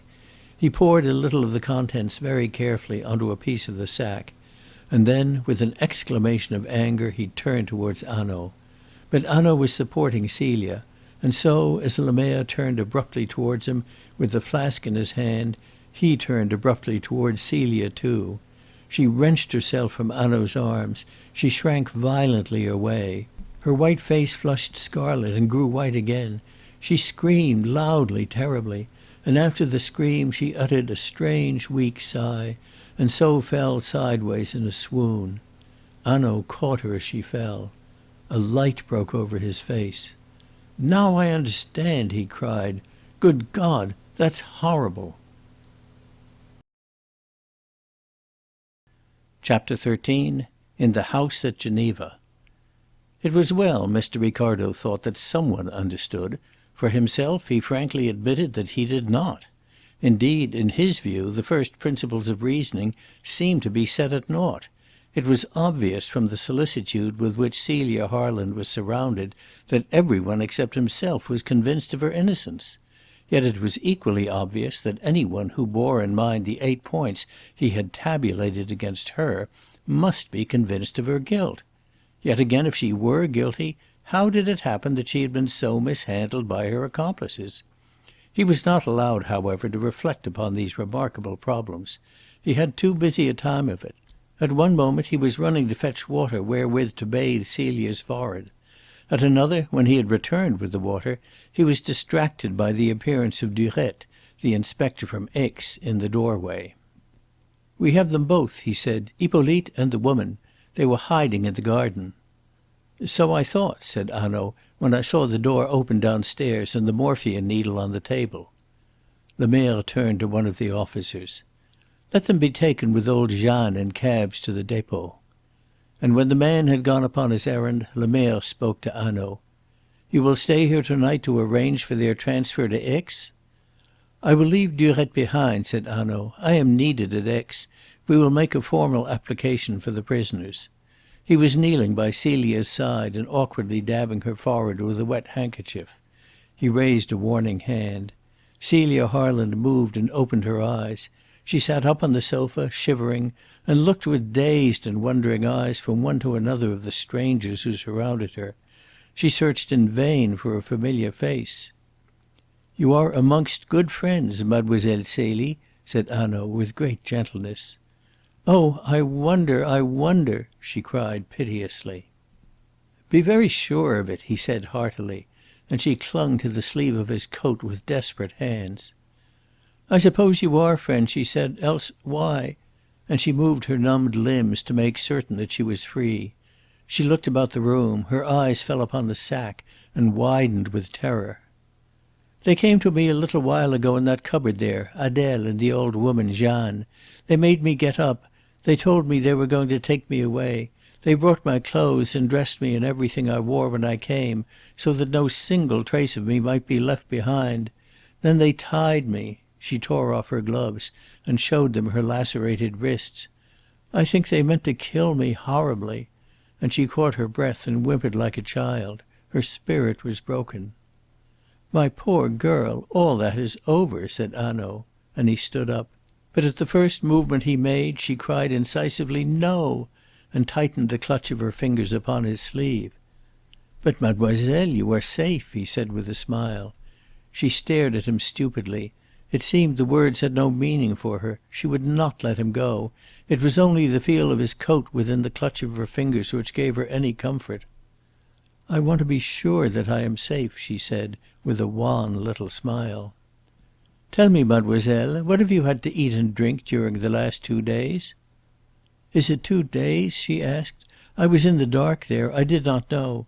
A little bread, a little water." "That's what is wrong," said Hanaud. "Come, and let us go from here." "Yes, yes!" Celia cried eagerly. She rose to her feet and tottered. Hanaud put his arm about her. "You are very kind," she said in a low voice, and again doubt looked out from her face and disappeared. "I am sure that I can trust you." Ricardo fetched her cloak and slipped it on her shoulders. Then he brought her hat and she pinned it on.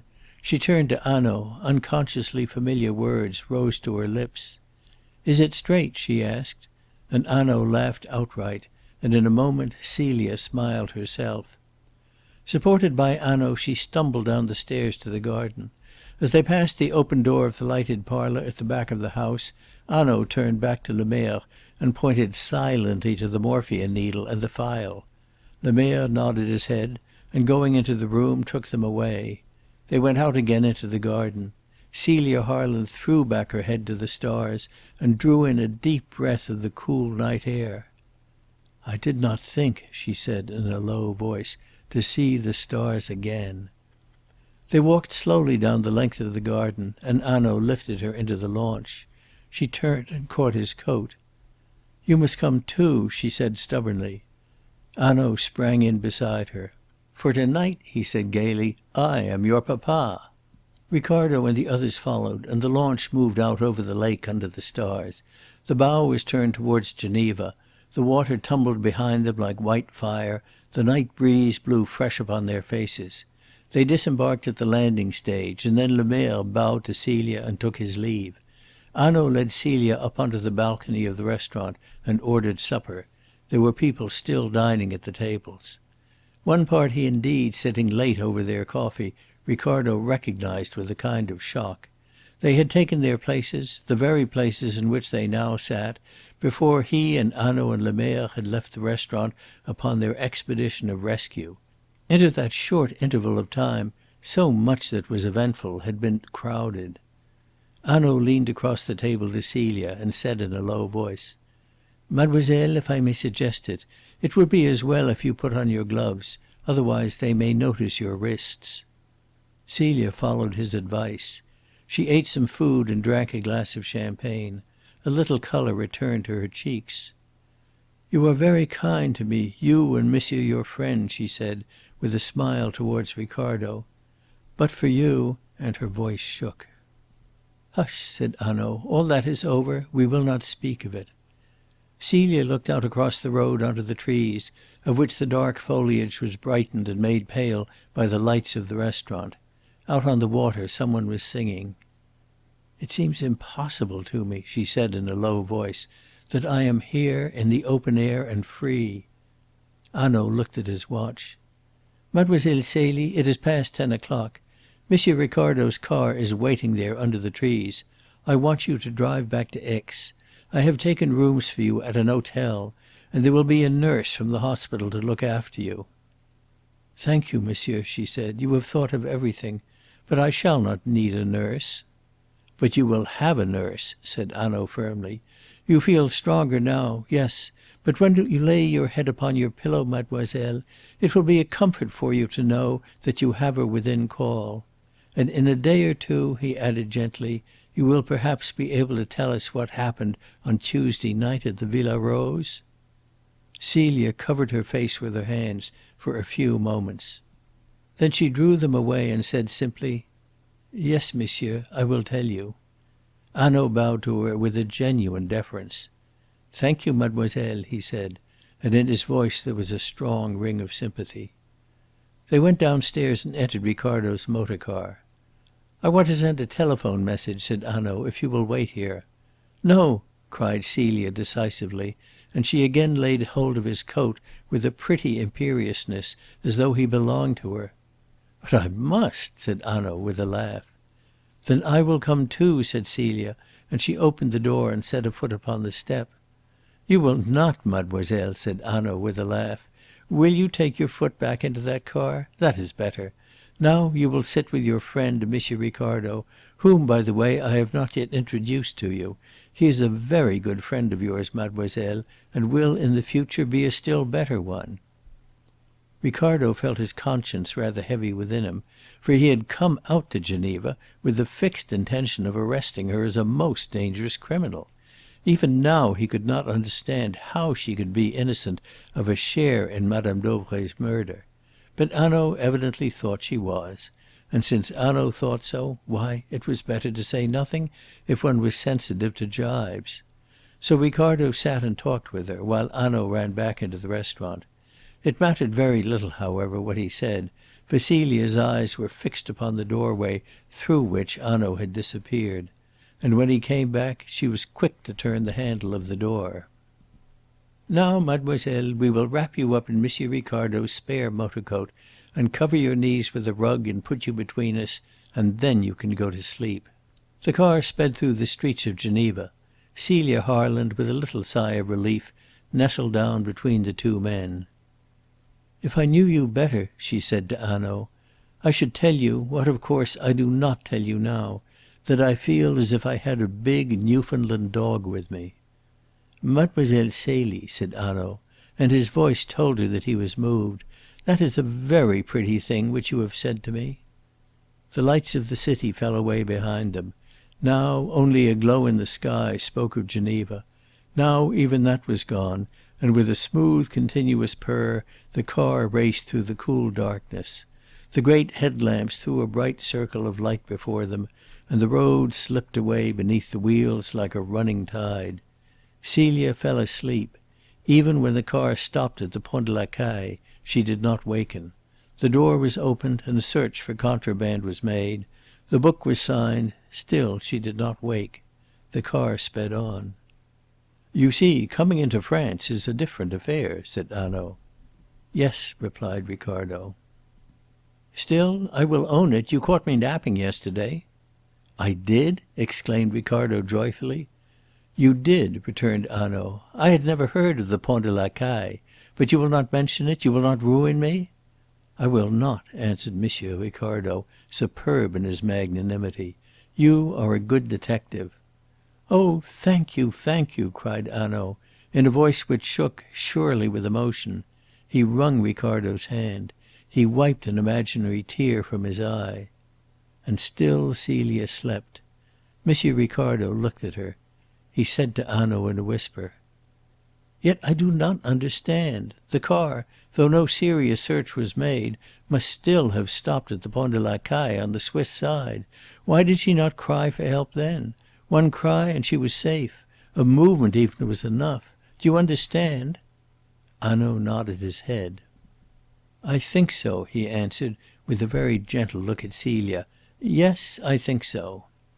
When Celia was aroused she found that the car had stopped before the door of an hotel, and that a woman in the dress of a nurse was standing in the doorway.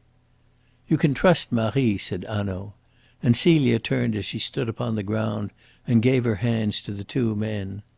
Thank you both," she said in a trembling voice. She looked at Hanaud and nodded her head. "You understand why I thank you so very much?" "Yes," said Hanaud. "But, mademoiselle," and he bent over the car and spoke to her quietly, holding her hand, "there is always a big Newfoundland dog in the worst of troubles, if only you will look for him. I tell you so, I who belong to the Sûreté in Paris. Do not lose heart." And in his mind he added, "God forgive me for the lie." He shook her hand and let it go, and gathering up her skirt she went into the hall of the hotel.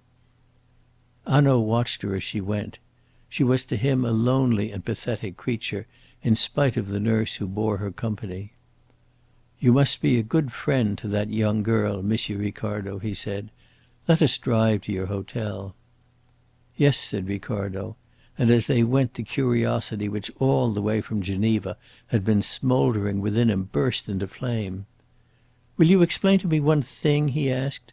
"When the scream came from the garden you were not surprised.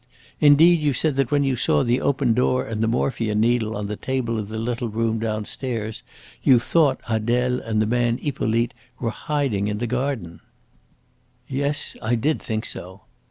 "Why? And why did the publication that the jewels had been discovered so alarm you?" "Ah," said Hanaud, "did you not understand that? Yet surely it is clear and obvious, if you once grant that the girl was innocent, was a witness of the crime, and was now in the hands of the criminals. Grant me those premises, Mr. Ricardo, for a moment, and you will see that we had just one chance of finding the girl alive in Geneva. From the first I was sure of that. What was the one chance? Why, this. She might be kept alive on the chance that she could be forced to tell what, by the way, she did not know, namely, the place where Madame Dauvray's valuable jewels were secreted. Now follow this. We, the police, find the jewels and take charge of them. Let that news reach the house in Geneva, and on the same night Mademoiselle Celie loses her life, and not very pleasantly. They have no further use for her. She is merely a danger to them. So I take my precautions. Never mind for the moment what they were. I take care that if the murderer is in Aix and gets wind of our discovery, he shall not be able to communicate his news." "The post office would have stopped letters or telegrams," said Ricardo. "I understand."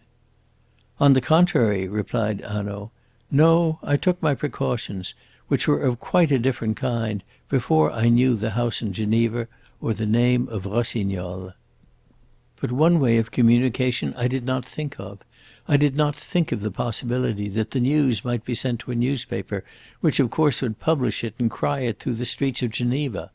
The moment I heard the news I knew we must hurry. The garden of the house ran down to the lake. A means of disposing of Mademoiselle Celie was close at hand, and the night had fallen. As it was, we arrived just in time, and no earlier than just in time. The paper had been bought, the message had reached the house, Mademoiselle Celie was no longer of any use, and every hour she stayed in that house was of course an hour of danger to her captors." "What were they going to do?" asked Ricardo. Hanaud shrugged his shoulders. "It is not pretty, what they were going to do. We reached the garden in our launch. At that moment Hippolyte and Adele, who is most likely Hippolyte's wife, are in the lighted parlour on the basement floor. Adele is preparing her morphia needle. Hippolyte is going to get ready the rowing boat, which was tied at the end of the landing stage. Quietly as we came into the bank they heard or saw us. They ran out and hid in the garden, having no time to lock the garden door, or perhaps not daring to lock it lest the sound of the key should reach our ears. We find that door upon the latch, the door of the room open, on the table lies the morphia needle. Upstairs lies Mademoiselle Celie. She is helpless, she cannot see what they are meaning to do." "But she could cry out!" exclaimed Ricardo. "She did not even do that." "No, my friend, she could not cry out," replied Hanaud very seriously. "I know why. She could not. No living man or woman could. Rest assured of that." Ricardo was mystified, but since the captain of the ship would not show his observation, he knew it would be in vain to press him.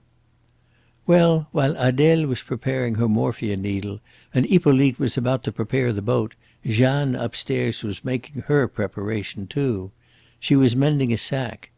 Did you see Mademoiselle Celie's eyes and face when first she saw that sack? Ah, she understood. They meant to give her a dose of morphia, and as soon as she became unconscious they were going perhaps to take some terrible precaution." Hanaud paused for a second. "I only say perhaps as to that.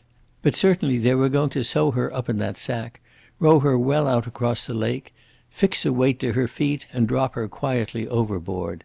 She was to wear everything which she had brought with her to the house. Mademoiselle Celie would have disappeared for ever, and left not even a ripple upon the water to trace her by." Ricardo clenched his hands. "But that's horrible!" he cried, and as he uttered the words the car swerved into the drive and stopped before the door of the Hotel Majestic. Ricardo sprang out.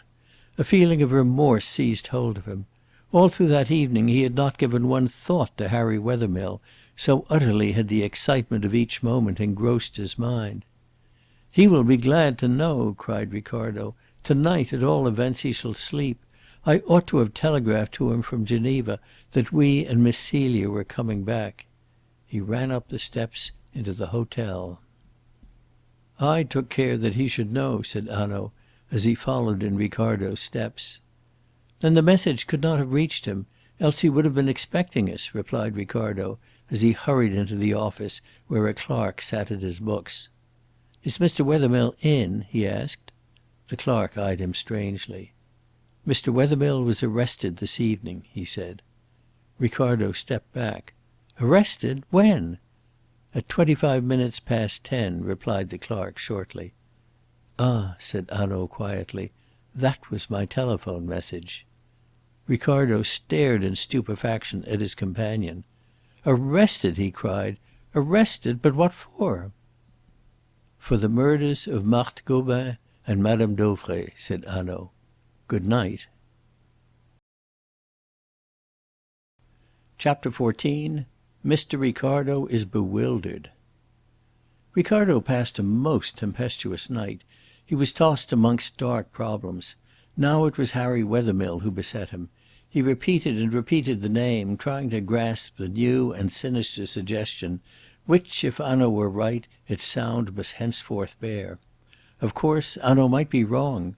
Only, if he were wrong, how had he come to suspect Harry Wethermill?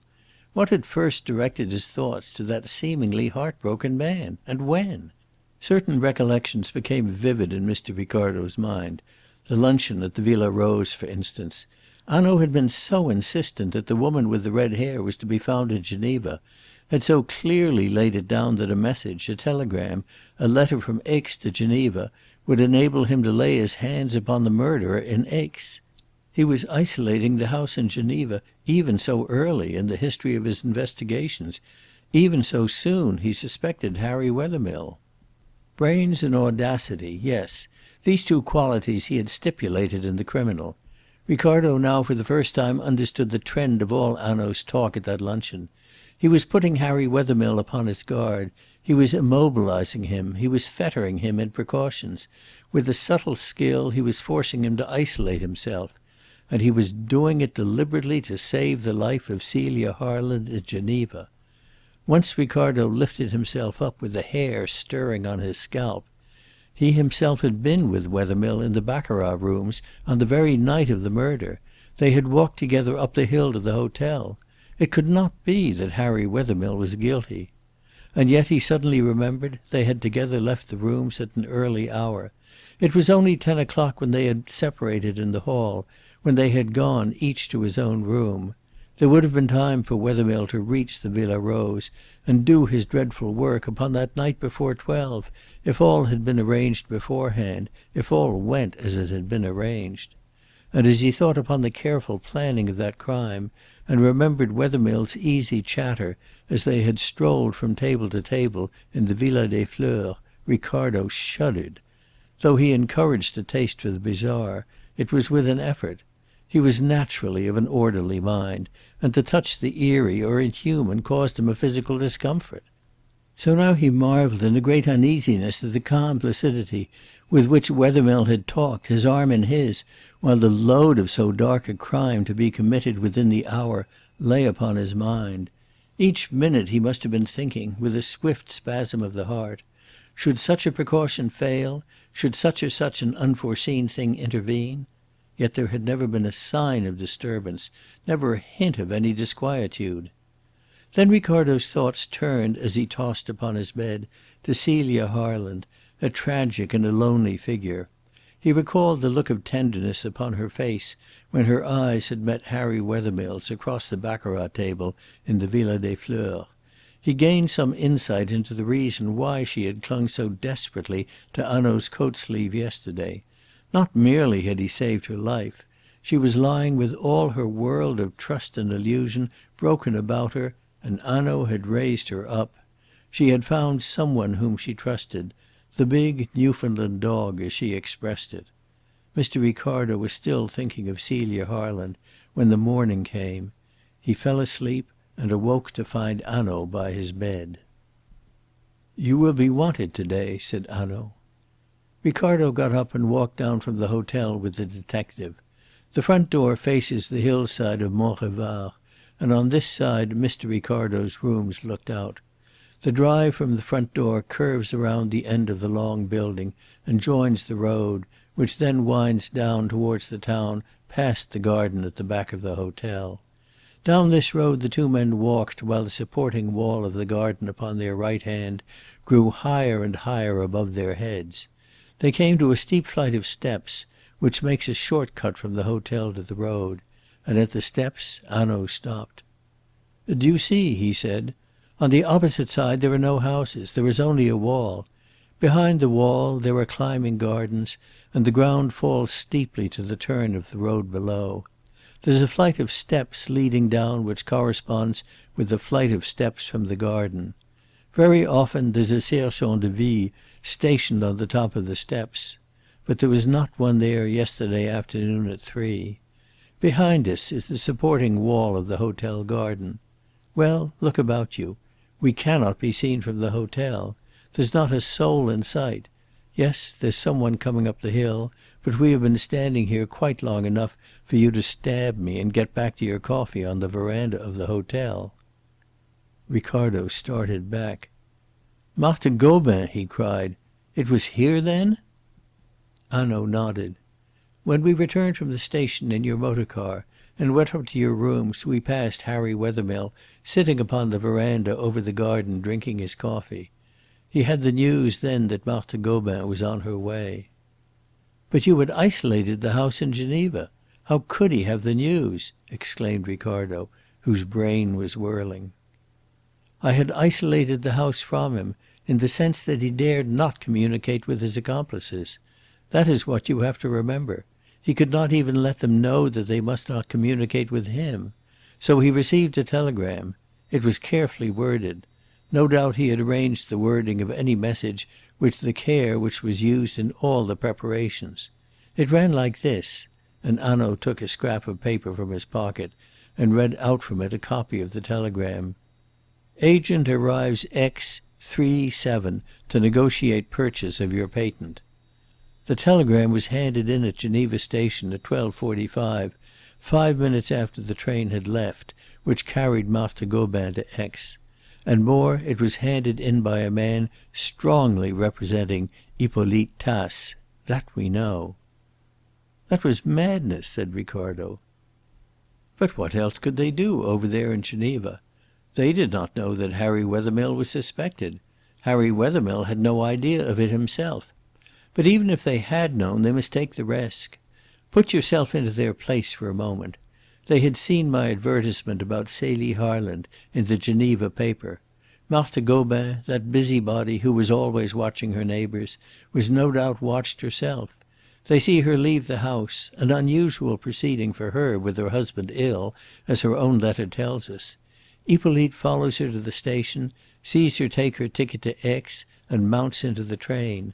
He must guess at once that she saw Celia Harland enter their house, that she is travelling to Aix with the information of her whereabouts. At all costs she must be prevented from giving that information. At all risks, therefore, the warning telegram must be sent to Harry Wethermill." Ricardo recognized the force of the argument. "If only you had heard of the telegram yesterday in time!" he cried.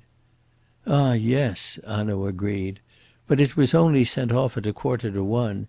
It was delivered to Wethermill, and a copy was sent to the Prefecture, but the telegram was delivered first." "When was it delivered to Wethermill?" asked Ricardo. "At 3. We had already left for the station. Wethermill was standing on the veranda. The telegram was brought to him there.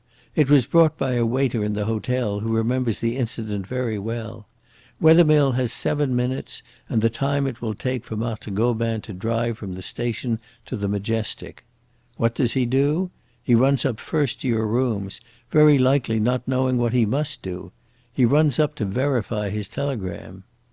"Are you sure of that?" cried Ricardo. "How can you be? You were at the station with me.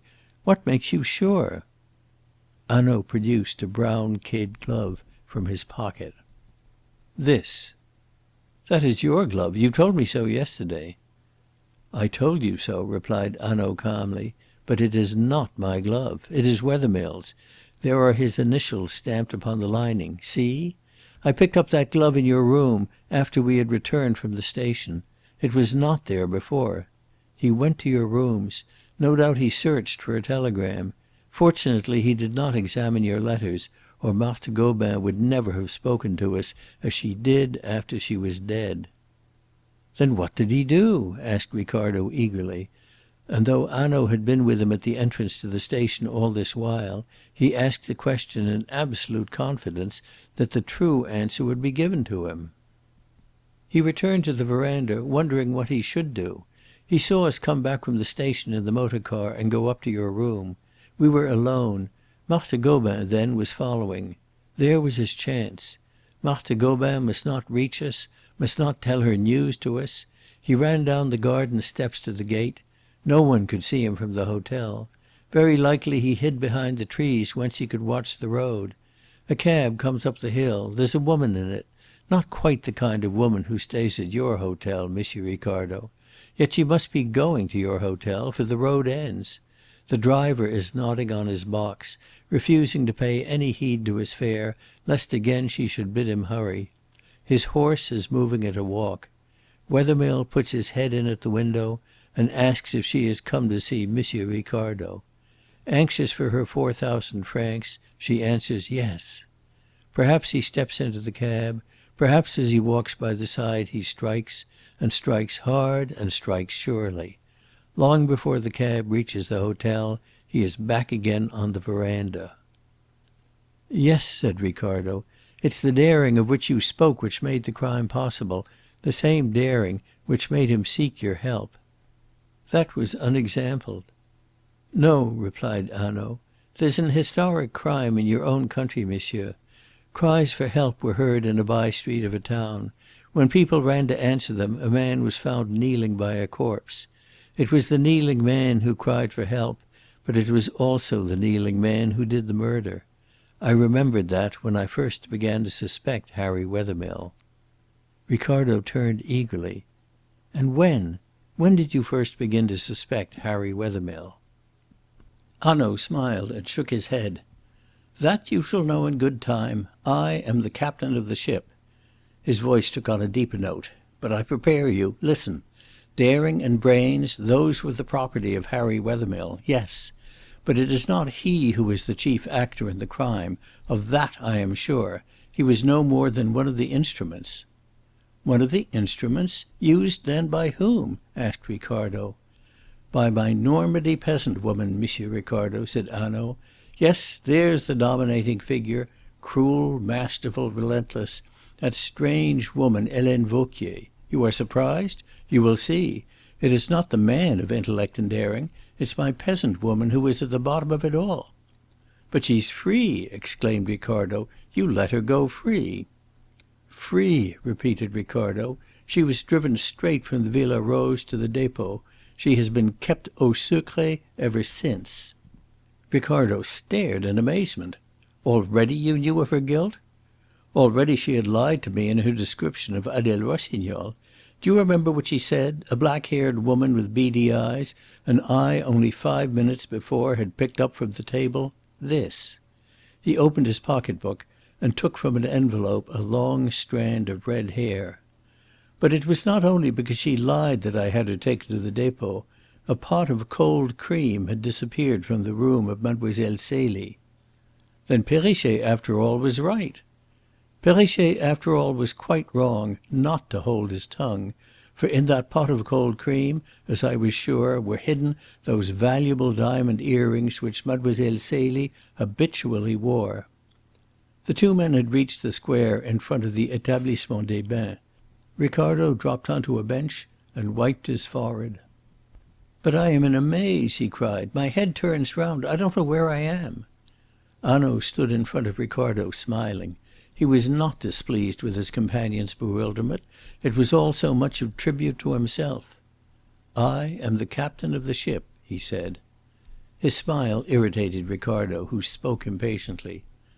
"I should be very glad," he said, "if you would tell me how you discovered all these things, and what it was that the little salon on the first morning had to tell to you, and why Celia Harland ran from the glass doors across the grass to the motor car, and again from the carriage into the house on the lake. Why did she not resist yesterday evening? Why did she not cry for help? How much of Helene Vauquier's evidence was true and how much false? For what reason Wethermill concerned himself in this affair? Oh, and 1,000 things which I don't understand." "Ah, the cushions and the scrap of paper and the aluminium flask," said Hanaud, and the triumph faded from his face. He spoke now to Ricardo with a genuine friendliness. "You must not be angry with me if I keep you in the dark for a little while. I, too, Mr. Ricardo, have artistic inclinations. I will not spoil the remarkable story which I think Mademoiselle Celie will be ready to tell us.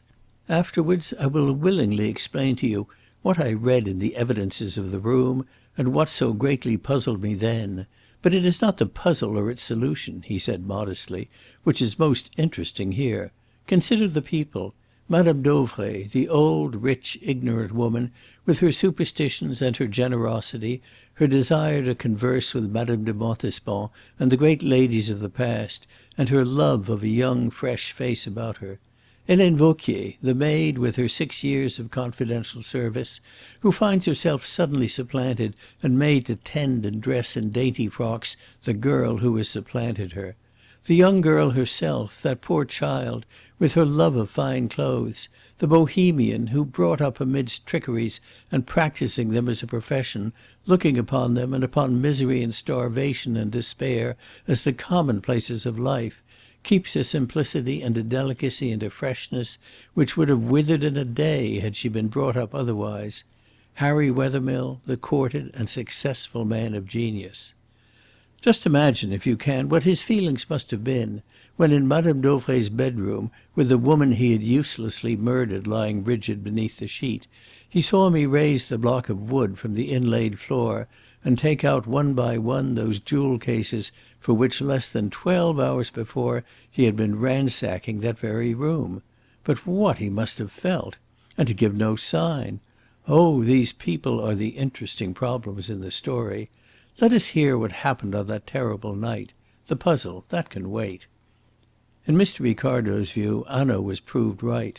The extraordinary and appalling story, which was gradually unrolled, of what had happened on that night of Tuesday in the Villa Rose, exceeded in its grim interest all the mystery of the puzzle. But it was not told at once. The trouble at first with Mademoiselle Celie was a fear of sleep. She dared not sleep, even with a light in the room and a nurse at her bedside. When her eyes were actually closing, she would force herself desperately back into the living world.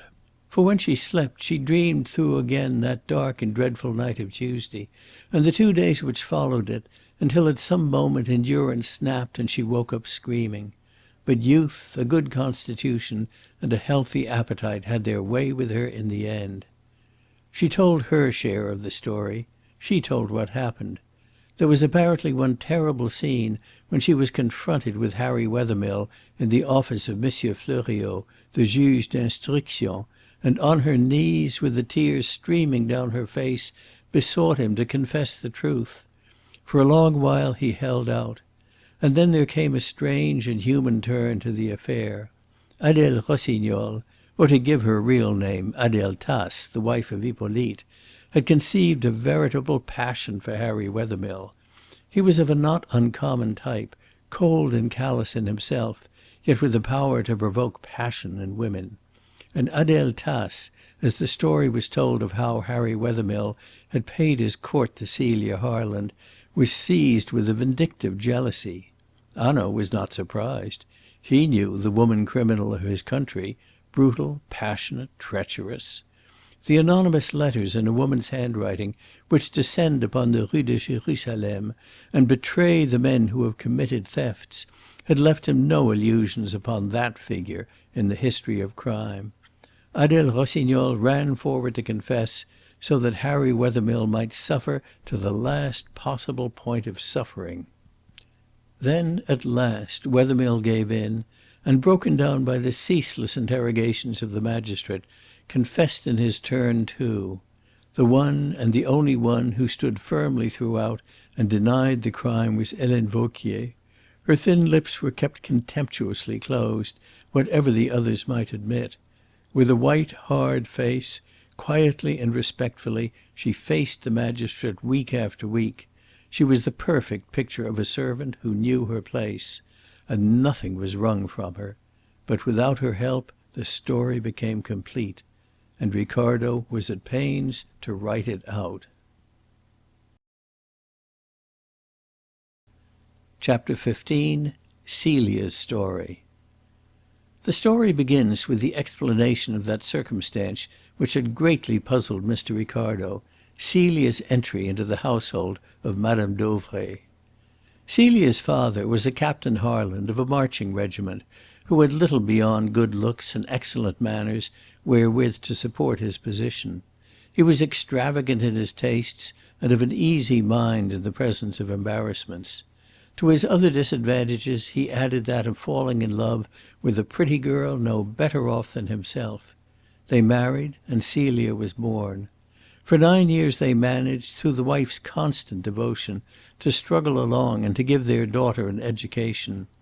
Then, however, Celia's mother broke down under the strain and died. Captain Harland, a couple of years later, went out of the service with discredit, passed through the bankruptcy court, and turned showman. His line was thought-reading. He enlisted the services of his daughter, taught her the tricks of his trade, and became the great Fortinbras of the music halls. Captain Harland would move amongst the audience, asking the spectators in a whisper to think of a number or of an article in their pockets after the usual fashion, while the child, in her short frock and with her long fair hair tied back with a ribbon, would stand blindfolded upon the platform and reel off the answers with astonishing rapidity. She was singularly quick, singularly receptive. The undoubted cleverness of the performance and the beauty of the child brought to them a temporary prosperity. The great Fortinbras rose from the music halls to the assembly rooms of provincial towns. The performance became genteel, and ladies flocked to the matinees. The great Fortinbras dropped his pseudonym and became once more Captain Harland. As Celia grew up, he tried a yet higher flight. He became a spiritualist, with Celia for his medium. The thought-reading entertainments became thrilling seances, and the beautiful child, now grown into a beautiful girl of 17, created a greater sensation as a medium in a trance than she had done as a lightning thought-reader. "I saw no harm in it," Celia explained to M. Fleuriot, without any attempt at extenuation. "I never understood that we might be doing any hurt to any one. People were interested. They were to find us out if they could, and they tried to and they couldn't. I looked upon it quite simply in that way. It was just my profession. I accepted it without any question. I was not troubled about it until I came to Aix." A startling exposure, however, at Cambridge discredited the craze for spiritualism, and Captain Harland's fortunes declined.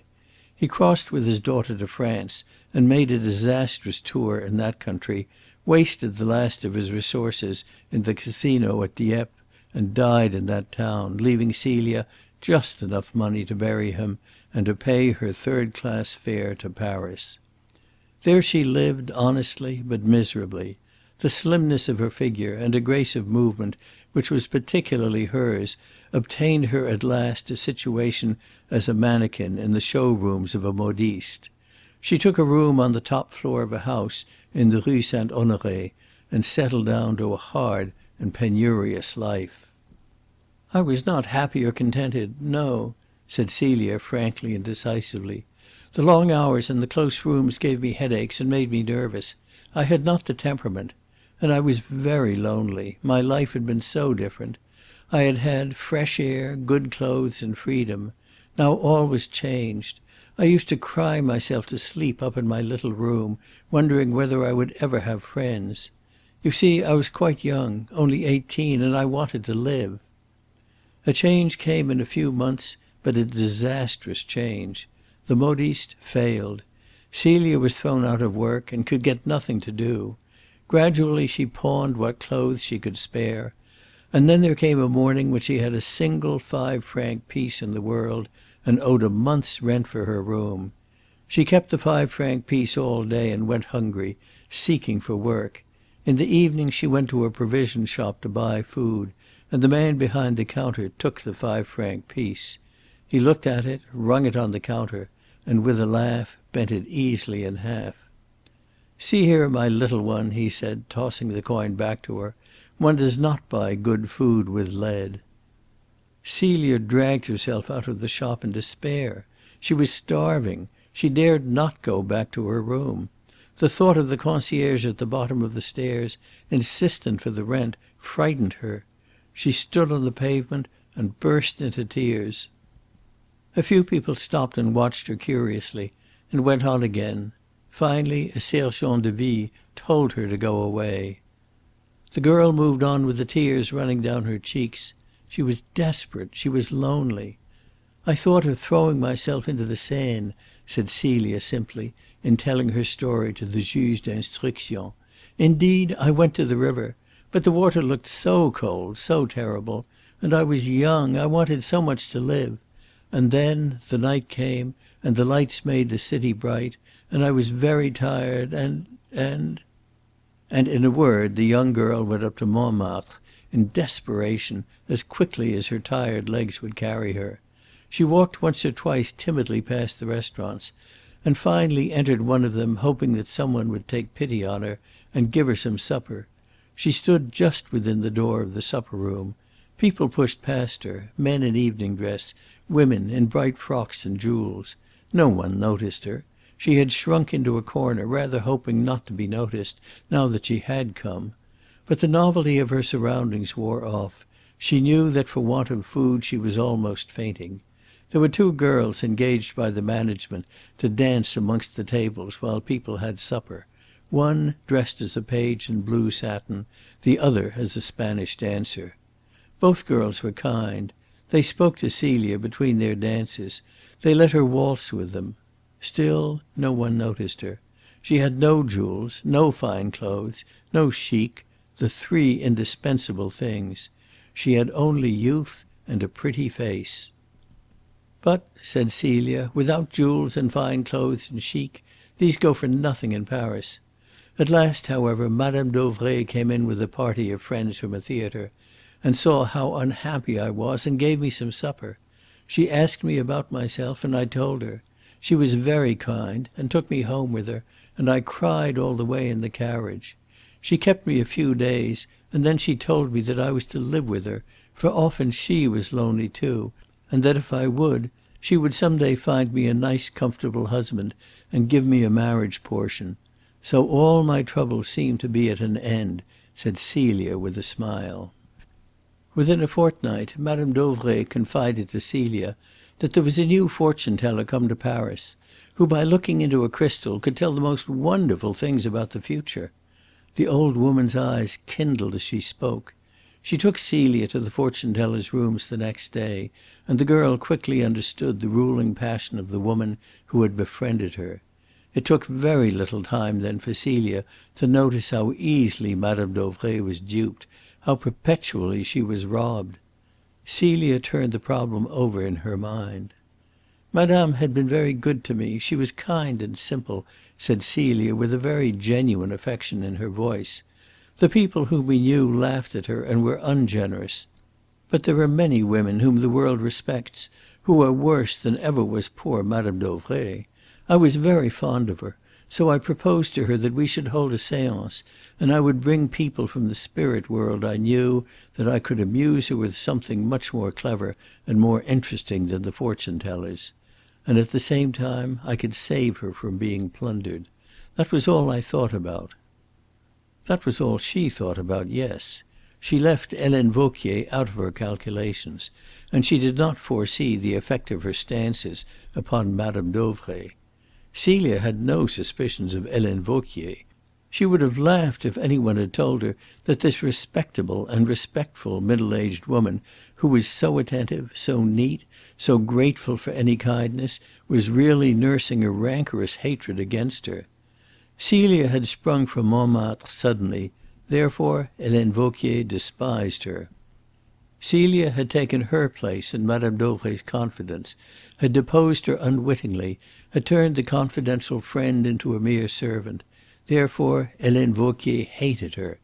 And her hatred reached out beyond the girl, and embraced the old, superstitious, foolish woman, whom a young and pretty face could so easily beguile. Helene Vauquier despised them both, hated them both, and yet must nurse her rancour in silence and futility. Then came the séances, and at once, to add fuel to her hatred, she found herself stripped of those gifts and commissions which she had exacted from the herd of common tricksters who had been wont to make their harvest out of Madame Dauvray. Helene Vauquier was avaricious and greedy, like so many of her class. Her hatred of Celia, her contempt for Madame Dauvray, grew into a very delirium. But it was a delirium she had the cunning to conceal. She lived at white heat, but to all the world she had lost nothing of her calm. Celia did not foresee the hatred she was arousing, nor, on the other hand, did she foresee the overwhelming effect of these spiritualistic séances on Madame Dauvray. Celia had never been brought quite close to the credulous before. "There had always been the row of footlights," she said. "I was on the platform, the audience was in the hall, or, if it was at a house, my father made the arrangements. I only came in at the last moment, played my part, and went away. It was never brought home to me that some amongst these people really and truly believed. I did not think about it. Now, however, when I saw Madame Dauvray so feverish, so excited, so firmly convinced that great ladies from the spirit world came and spoke to her, I became terrified. I had aroused a passion which I had not suspected. I tried to stop the séances, but I was not allowed. I had aroused a passion which I could not control. I was afraid that Madame Dauvray's whole life— it seems absurd to those who did not know her, but those who did will understand. Yes, her whole life and happiness would be spoilt if she discovered that what she believed in was all a trick." She spoke with a simplicity and a remorse which it was difficult to disbelieve. Monsieur Fleuriot, the judge, now at last convinced that the Dreyfus affair was for nothing in the history of this crime, listened to her with sympathy. "That is your explanation, mademoiselle," he said gently, "but I must tell you that we have another." "Yes, monsieur?" Celia asked. "Given by Helene Vauquier," said Fleuriot. Even after these days Celia could not hear that woman's name without a shudder of fear and a flinching of her whole body. Her face grew white, her lips dry. "I know, monsieur, that Helene Vauquier is not my friend," she said. "I was taught that very cruelly." "Listen, mademoiselle, to what she says," said the judge, and he read out to Celia an extract or two from Hanaud's report of his first interview with Helene Vauquier in her bedroom at the Villa Rose. "You hear what she says. Madame Dauvray would have had séances all day, but Mademoiselle Celie pleaded that she was left exhausted at the end of them. But Mademoiselle Celie was of an address." And again, speaking of Madame Dauvray's queer craze that the spirit of Madame de Montespan should be called up, Helene Vauquier says, "She was never gratified. Always she hoped. Always Mademoiselle Celie tantalized her with the hope. She would not spoil her fine affairs by making these treats too common." Thus she attributes your reluctance to multiply your experiments to a desire to make the most profit possible out of your wares, like a good business woman." "It is not true, monsieur," cried Celia earnestly. "I tried to stop the séances because now for the first time I recognized that I had been playing with a dangerous thing. It was a revelation to me. I did not know what to do. Madame Dauvray would promise me everything, give me everything, if only I would consent when I refused. I was terribly frightened of what would happen.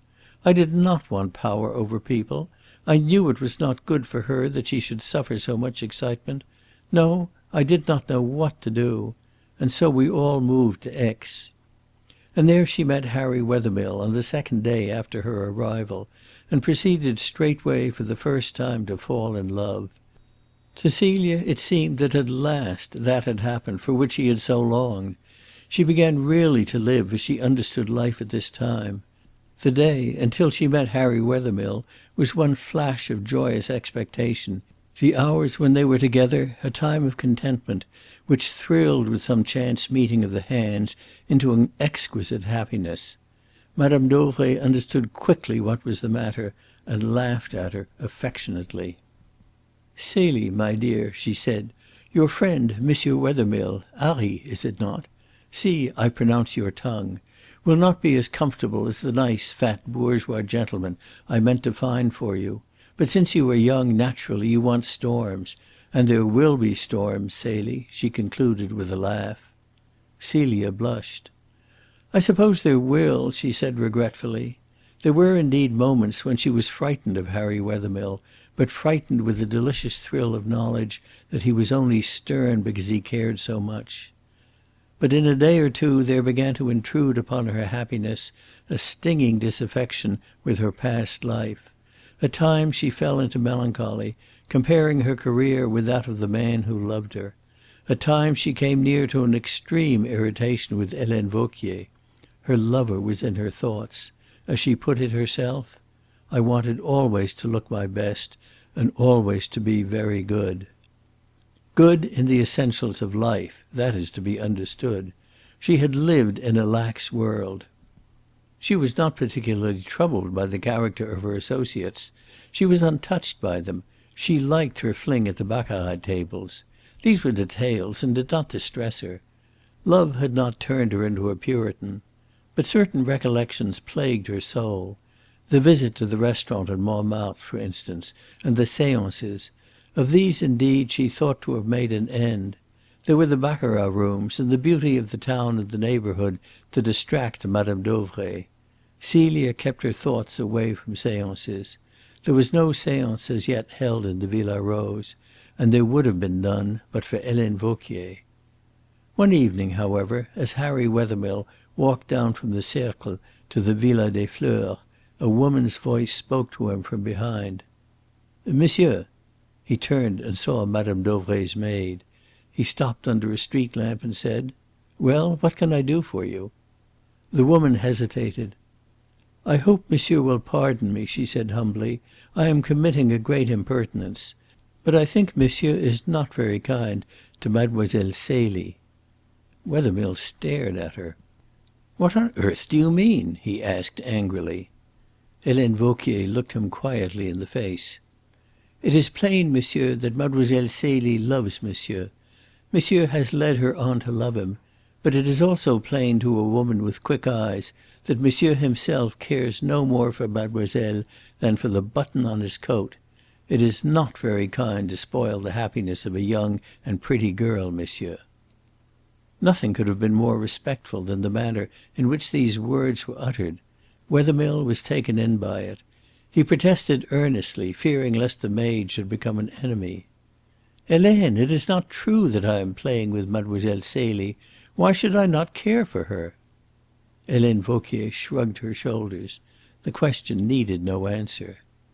"Why should I seek her so often if I did not care?" And to this question Helene Vauquier smiled, a quiet, slow, confidential smile. "What does monsieur want of Madame Dauvray?" she asked. And the question was her answer. Wethermill stood silent. Then he said abruptly, "Nothing, of course, nothing." And he walked away. But the smile remained on Helene Vauquier's face. What did they all want of Madame Dauvray? She knew very well. It was what she herself wanted, with other things. It was money, always money.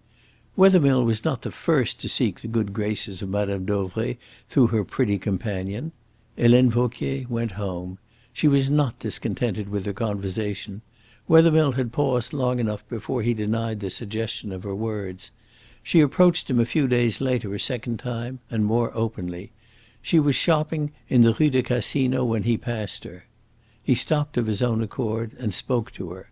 Helene Vauquier kept a grave and respectful face, but there was a pulse of joy at her heart. He was coming to her hand. "Monsieur," she said, "you do not go the right way." And again her strange smile illuminated her face. "Mademoiselle Celie sets a guard about Madame Dauvray. She will not give to people the opportunity to find Madame generous." "Oh," said Wethermill slowly, "is that so?" And he turned and walked by Helene Vauquier's side.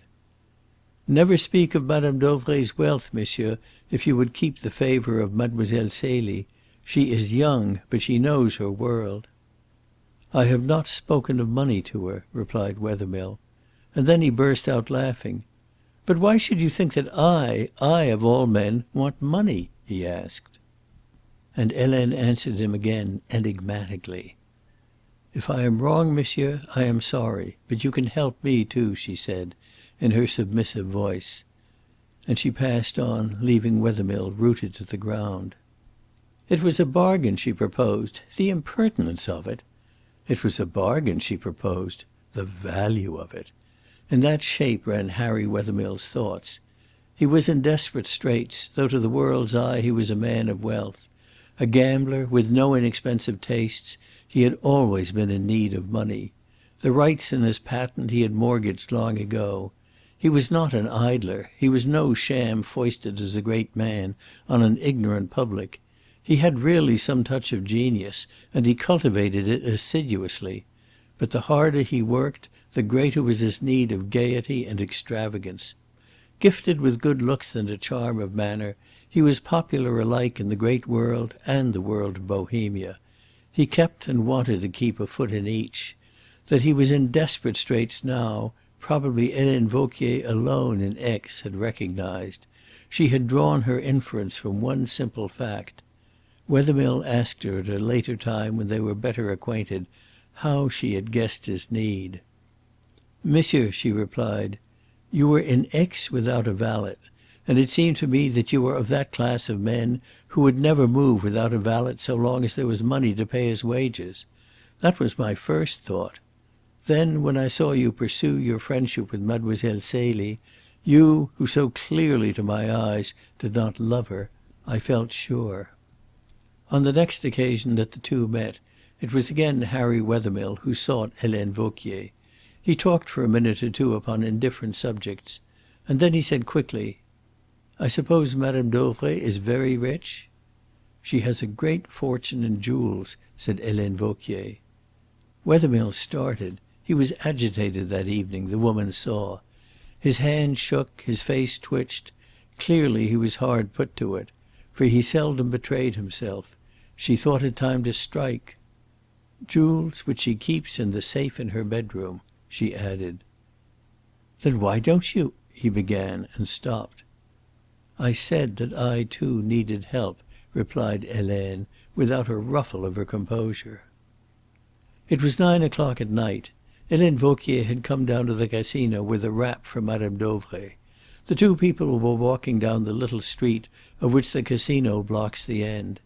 And it happened that an attendant at the Casino, named Alphonse Ruel, passed them, recognized them both, and smiled to himself with some amusement. What was Wethermill doing in company with Madame Dauvray's maid? Ruel had no doubt. Ruel had seen Wethermill often enough in these recent days with Madame Dauvray's pretty companion. Ruel had all a Frenchman's sympathy with lovers. He wished them well, those two young and attractive people, and hoped that the maid would help their plans. But as he passed, he caught a sentence spoken suddenly by Wethermill. Well, it is true, I must have money." And the agitated voice and the words remained fixed in his memory. He heard, too, a warning, "Hush!" from the maid. Then they passed out of his hearing. But he turned and saw that Wethermill was talking volubly. What Harry Wethermill was saying, he was saying in a foolish burst of confidence. "You have guessed it, Helene, you alone." He had mortgaged his patent twice over, once in France, once in England, and the second time had been a month ago. He had received a large sum down, which went to pay his pressing creditors. He had hoped to pay the sum back from a new invention. "But, Helene, I tell you," he said, "I have a conscience." And when she smiled, he explained, "Oh, not what the priests would call a conscience, that I know. But none the less I have a conscience about the things which really matter, at all events to me. There is a flaw in that new invention. It can be improved, I know that. But as yet I do not see how, and I cannot help it. I must get it right.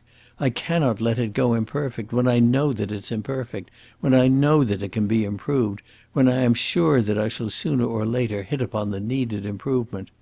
That's what I mean when I say I have a conscience." Helene Vauquier smiled indulgently. Men were queer fish. Things which were really of no account troubled and perplexed them, and gave them sleepless nights. But it was not for her to object, since it was one of these queer anomalies which was giving her her chance.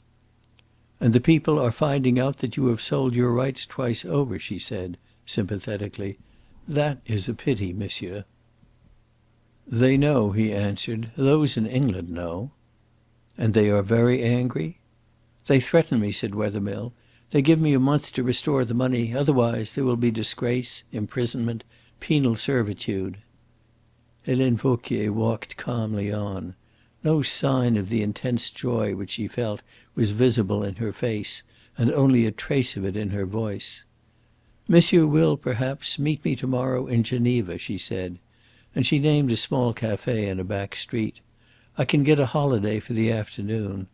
And as they were near to the villa and the lights, she walked on ahead. Wethermill loitered behind.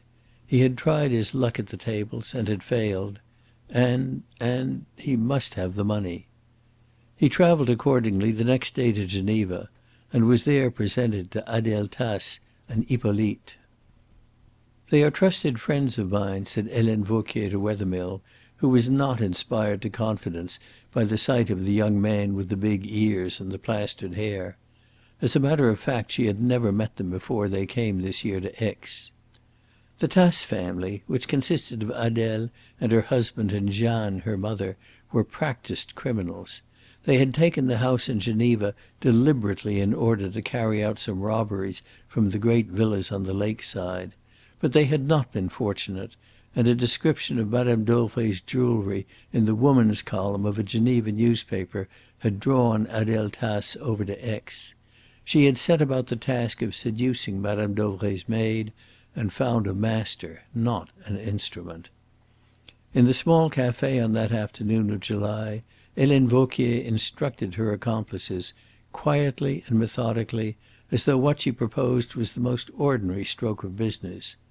Once or twice subsequently Wethermill, who was the only safe go-between, went to the house in Geneva, altering his hair and wearing a moustache to complete the arrangements.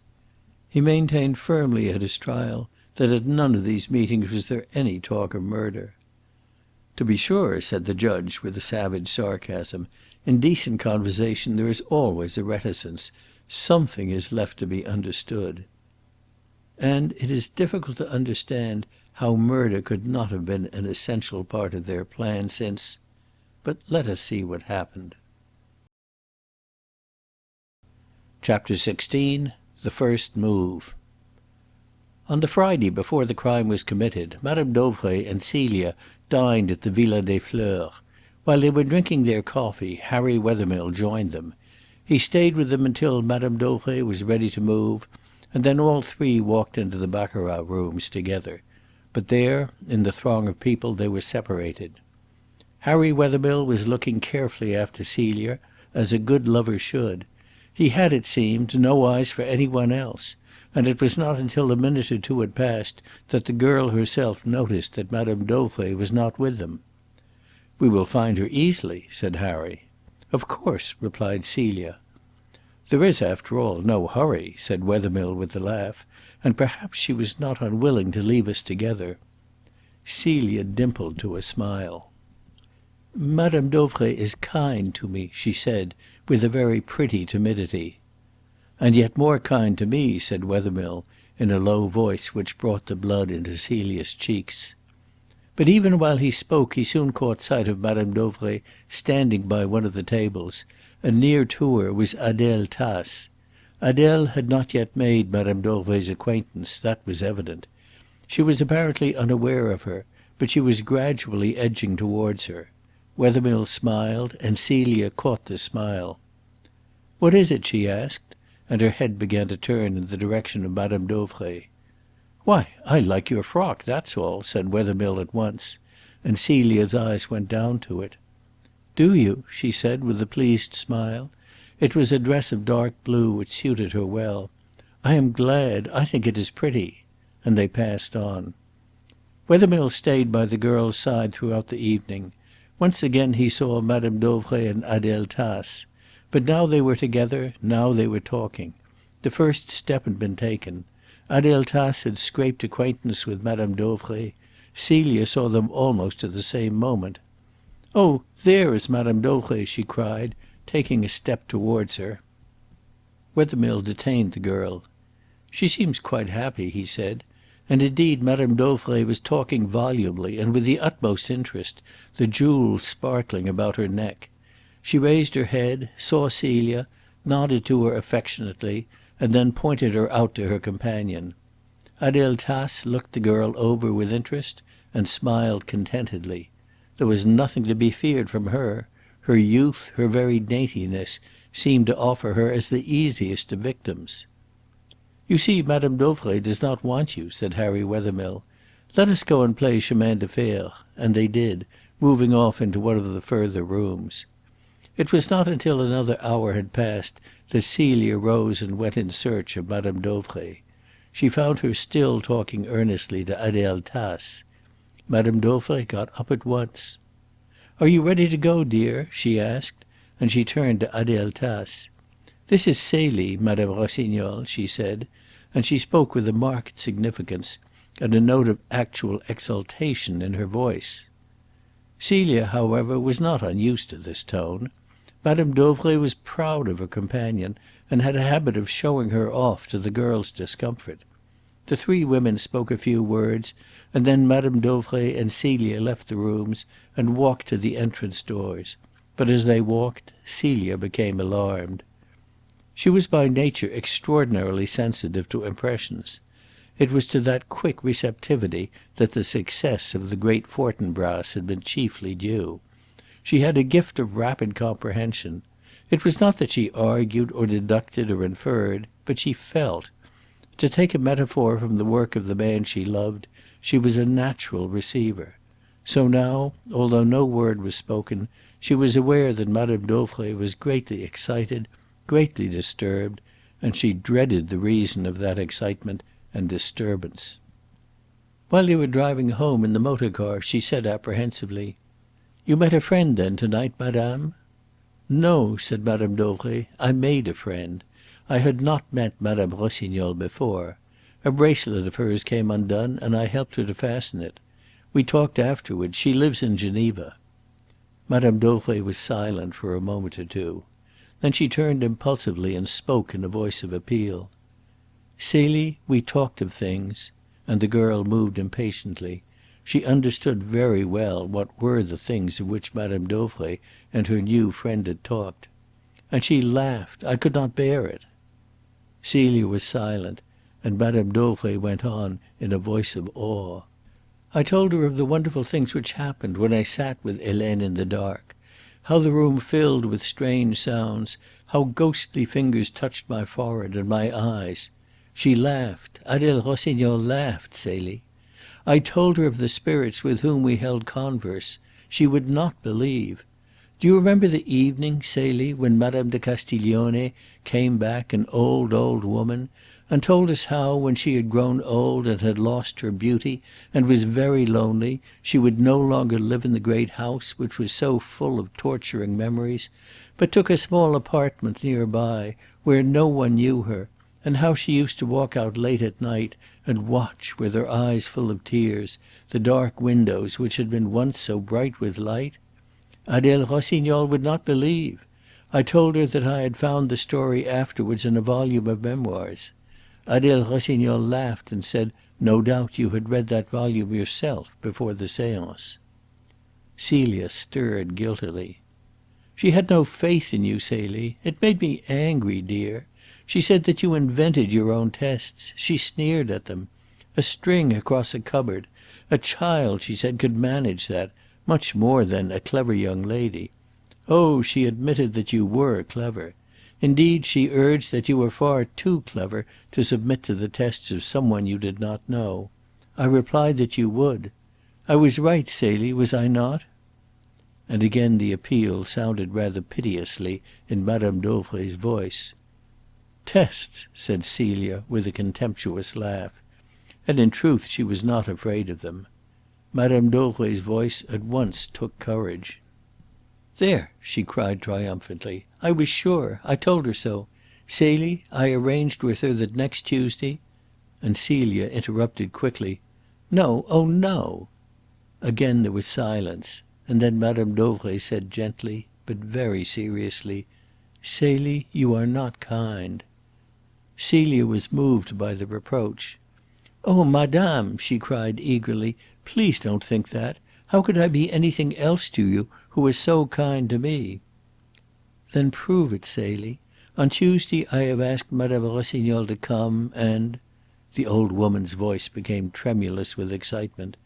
And perhaps, who knows, perhaps she will appear to us.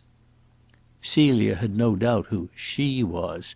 She was Madame de Montespan. Oh, no, madame, she stammered. Here at Aix we are not in the spirit for such things. And then, in a voice of dread, Madame Dauvray asked, Is it true, then, what Adele said? And Celia started violently. Madame Dauvray doubted. I believe it would break my heart, my dear, if I were to think that, if I were to know that you had tricked me, she said, with a trembling voice. Celia covered her face with her hands. It would be true. She had no doubt of it. Madame Dauvray would never forgive herself, would never forgive Celia. Her infatuation had grown so to engross her that the rest of her life would surely be embittered. It was not merely a passion. It was a creed as well. Celia shrank from the renewal of these séances. Every fibre in her was in revolt. They were so unworthy of Harry Wethermill and of herself as she now herself wished to be. But she had to pay now. The moment for payment had come. Celie, said Madame Dauvray, it isn't true. Surely it isn't true. Celia drew her hands away from her face. Let Madame Rossignol come on Tuesday, she cried. And the old woman caught the girl's hand and pressed it with affection. Oh, thank you, she cried. Adele Rossignol laughs tonight. We shall convince her on Tuesday, Celie. Celie, I am so glad. And her voice sank into a solemn whisper, pathetically ludicrous. It is not right that she should laugh. To bring people back through the gates of the spirit world, that is wonderful. To Celia, the sound of the jargon learnt from her own lips, used by herself so thoughtlessly in past times, was odious. For the last time, she pleaded to herself. All her life was going to change. Though no word had yet been spoken by Harry Wethermill, she was sure of it. Just for this one last time, then, so that she might leave Madame Dauvray the colours of her belief, she would hold a séance at the Villa Rose. Madame Dauvray told the news to Helene Vauquier when they reached the villa. You will be present, Helene, she cried excitedly. It will be Tuesday. There will be the three of us. Certainly, if Madame wishes, said Helene submissively. She looked round the room. Mademoiselle Celie can be placed on a chair in that recess, and the curtains drawn, whilst we, Madame and Madame's friend and I, can sit round this table under the side windows. "Yes," said Celia, "that will do very well." It was Madame Dauvray's habit, when she was particularly pleased with Celia, to dismiss her maid quickly and to send her to brush the girl's hair at night. And in a little while on this night Helene went to Celia's room. While she brushed Celia's hair she told her that Servettaz's parents lived at Chambéry and that he would like to see them. "But the poor man is afraid to ask for a day," she said. "He has been so short a time with madame." "Of course madame will give him a holiday if he asks," replied Celia with a smile. "I will speak to her myself to morrow." "It would be kind of mademoiselle," said Helene Vauquier. "But perhaps—" She stopped. "Well?" said Celia. "Perhaps mademoiselle would do better still to speak to Servettaz himself and encourage him to ask with his own lips. Madame has her moods, is it not so? She does not always like it to be forgotten that she is the mistress." On the next day, accordingly, Celia did speak to Servettaz, and Servettaz asked for his holiday. "But of course," Madame Dauvray at once replied, "we must decide upon a day." It was then that Helene Vauquier ventured humbly upon a suggestion. "Since madame has a friend coming here on Tuesday, perhaps that would be the best day for him to go. Madame would not be likely to take a long drive that afternoon." "No, indeed," replied Madame Dauvray. "We shall all three dine together early in Aix and return here." "Then I will tell him he may go to morrow," said Celia.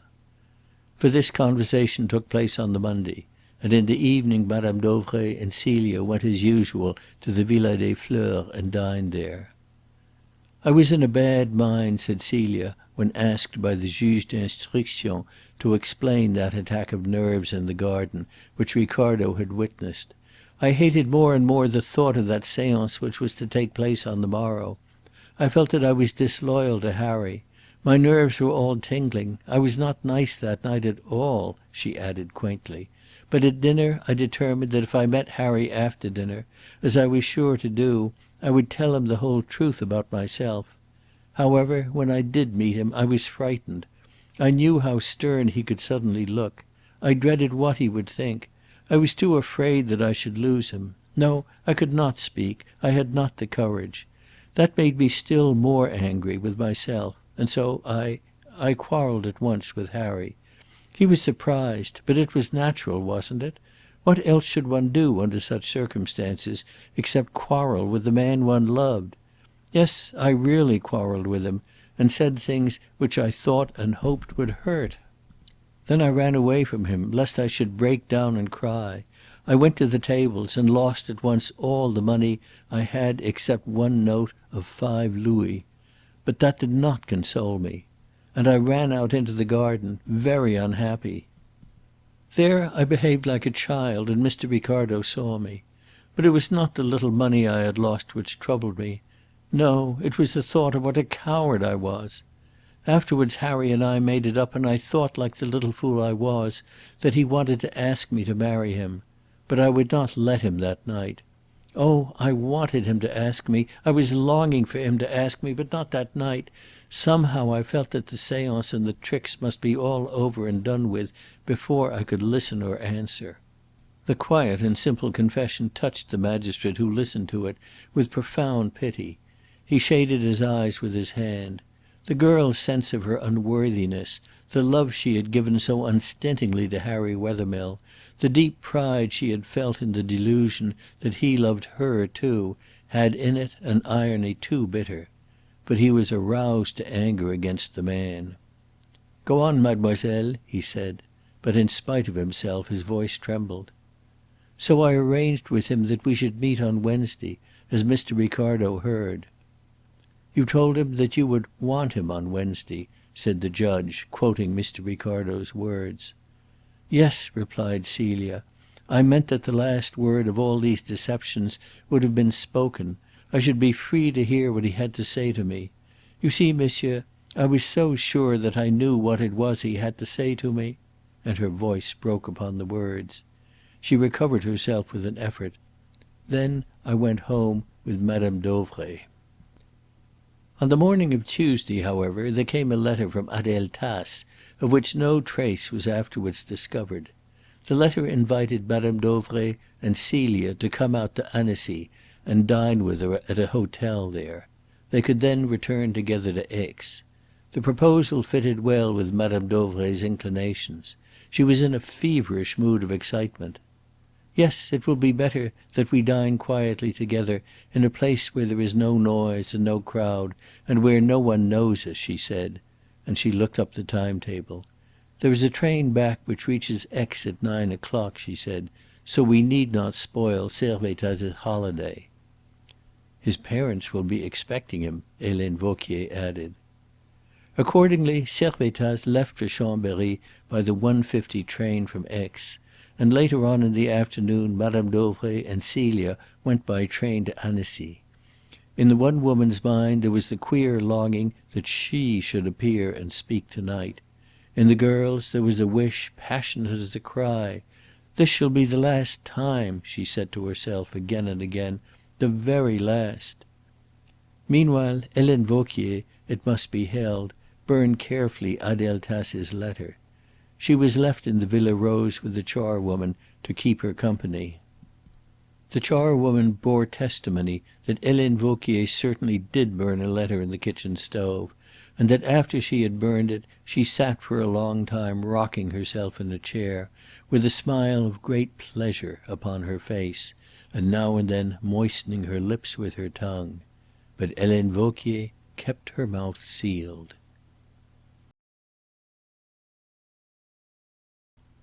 Chapter 17. The afternoon of Tuesday. Madame Dauvray and Celia found Adèle Rossignol, to give Adèle Tasse the name which she assumed, waiting for them impatiently in the garden of a hotel at Annecy on the Promenade de Paquier. She was a tall, lithe woman, and she was dressed, by the purse and wish of Helene Vauquier, in a robe and a long coat of sapphire velvet, which toned down the coarseness of her good looks and lent something of elegance to her figure. "So it is mademoiselle," Adèle began, with a smile of raillery, "who is so remarkably clever." "Clever?" answered Celia, looking straight at Adèle, as though through her she saw mysteries beyond. She took up her part at once. Since for the last time it had got to be played, there must be no fault in the playing. For her own sake, for the sake of Madame Dauvray's happiness, she must carry it off to-night with success. The suspicions of Adèle Rossignol must obtain no verification. She spoke in a quiet and most serious voice. "Under spirit control no one is clever. One does the bidding of the spirit which controls." "Perfectly," said Adèle in a malicious tone. "I only hope you will see to it, mademoiselle, that some amusing spirits control you this evening and appear before us." "I am only the living gate by which the spirit's forms pass from the realm of mind into the world of matter," Celia replied. "Quite so," said Adèle comfortably. "Now let us be sensible and dine. We can amuse ourselves with mademoiselle's rigmaroles afterwards." Madame Dauvray was indignant. Celia, for her part, felt humiliated and small. They sat down to their dinner in the garden, but the rain began to fall and drove them indoors. There were a few people dining at the same hour, but none near enough to overhear them. Alike in the garden and the dining room, Adèle Tasse kept up the same note of ridicule and disbelief. She had been carefully tutored for her work. She was able to cite the stock cases of exposure, les frères Davenport, as she called them, Eusapia Palladino and Dr. Slade. She knew the precautions which had been taken to prevent trickery, and where those precautions had failed. Her whole conversation was carefully planned to one end, and to one end alone. She wished to produce in the minds of her companions so complete an impression of her scepticism that it would seem the most natural thing in the world to both of them that she should insist upon subjecting Celia to the severest tests. The rain ceased, and they took their coffee on the terrace of the hotel. Madame Dauvray had been really pained by the conversation of Adèle Tasse. She had all the missionary zeal of a fanatic. "I do hope, Adèle, that we shall make you believe. But we shall. Oh, I am confident we shall." And her voice was feverish. Adèle dropped for the moment her tone of raillery. "I am not unwilling to believe," she said, "but I cannot. I am interested, yes. You see how much I have studied the subject. But I cannot believe. I have heard stories of how these manifestations are produced, stories which make me laugh. I cannot help it. The tricks are so easy. A young girl wearing a black frock which does not rustle. It is always a black frock, is it not, because a black frock cannot be seen in the dark? Carrying a scarf or veil, with which she can make any sort of head-dress, if only she is a little clever, and shod in a pair of felt-soled slippers, is shut up in a cabinet or placed behind a screen, and the lights are turned down or out.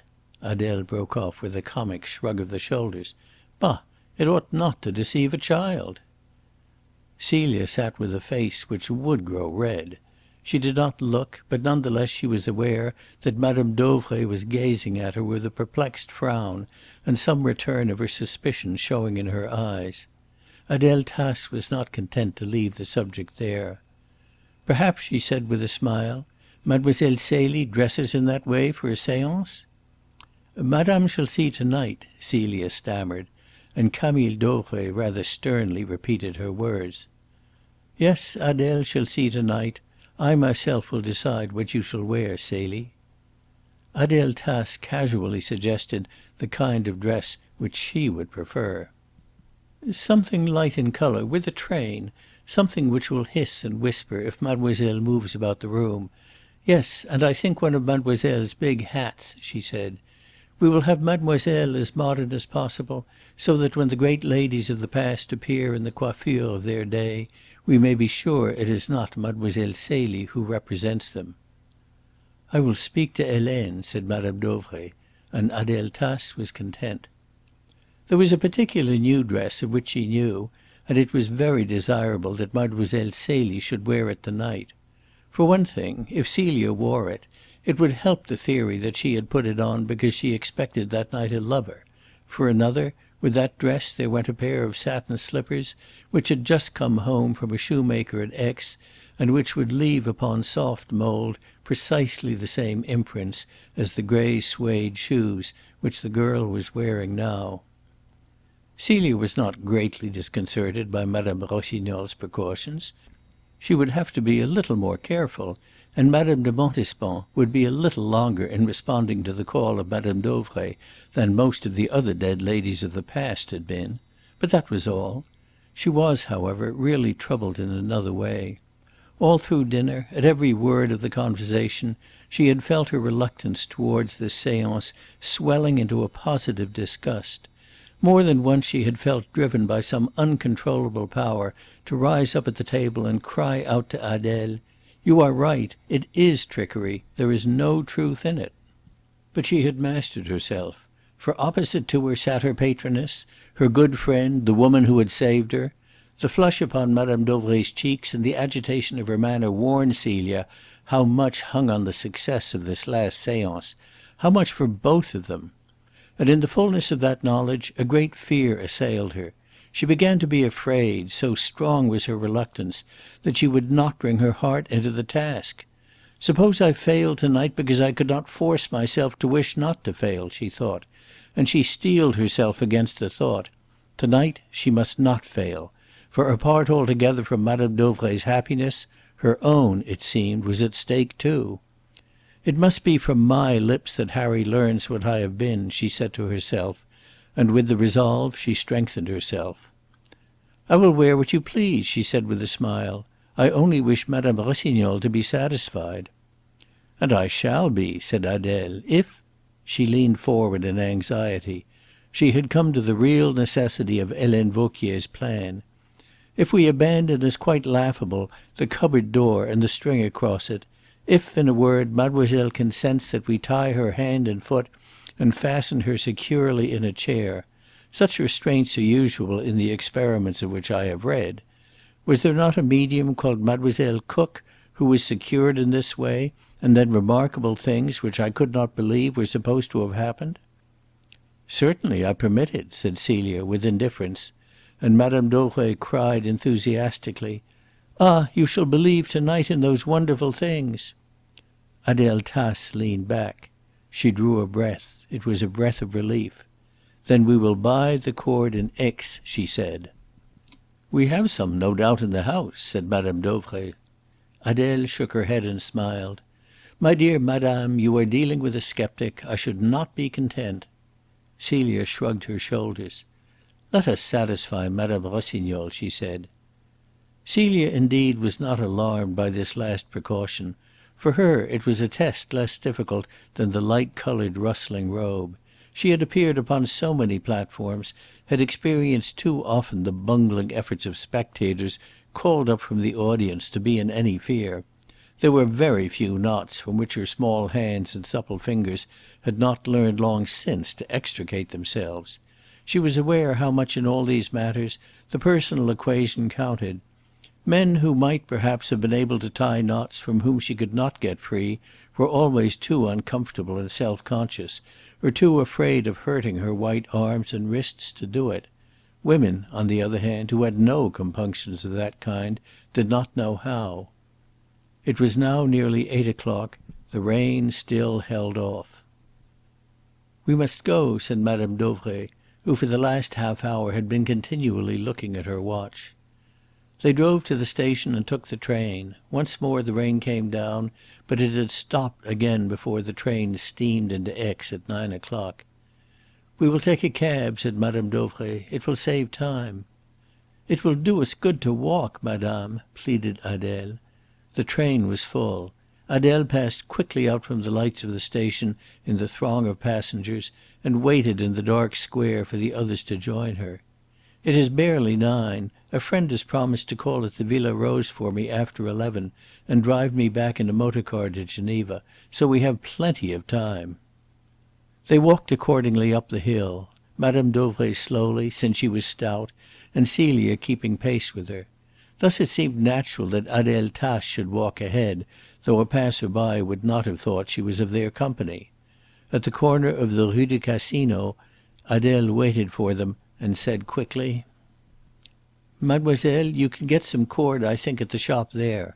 And she pointed to the shop of Monsieur Corval. "Madame and I will go slowly on. You, who are the youngest, will easily catch us up." Celia went into the shop, bought the cord, and caught Madame Dauvray up before she reached the villa. "Where is Madame Rossignol?" she asked. "She went on," said Camille Dauvray. "She walks faster than I do." They passed no one whom they knew, although they did pass one who recognized them, as Perrichet had discovered. They came upon Adèle, waiting for them at the corner of the road where it turns down toward the villa. "It is near here, the Villa Rose?" she asked. "A minute more and we are there."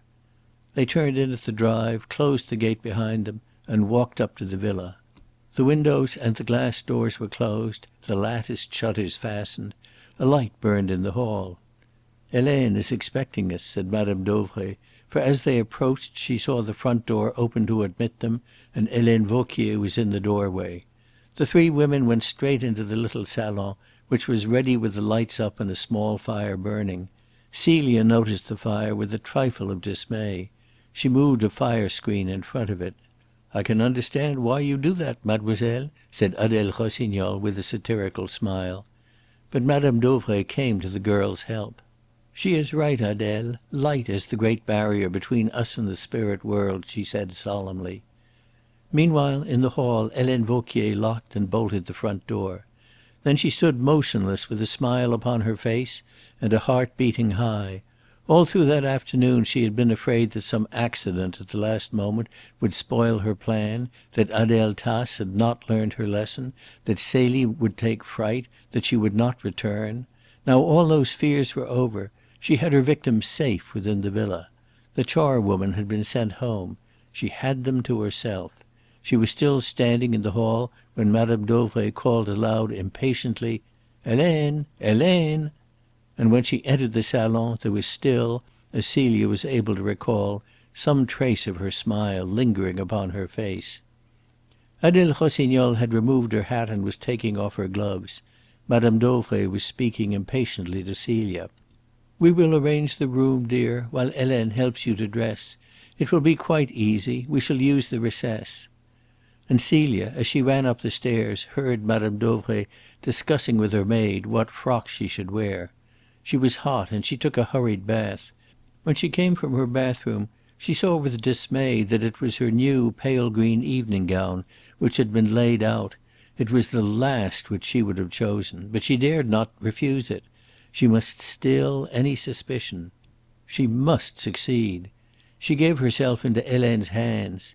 Celia remembered afterwards one or two points which passed barely heeded at the time.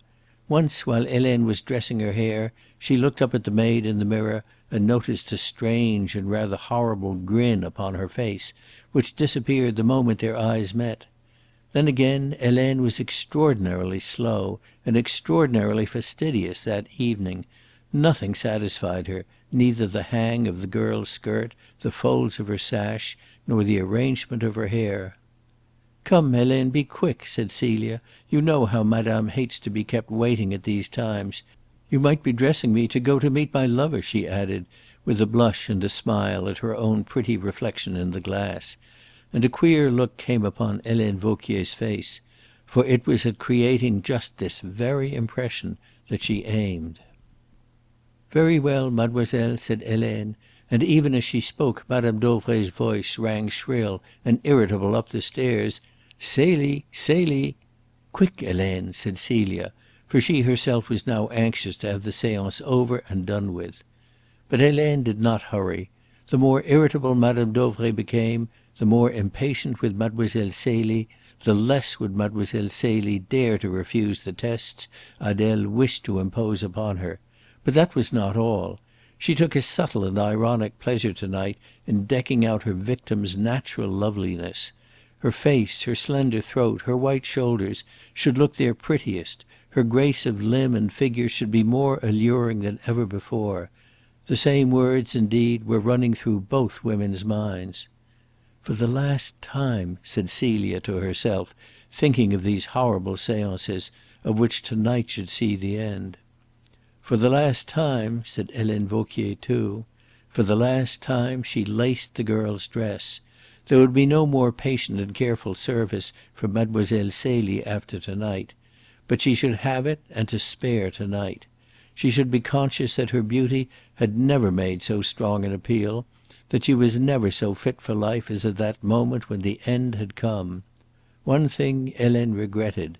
She would have liked Celia, smiling at herself in the glass, to know suddenly what was in store for her.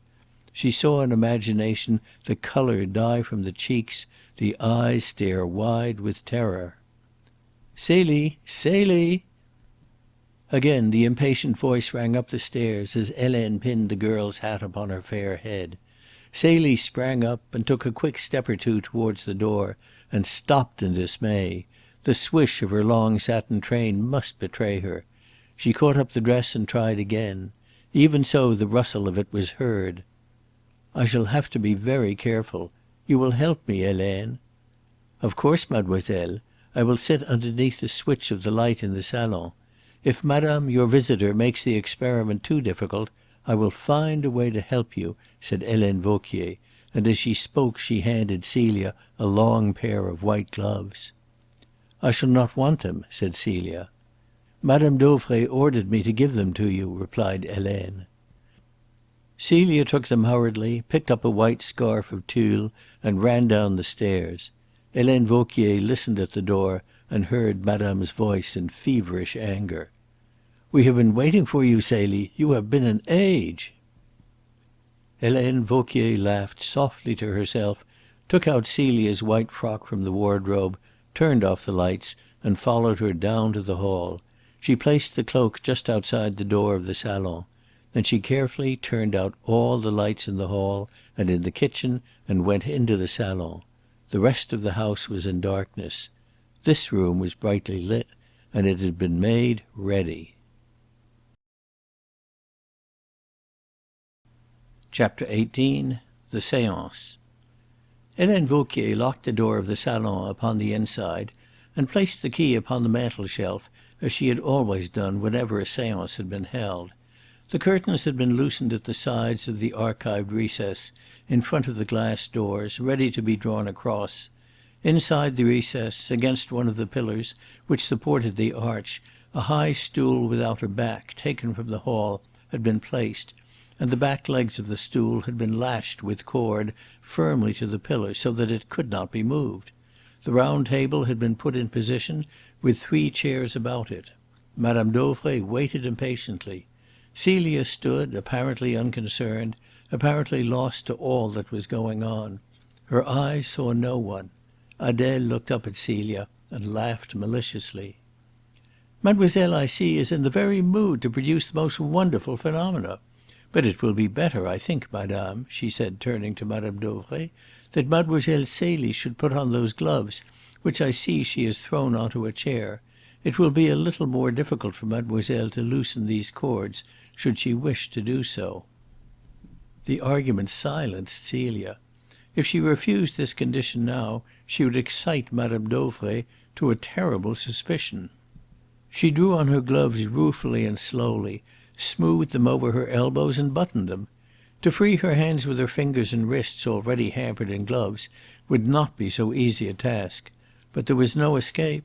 Adèle Rossignol was watching her with a satiric smile. Madame Dauvray was urging her to be quick. Obeying a second order, the girl raised her skirt and extended a slim foot in a pale green silk stocking and a satin slipper to match. Adèle was content. Celia was wearing the shoes she was meant to wear. They were made upon the very same last as those which Celia had just kicked off upstairs. An almost imperceptible nod from Helene Vauquier, moreover, assured her. She took up a length of the thin cord. "Now, how are we to begin?" she said awkwardly. "I think I will ask you, mademoiselle, to put your hands behind you." Celia turned her back and crossed her wrists. She stood in her satin frock with her white arms and shoulders bare, her slender throat supporting her small head with its heavy curls, her big hat, a picture of young grace and beauty. She would have had an easy task that night had there been men instead of women to put her to the test. But the women were intent upon their own ends. Madame Dauvray, eager for her séance, Adèle Tace and Helene Vauquier for the climax of their plot.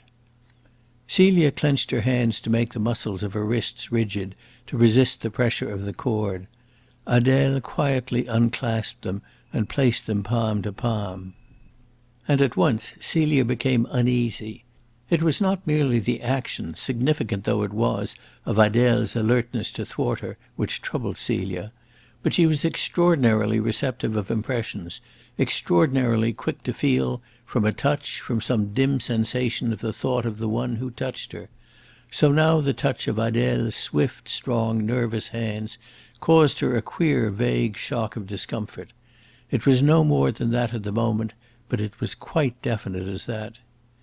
"Keep your hands so, please, mademoiselle," said Adèle. "Your fingers loose." And the next moment Celia winced and had to bite her lip to prevent a cry. The thin cord was wound twice about her wrists, drawn cruelly tight and then cunningly knotted. For 1 second Celia was thankful for her gloves. The next, more than ever, she regretted that she wore them. It would have been difficult enough for her to free her hands now even without them. And upon that a worse thing befell her. "I beg mademoiselle's pardon if I hurt her," said Adèle. And she tied the girl's thumbs and little fingers. To slacken the knots she must have the use of her fingers, even though her gloves made them fumble. Now she had lost the use of them altogether. She began to feel that she was in master hands. She was sure of it the next instant, for Adèle stood up, and passing a cord around the upper part of her arms, drew her elbows back. To bring any strength to help her in wriggling her hands free, she must be able to raise her elbows. With them trussed in the small of her back, she was robbed entirely of her strength. And all the time her strange uneasiness grew. She made a movement of revolt, and at once the cord was loosened. "Mademoiselle Celie objects to my test," said Adèle, with a laugh, to Madame Dauvray, "and I do not wonder." Celia saw upon the old woman's foolish and excited face a look of veritable consternation. "Are you afraid, Celie?" she asked. There was anger, there was menace in the voice, but above all these there was fear, fear that her illusions were to tumble about her. Celia heard that note and was quelled by it. This folly of belief, these séances, were the one touch of colour in Madame Dauvray's life. and it was just that instinctive need of colour which had made her so easy to delude. How strong the need is, how seductive the proposal to supply it, Celia knew well. She knew it from the experience of her life, when the great Fortinbras was at the climax of his fortunes. She had travelled much amongst monotonous drab towns without character or amusements. She had kept her eyes open. She had seen that it was from the denizens of the dull streets in these towns that the quack religions won their recruits. Madame Dauvray's life had been a featureless sort of affair until these experiments had come to colour it. Madame Dauvray must at any rate preserve the memory of that colour. "No," she said boldly, "I am not afraid," and after that she moved no more. Her elbows were drawn firmly back and tightly bound. She was sure she could not free them. She glanced in despair at Helene Vauquier, and then some glimmer of hope sprang up. For Helene Vauquier gave her a look, a smile of reassurance. It was as if she said, "I will come to your help." Then, to make security still more sure, Adele turned the girl about as unceremoniously as if she had been a doll, and passing a cord at the back of her arms, drew both ends round in front and knotted them at her waist. "Now, Celie," said Adele, with a vibration in her voice which Celia had not remarked before. Excitement was gaining upon her, as upon Madame Dauvray. Her face was flushed and shiny, her manner peremptory and quick.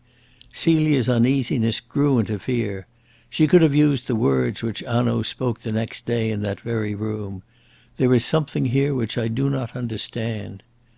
The touch of Adèle Tace's hands communicated something to her, something which filled her with a vague alarm. She could not have formulated it if she would. She dared not if she could. She had but to stand and submit. "Now," said Adèle.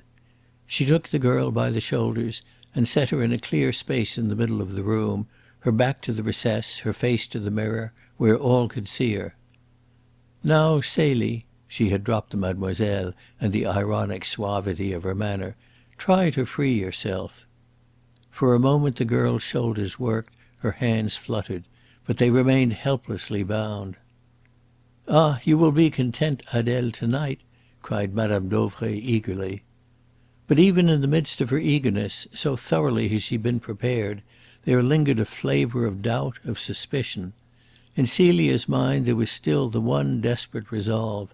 "I must succeed to-night," she said to herself. "I must." Adèle Rossignol kneeled on the floor behind her. She gathered in carefully the girl's frock. Then she picked up the long train, wound it tightly round her limbs, pinioning and swathing it in the folds of satin, and secured the folds with a cord about the knees. She stood up again. "Can you walk, Celie?" she asked. "Try." With Helene Vauquier to support her if she fell, Celia took a tiny shuffling step forward, feeling supremely ridiculous. No one, however, of her audience was inclined to laugh. To Madame Dauvray the whole business was as serious as the most solemn ceremonial. Adèle was intent upon making her knots secure. Helene Vauquier was the well-bred servant who knew her place. It was not for her to laugh at her young mistress, in however ludicrous a situation she might be. "Now," said Adèle, "we will tie mademoiselle's ankles, and then we shall be ready for Madame de Montespan." The raillery in her voice had a note of savagery in it now. Celia's vague terror grew. She had a feeling that a beast was waking in the woman, and with it came a growing premonition of failure. Vainly she cried to herself, "I must not fail to-night." But she felt instinctively that there was a stronger personality than her own in that room, taming her, condemning her to failure, influencing the others. She was placed in a chair. Adèle passed a cord round her ankles, and the mere touch of it quickened Celia to a spasm of revolt. Her last little remnant of liberty was being taken from her. She raised herself, or rather would have raised herself, but Helene, with gentle hands, held her in the chair and whispered under her breath, "Have no fear, Madame is watching." Adèle looked fiercely up into the girl's face. "Keep still, hein, la petite?" she cried. And the epithet, "little one," was a light to Celia. Till now, upon these occasions, with her black ceremonial dress, her air of aloofness, her vague eyes, and the dignity of her carriage, she had already produced some part of their effect before the seance had begun. She had been wont to sail into the room, distant, mystical. She had her audience already expectant of mysteries, prepared for marvels. Her work was already half done. But now, of all that help, she was deprived. She was no longer a person aloof, a prophetess, a seer of visions. She was simply a smartly dressed girl of to-day, trussed up in a ridiculous and painful position. That was all. The dignity was gone. And the more she realized that, the more she was hindered from influencing her audience, the less able she was to concentrate her mind upon them, to will them to favor her. Madame Dauvray's suspicions, she was sure, were still awake. She could not quell them. There was a stronger personality than hers at work in the room. The cord bit through her thin stockings into her ankles. She dared not complain. It was savagely tied. She made no remonstrance. And then Helene Vauquier raised her up from the chair and lifted her easily off the ground. For a moment she held her so. If Celia had felt ridiculous before, she knew that she was 10 times more so now. She could see herself as she hung in Helene Vauquier's arms, with her delicate frock ludicrously swathed and swaddled about her legs. But again, of those who watched her, no one smiled. "We have had no such tests as these," Madame Dauvray explained, half in fear, half in hope. Adele Rossignol looked the girl over and nodded her head with satisfaction. She had no animosity towards Celia. She had really no feeling of any kind for her or against her. Fortunately she was unaware at this time that Harry Wethermill had been paying his court to her, or it would have gone worse with Mademoiselle Celie before the night was out. Mademoiselle Celie was just a pawn in a very dangerous game which she happened to be playing, and she had succeeded in engineering her pawn into the desired condition of helplessness. She was content. "Mademoiselle," she said with a smile, "you wish me to believe. You have now your opportunity." Opportunity! And she was helpless. She knew very well that she could never free herself from these cords without Helene's help. She would fail, miserably and shamefully fail. "It was Madame who wished you to believe," she stammered. And Adele Rossignol laughed suddenly, a short, loud, harsh laugh, which jarred upon the quiet of the room. It turned Celia's vague alarm into a definite terror. Some magnetic current brought her grave messages of fear. The air about her seemed to tingle with strange menaces. She looked at Adele. Did they emanate from her? And her terror answered her, yes. She made her mistake in that. The strong personality in the room was not Adele Rossignol, but Helene Vauquier, who held her like a child in her arms. But she was definitely aware of danger, and too late aware of it. She struggled vainly. From her head to her feet she was powerless. She cried out hysterically to her patron, "Madame, Madame, there is something, a presence here, someone who means harm. I know it." And upon the old woman's face there came a look, not of alarm, but of extraordinary relief. The genuine, heartfelt cry restored her confidence in Celia. "Someone who means harm," she whispered, trembling with excitement. "Ah, mademoiselle is already under control," said Helene, using the jargon which she had learnt from Celia's lips. Adele Rossignol grinned. "Yes, la petite is under control," she repeated with a sneer, and all the elegance of her velvet gown was unable to hide her any longer from Celia's knowledge. Her grin had betrayed her. She was of the dregs. But Helene Vauquier whispered, "Keep still, mademoiselle. I shall help you." Vauquier carried the girl into the recess and placed her upon the stool. With a long cord Adele bound her by the arms and the waist to the pillar, and her ankle she fastened to the rung of the stool so that they could not touch the ground. "Thus we shall be sure that when we hear rapping it will be the spirits and not the heels which rap," she said. "Yes, I am contented now." And she added with a smile, "Celie may even have her scarf." And, picking up a white scarf of tulle, which Celia had brought down with her, she placed it carelessly round her shoulders. "Wait," Helene Vauquier whispered in Celia's ear.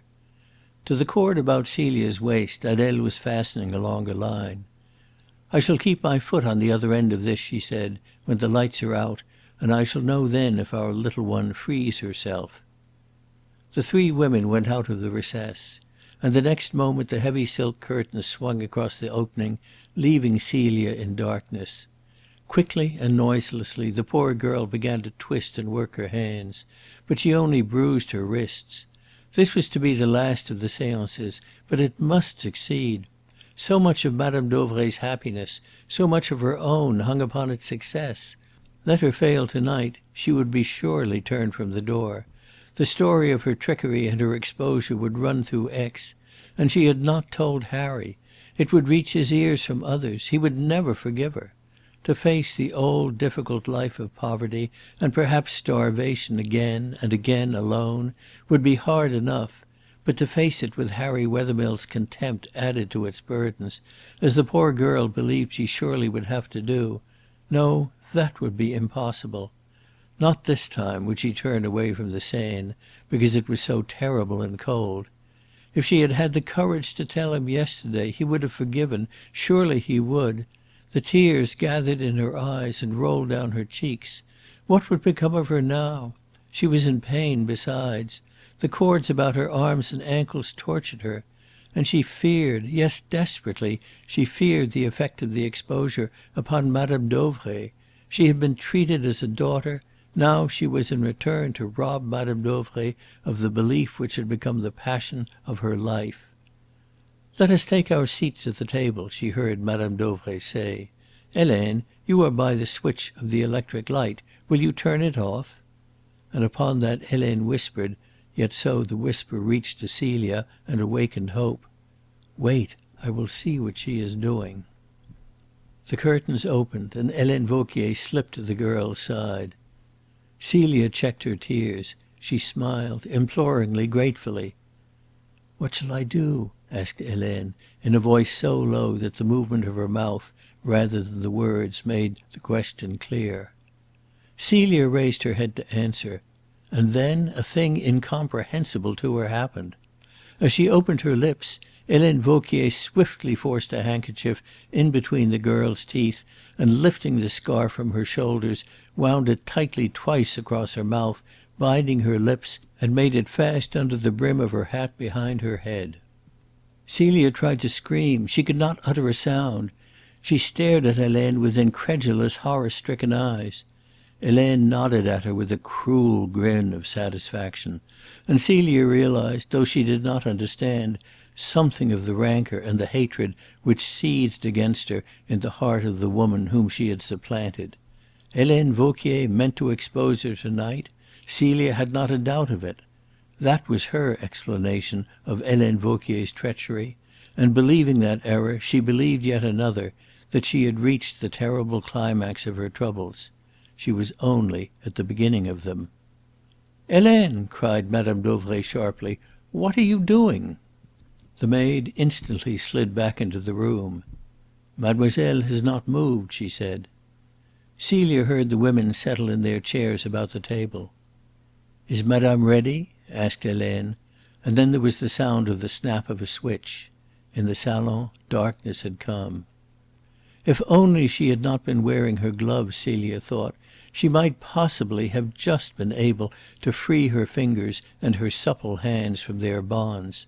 But as it was, she was helpless. She could only sit and wait until the audience in the salon grew tired of waiting and came to her.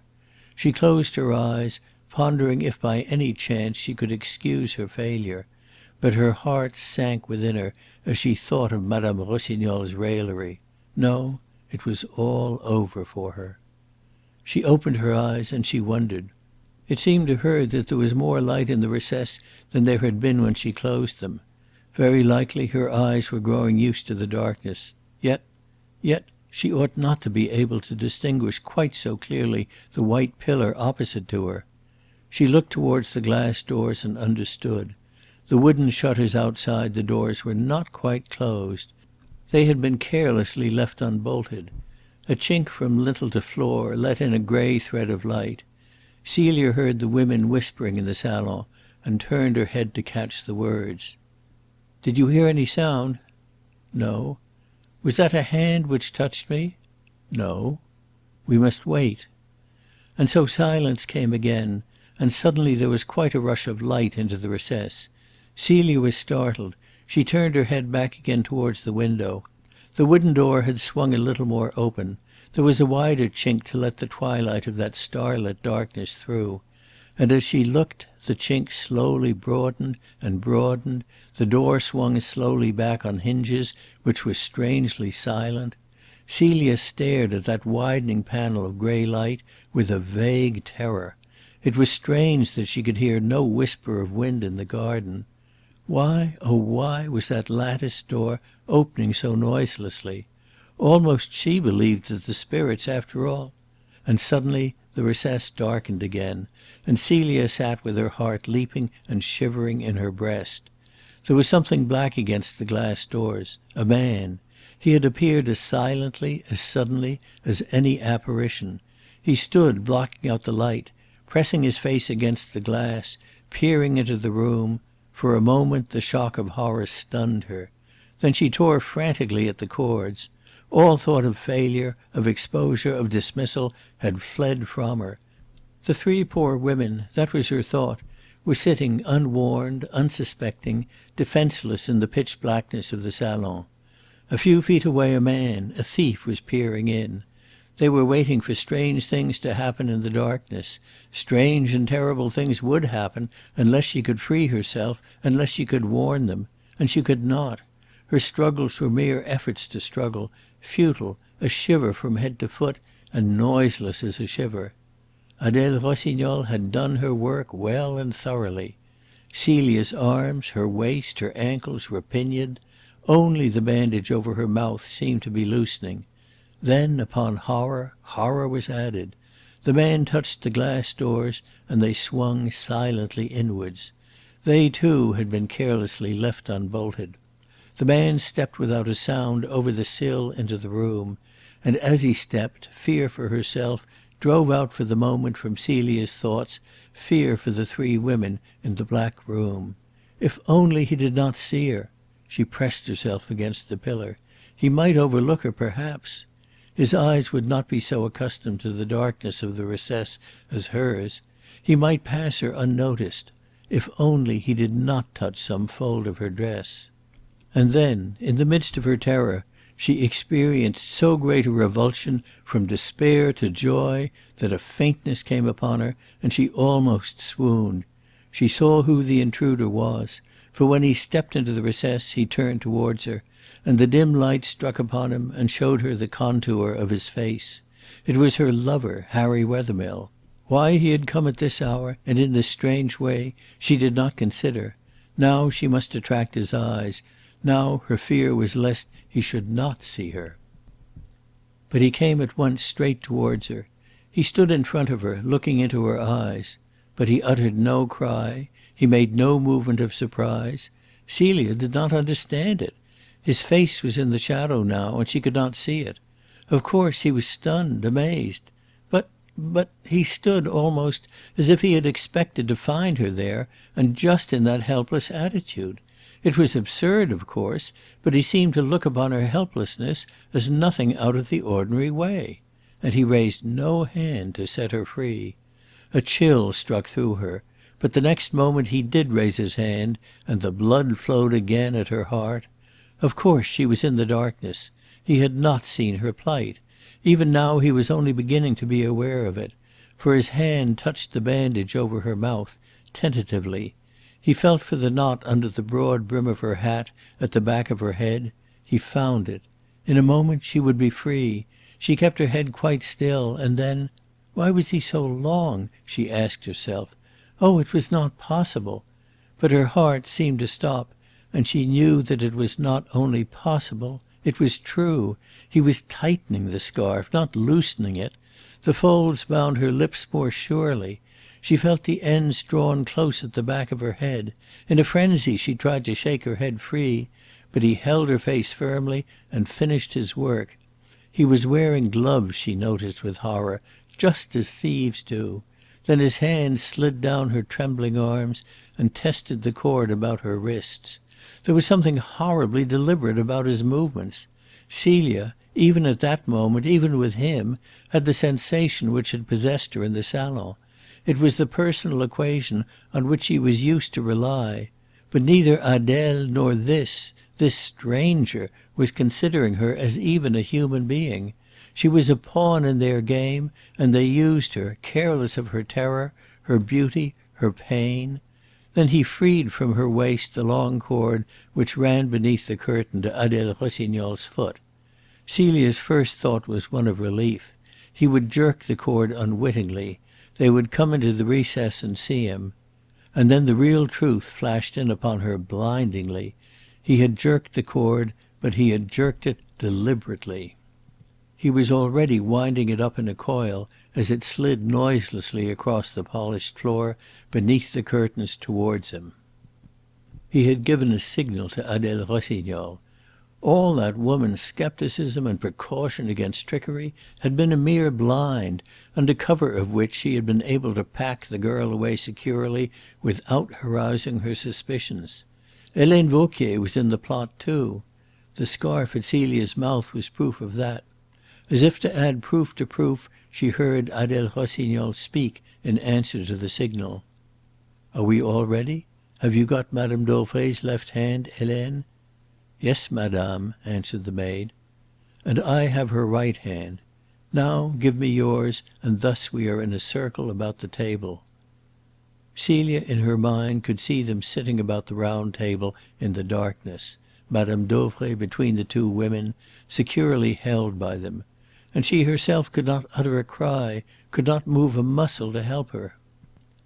Wethermill crept back on noiseless feet to the window, closed the wooden doors, and slid the bolts into their sockets. Yes, Helene Vauquier was in the plot. The bolts and the hinges would not have worked so smoothly but for her. Darkness again filled the recess instead of the grey twilight.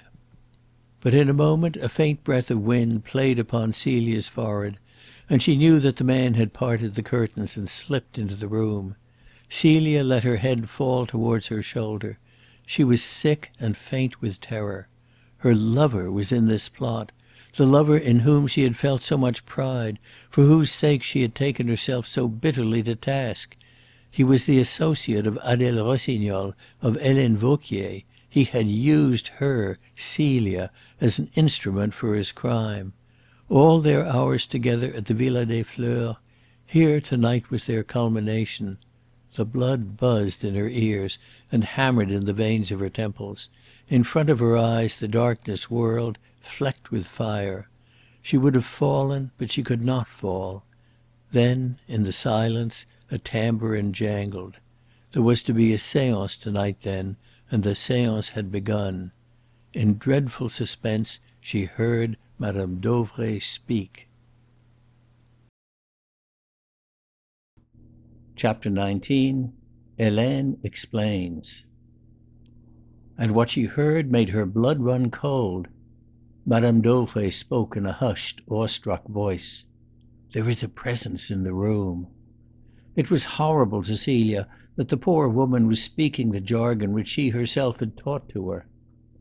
"I will speak to it," said Madame Dauvray, and raising her voice a little she asked, "Who are you that come to us from the spirit world?" No answer came, but all the while Celia knew that Wethermill was stealing noiselessly across the floor towards that voice which spoke this professional patter with so simple a solemnity. "Answer," she said, and the next moment she uttered a little shrill cry, a cry of enthusiasm.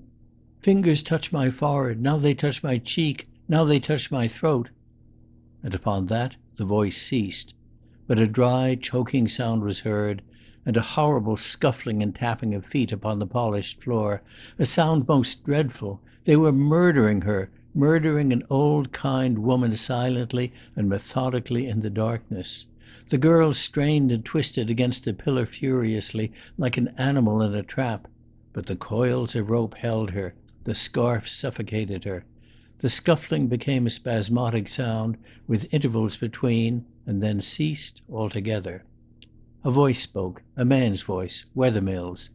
But Celia would never have recognized it. It had so shrill and fearful an intonation. "That's horrible!" he said, and his voice suddenly rose to a scream. "Hush!" Helene Vauquier whispered sharply. "What's the matter?" "She fell against me, her whole weight. Oh!" "You are afraid of her?" "Yes, yes!" And in the darkness Wethermill's voice came querulously between long breaths. "Yes, now I am afraid of her." Helene Vauquier replied again contemptuously. She spoke aloud and quite indifferently. Nothing of any importance whatever, one would have gathered, had occurred. "I will turn on the light," she said, and through the chinks in the curtain the bright light shone. Celia heard a loud rattle upon the table, and then fainter sounds of the same kind. And as a kind of horrible accompaniment there ran the laboured breathing of the man, which broke now and then with a sobbing sound. They were stripping Madame Dauvray of her pearl necklace, her bracelets, and her rings. Celia had a sudden importunate vision of the old woman's fat, podgy hands loaded with brilliants. A jingle of keys followed. "That's all," Helene Vauquier said. She might have just turned out the pocket of an old dress. There was the sound of something heavy and inert falling with a dull crash upon the floor. A woman laughed, and again it was Helene Vauquier. "Which is the key to the safe?" asked Adele. And Helene Vauquier replied, "That one." Celia heard someone drop heavily into a chair. It was Wethermill, and he buried his face in his hands. Helene went over to him and laid her hand upon his shoulder and shook him. "Do you go and get her jewels out of the safe," she said, and she spoke with a rough friendliness. "You promised you would blindfold the girl," he cried hoarsely. Helene Vauquier laughed. "Did I?" she said. "Well, what does it matter? There would have been no need to—" and his voice broke off shudderingly. "Wouldn't there? And what of us, Adele and me? She knows certainly that we are here. Come, go and get the jewels. The key of the door's on the mantel-shelf. While you are away, we two will arrange the pretty baby in there." She pointed to the recess. Her voice rang with contempt. Wethermill staggered across the room like a drunkard, and picked up the key in trembling fingers. Celia heard it turn in the lock and the door bang. Wethermill had gone upstairs. Celia leaned back, her heart fainting within her. Arrange! It was her turn now. She was to be arranged. She had no doubt what sinister meaning that innocent word concealed. The dry, choking sound, the horrid scuffling of feet upon the floor were in her ears, and it had taken so long, so terribly long. She heard the door open again and shut again. Then steps approached the recess. The curtains were flung back, and the two women stood in front of her. The tall Adele Rossignol, with her red hair and her coarse good looks and her sapphire dress, and the hard-featured, sallow maid. The maid was carrying Celia's white coat. They did not mean to murder her then. They meant to take her away, and even then a spark of hope lit up in the girl's bosom. For even with her illusions crushed, she still clung to life with all the passion of her young soul. The two women stood and looked at her, and then Adele Rossignol burst out laughing. Vauquier approached the girl, and Celia had a moment's hope that she meant to free her altogether, but she only loosed the cords which fixed her to the pillar and the high stool. "Mademoiselle will pardon me for laughing," said Adele Rossignol politely, "but it was Mademoiselle who invited me to try my hand. And really, for so smart a young lady, Mademoiselle looks too ridiculous." She lifted the girl up and carried her back writhing and struggling into the salon. The whole of the pretty room was within view, but in the embrasure of a window something lay dreadfully still and quiet. Celia held her head averted. But it was there, and though it was there, all the while the women joked and laughed, Adele Rossignol feverishly, Helene Vauquier with a real glee most horrible to see. "I beg mademoiselle not to listen to what Adele is saying," exclaimed Helene. And she began to ape, in a mincing, extravagant fashion, the manner of a saleswoman in a shop. "Mademoiselle has never looked so ravishing. This style is the last word of fashion. It is what there is of the most chic. Of course, mademoiselle understands that the costume is not intended for playing the piano, nor, indeed, for the ballroom. It leaps to one's eyes that dancing would be difficult. Nor is it intended for much conversation. It is a costume for a mood of quiet reflection. But I assure mademoiselle that for pretty young ladies who are the favorites of rich old women, it is the style most recommended by the criminal classes." All the woman's bitter rancor against Celia, hidden for months beneath a mask of humility, burst out and ran riot now. She went to Adèle Rossignol's help, and they flung the girl face downwards upon the sofa. Her face struck the cushion at one end, her feet the cushion at the other. The breath was struck out of her body. She lay with her bosom heaving. Helene Vauquier watched her for a moment with a grin, paying herself now for her respectful speeches and attendance. "Yes, lie quietly and reflect, little fool," she said savagely. "Were you wise to come here and interfere with Helene Vauquier? Hadn't you better have stayed and danced in your rags at Montmartre? Are the smart frocks and the pretty hats and the good dinners worth the price? Ask yourself these questions, my dainty little friend." She drew up a chair to Celia's side and sat down upon it comfortably. "I will tell you what we are going to do with you, Mademoiselle Celie. Adèle Rossignol and that kind gentleman, Monsieur Wethermill, are going to take you away with them. You will be glad to go, won't you, dearie? For you love Monsieur Wethermill, don't you? Oh, they won't keep you long enough for you to get tired of them. Do not fear. But you will not come back, Mademoiselle Celie. No, you have seen too much tonight, and every one will think that Mademoiselle Celie helped murder and rob her benefactress. They are certain to suspect someone, so why not you, pretty one?" Celia made no movement. She lay trying to believe that no crime had been committed, that that lifeless body did not lie against the wall. And then she heard in the room above a bed wheeled roughly from its place. The two women heard it too, and looked at one another. "He should look in the safe," said Vauquier. "Go and see what he is doing." And Adèle Rossignol ran from the room. As soon as she was gone, Vauquier followed to the door, listened, closed it gently, and came back. She stooped down. "Mademoiselle Celie," she said, in a smooth, silky voice which terrified the girl more than her harsh tones, "there is just one little thing wrong in your appearance, one tiny little piece of bad taste, if mademoiselle will pardon a poor servant the expression. I did not mention it before Adèle Rossignol. She is so severe in her criticism, is she not?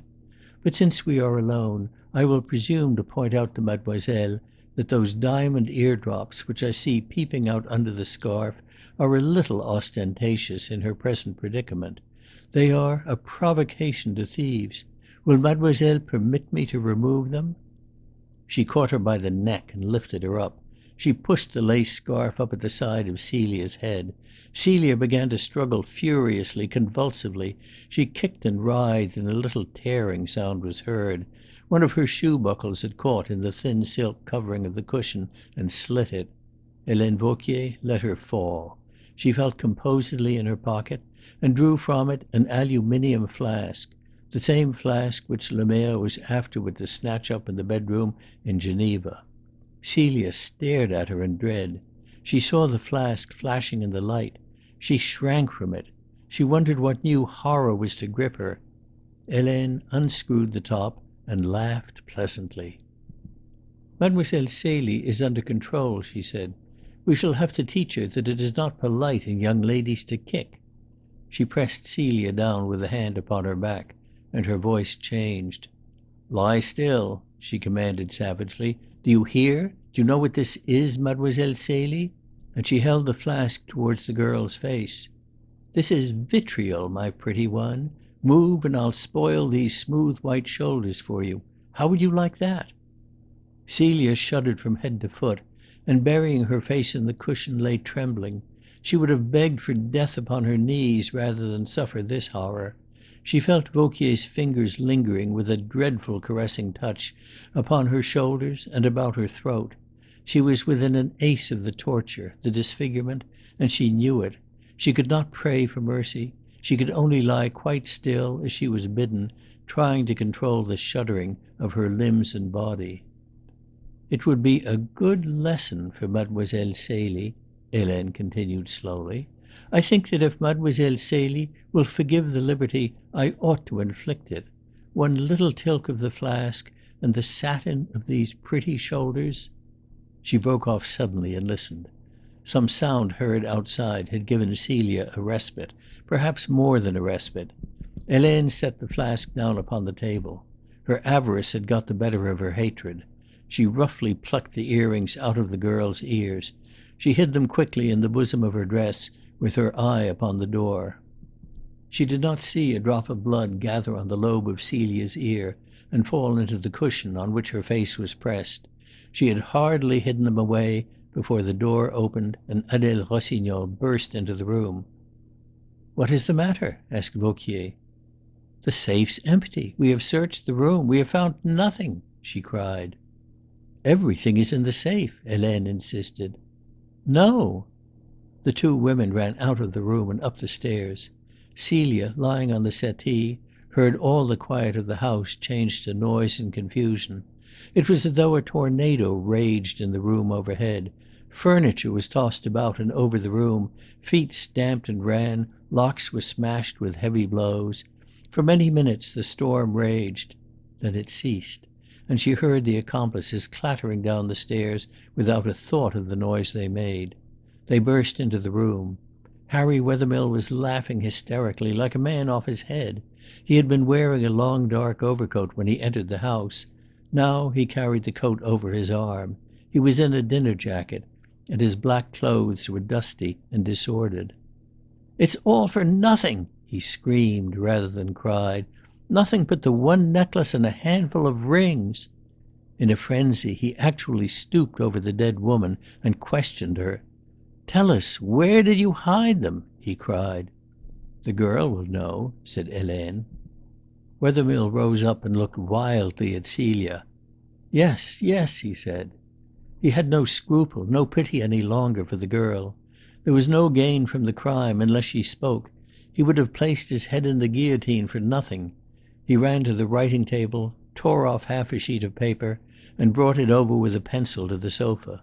He gave them to Vauquier to hold, and drawing out the sofa from the wall, slipped in behind. He lifted up Celia with Rossignol's help, and made her sit in the middle of the sofa with her feet upon the ground. He unbound her wrists and fingers, and Vauquier placed the writing pad and the paper on the girl's knees. Her arms were still pinioned above the elbows. She could not raise her hands high enough to snatch the scarf from her lips. But with the pad held up to her, she could write. "Where did she keep her jewels? Quick, take the pencil and write," said Wethermill, holding her left wrist. Vauquier thrust the pencil into her right hand, and awkwardly and slowly her gloved fingers moved across the page. "I do not know," she wrote, and with an oath Wethermill snatched the paper up, tore it into pieces, and threw it down. "You have got to know," he said, his face purple with passion, and he flung out his arm as though he would dash his fist into her face. But as he stood with his arm poised, there came a singular change upon his face. "Did you hear anything?" he asked in a whisper. All listened, and all heard in the quiet of the night a faint click, and after an interval they heard it again, and after another but shorter interval, yet once more. "That's the gate," said Wethermill in a whisper of fear, and a pulse of hope stirred within Celia. He seized her wrists, crushed them together behind her, and swiftly fastened them once more. Adèle Rossignol sat down upon the floor, took the girl's feet upon her lap, and quietly wrenched off her shoes. "The light!" cried Wethermill in an agonized voice, and Helene Vauquier flew across the room and turned it off. All three stood holding their breath, straining their ears in the dark room. On the hard gravel of the drive outside, footsteps became faintly audible and grew louder and came near. Adèle whispered to Vauquier, "Has the girl a lover?" And Helene Vauquier, even at that moment, laughed quietly. All Celia's heart and youth rose in revolt against her extremity. If she could only free her lips! The footsteps came round the corner of the house. They sounded on the drive outside the very window of this room. One cry, and she would be saved. She tossed back her head and tried to force the handkerchief out from between her teeth. But Wethermill's hand covered her mouth and held it closed. The footsteps stopped. A light shone for a moment outside. The very handle of the door was tried. Within a few yards help was there, help and life. Just a frail latticed wooden door stood between her and them. She tried to rise to her feet. Adèle Rossignol held her legs firmly. She was powerless. She sat with one desperate hope, that whoever it was who was in the garden, he would break in. Were it even another murderer, he might have more pity than the callous brutes who held her now. He could have no less. But the footsteps moved away. It was the withdrawal of all hope. Celia heard Wethermill behind her draw a long breath of relief. That seemed to Celia almost the cruelest part of the whole tragedy. They waited in the darkness until the faint click of the gate was heard once more. Then the light was turned up again. "We must go," said Wethermill. All the three of them were shaken. They stood looking at one another, white and trembling. They spoke in whispers. To get out of the room, to have done with the business, that had suddenly become their chief necessity. Adèle picked up the necklace and the rings from the satinwood table and put them into a pocket-bag which was slung at her waist. "Hippolyte shall turn these things into money," she said. "He shall set about it tomorrow. We shall have to keep the girl now, until she tells us where the rest is hidden." "Yes, keep her," said Hélène. "We will come over to Geneva in a few days, as soon as we can. We will persuade her to tell." She glanced darkly at the girl. Celia shivered. "Yes, that's it," said Wethermill. "But don't harm her. She will tell of her own will. You will see. The delay won't hurt now. We can't come back and search for a little while." He was speaking in a quick, agitated voice. And Adèle agreed. The desire to be gone had killed even their fury at the loss of their prize. Sometime they would come back, but they would not search now. They were too unnerved. "Hélène," said Wethermill, "get to bed. I'll come up with the chloroform and put you to sleep." Hélène Vauquier hurried upstairs.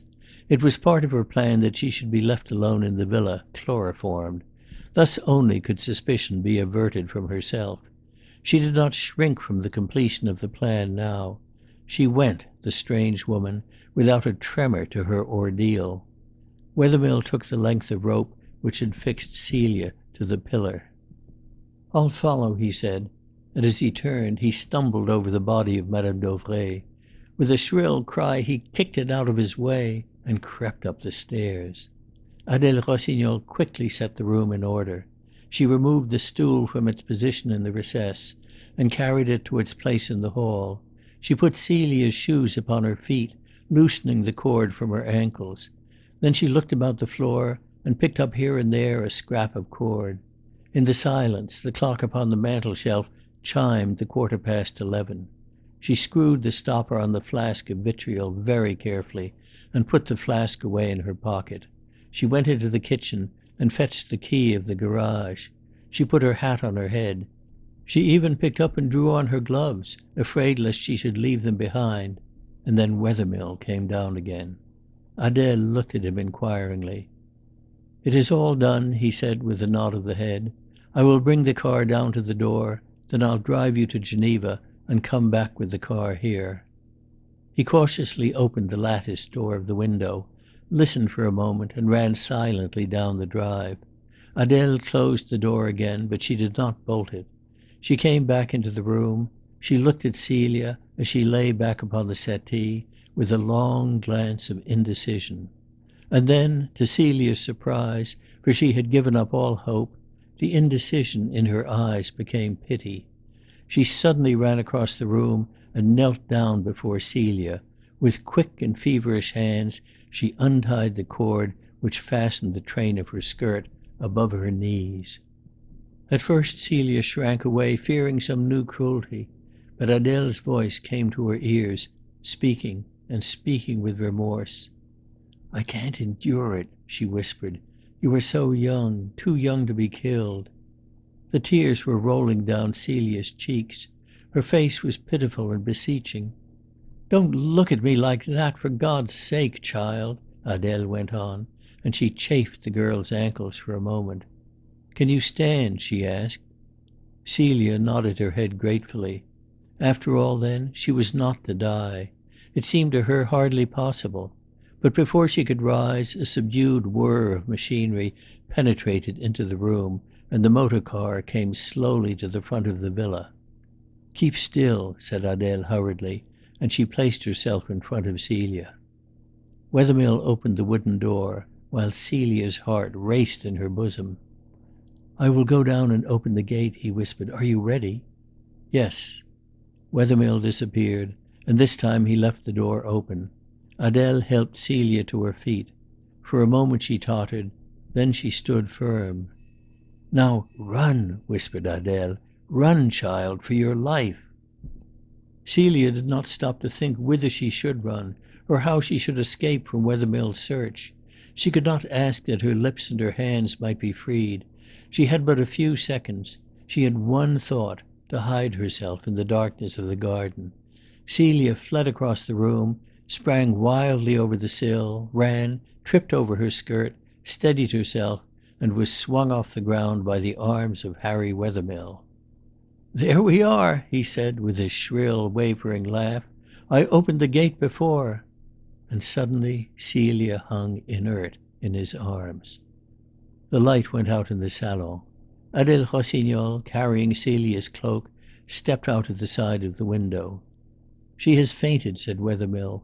"Wipe the mould off her shoes, and off yours too, carefully. I don't want them to think that this car has been out of the garage at all." Adele stooped and obeyed. Wethermill opened the door of the car and flung Celia into a seat. Adele followed and took her seat opposite the girl. Wethermill stepped carefully again onto the grass, and with the toe of his shoe scraped up and ploughed the impressions which he and Adele Rossignol had made on the ground, leaving those which Celia had made. He came back to the window. Then he took the chauffeur's seat, and the car glided silently down the drive and out by the gate. As soon as it was on the road it stopped. In an instant Adele Rossignol's head was out of the window. "What is it?" she exclaimed in fear. Wethermill pointed to the roof. He had left the light burning in Helene Vauquier's room. "We can't go back now," said Adele in a frantic whisper. "No, it is over. I daren't go back." And Wethermill jammed down the lever. The car sprang forward, and humming steadily over the white road, devoured the miles. But they had made their one mistake. Chapter 20. The Geneva Road. The car had nearly reached Annecy before Celia woke to consciousness. And even then she was dazed. She was only aware that she was in the motor car and traveling at a great speed. She lay back, drinking in the fresh air. Then she moved, and with the movement came to her recollection and the sense of pain. Her arms and wrists were still bound behind her, and the cords hurt her like hot wires. Her mouth, however, and her feet were free. She started forward, and Adele Rossignol spoke sternly from the seat opposite. "Keep still. I am holding the flask in my hand. If you scream, if you make a movement to escape, I shall fling the vitriol in your face," she said. Celia shrank back, shivering. I won't," she whispered piteously. Her spirit was broken by the horrors of the night's adventure. She lay back and cried quietly in the darkness of the carriage. The car dashed through Annecy. It seemed incredible to Celia that less than 6 hours ago she had been dining with Madame Dauvray and the woman opposite who was now her jailer. Madame Dauvray lay dead in the little salon, and she herself, she dared not think what lay in front of her. She was to be persuaded, that was the word, to tell what she did not know. Meanwhile her name would be execrated through Aix as the murderess of the woman who had saved her. Then suddenly the car stopped. There were lights outside. Celia heard voices. A man was speaking to Wethermill. She started and saw Adele Tass's arm flash upwards. She sank back in terror, and the car rolled on into the darkness. Adele Tasse drew a breath of relief. The one point of danger had been passed. They had crossed the Pont de la Caille. They were in Switzerland. Some long while afterwards the car slackened its speed. By the side of it Celia heard the sound of wheels and of the hoofs of a horse. A single-horsed closed landau had been caught up as it jogged along the road. The motor car stopped. Close by the side of it the driver of the landau reined in his horse. Wethermill jumped down from the chauffeur's seat, opened the door of the landau, and then put his head in at the window of the car. "Are you ready? Be quick." Adèle turned to Celia. "Not a word, remember." Wethermill flung open the door of the car. Adèle took the girl's feet and drew them down to the step of the car. Then she pushed her out. Wethermill caught her in his arms and carried her to the landau. Celia dared not cry out. Her hands were helpless, her face at the mercy of that grim flask. Just ahead of them the lights of Geneva were visible, and from the lights a silver radiance overspread a patch of sky. Wethermill placed her in the landau. Adèle sprang in behind her and closed the door. The transfer had taken no more than a few seconds. The landau jogged into Geneva. The motor turned and sped back over the 50 miles of empty road to Aix. As the motor car rolled away, courage returned for a moment to Celia. The man, the murderer, had gone. She was alone with Adèle Rossignol in a carriage moving no faster than an ordinary trot. Her ankles were free, the gag had been taken from her lips. If only she could free her hands and choose a moment when Adèle was off her guard, she might open the door and spring out onto the road. She saw Adèle draw down the blinds of the carriage, and very carefully, very secretly, Celia began to work her hands behind her. She was an adept. No movement was visible, but on the other hand, no success was obtained. The knots had been too cunningly tied. And then Madame Rossignol touched a button at her side in the leather of the carriage. The touch turned on a tiny lamp in the roof of the carriage, and she raised a warning hand to Celia. "Now keep very quiet." Right through the empty streets of Geneva the landau was quietly driven. Adèle had peeped from time to time under the blind. There were few people in the streets. Once or twice a sergent de ville was seen under the light of a lamp. Celia dared not cry out. Over against her, persistently watching her, Adèle Rossignol sat with the open flask clenched in her hand, and from the vitriol Celia shrank with an overwhelming terror. The carriage drove out from the town along the western edge of the lake. "Now listen," said Adèle. "As soon as the landau stops, the door of the house opposite to which it stops will open. I shall open the carriage door myself, and you will get out. You must stand close by the carriage door until I have got out. I shall hold this flask ready in my hand. As soon as I am out, you will run across the pavement into the house. You won't speak or scream." Adèle Rossignol turned out the lamp, and 10 minutes later the carriage passed down the little street and attracted Madame Gobin's notice. Marthe Gobin had lit no light in her room. Adèle Rossignol peered out of the carriage. She saw houses in darkness. She could not see the busybody's face watching the landau from a dark window. She cut the cords which fastened the girl's hands. The carriage stopped. She opened the door. Celia sprang out onto the pavement. She sprang so quickly that Adèle Rossignol caught and held the train of her dress. But it was the fear of the vitriol which had made her spring so nimbly. It was that, too, which made her run so lightly and quickly into the house. The old woman who acted as servant, Jeanne Tasse, received her. Celia offered no resistance. The fear of vitriol had made her supple as a glove. Jeanne hurried her down the stairs into the little parlour at the back of the house where supper was laid, and pushed her into a chair. Celia let her arms fall forward on the table. She had no hope now. She was friendless and alone in a den of murderers who meant first to torture, then to kill her. She would be held up to execration as a murderess. No one would know how she had died or what she had suffered. She was in pain and her throat burned. She buried her face in her arms and sobbed. All her body shook with her sobbing. Jeanne Rossignol took no notice. She treated Celie just as the others had done. Celia was La Petite, against whom she had no animosity, by whom she was not to be touched to any tenderness. La Petite had unconsciously played her useful part in their crime, but her use was ended now, and they would deal with her accordingly. She removed the girl's hat and cloak and tossed them aside. "Now stay quiet until we are ready for you," she said. And Celia, lifting her head, said in a whisper, "Water." The old woman poured some from a jug and held the glass to Celia's lips. "Thank you," whispered Celia gratefully, and Adele came into the room. She told the story of the night to Jeanne, and afterwards to Hippolyte when he joined them. "And nothing gained!" cried the older woman furiously. "And we have hardly a 5-franc piece in the house." "Yes, something," said Adele. "A necklace, a good one, some good rings and bracelets.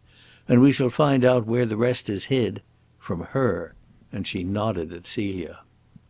The three people ate their supper, and while they ate it discussed Celia's fate. She was lying with her head bowed upon her arms at the same table, within a foot of them, but they made no more of her presence than if she had been an old shoe. Only once did one of them speak to her. "Stop your whimpering," said Hippolyte roughly. "We can hardly hear ourselves talk." He was for finishing with the business altogether to-night. "It's a mistake," he said. "There's been a bungle, and the sooner we are rid of it the better. There's a boat at the bottom of the garden." Celia listened and shuddered. He would have no more compunction over drowning her than he would have had over drowning a blind kitten. "It's cursed luck," he said, "but we have got the necklace. That's something. That's our share, do you see? The young spark can look for the rest." But Helene Vauquier's wish prevailed. She was the leader. They would keep the girl until she came to Geneva. They took her upstairs into the big bedroom overlooking the lake. Adele opened the door of the closet where a truckle bed stood and thrust the girl in. "This is my room," she said warningly, pointing to the bedroom. "Take care I hear no noise. You might shout yourself hoarse, my pretty one. No one else would hear you. But I should. And afterwards we should no longer be able to call you my pretty one, eh?" And with a horrible playfulness she pinched the girl's cheek. Then, with old Jeanne's help, she stripped Celia and told her to get into bed. "I'll give her something to keep her quiet," said Adele, and she fetched her morphia needle and injected a dose into Celia's arm. Then they took her clothes away and left her in the darkness. She heard the key turn in the lock, and a moment after the sound of the bedstead being drawn across the doorway. But she heard no more, for almost immediately she fell asleep. She was awakened some time the next day by the door opening. Old Jeanne Tasse brought her in a jug of water and a roll of bread, and locked her up again. And a long time afterwards she brought her another supply. Yet another day had gone, but in that dark cupboard Celia had no means of judging time.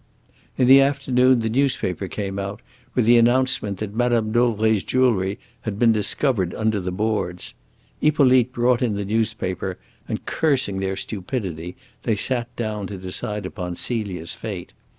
That, however, was soon arranged. They would dress her in everything which she wore when she came, so that no trace of her might be discovered. They would give her another dose of morphia, sew her up in a sack as soon as she was unconscious, row her far out onto the lake, and sink her with a weight attached.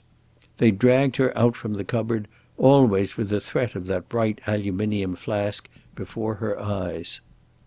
She fell upon her knees, imploring their pity, with tears running down her cheeks, but they sewed the strip of sacking over her face so that she should see nothing of their preparations.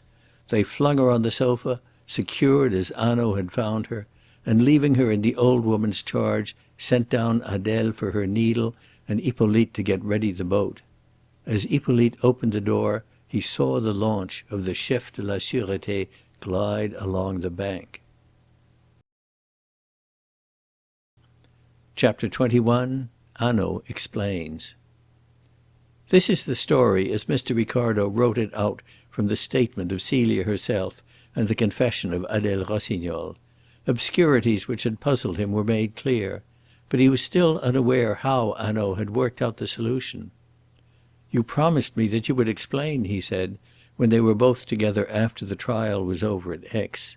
The two men had just finished luncheon at the Cercle and were sitting over their coffee. Hanaud lighted a cigar.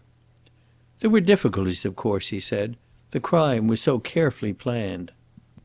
The little details, such as the footprints, the absence of any mud from the girl's shoes in the carriage of the motor car, the dinner at Annecy, the purchase of the cord, the want of any sign of a struggle in the little salon, were all carefully thought out.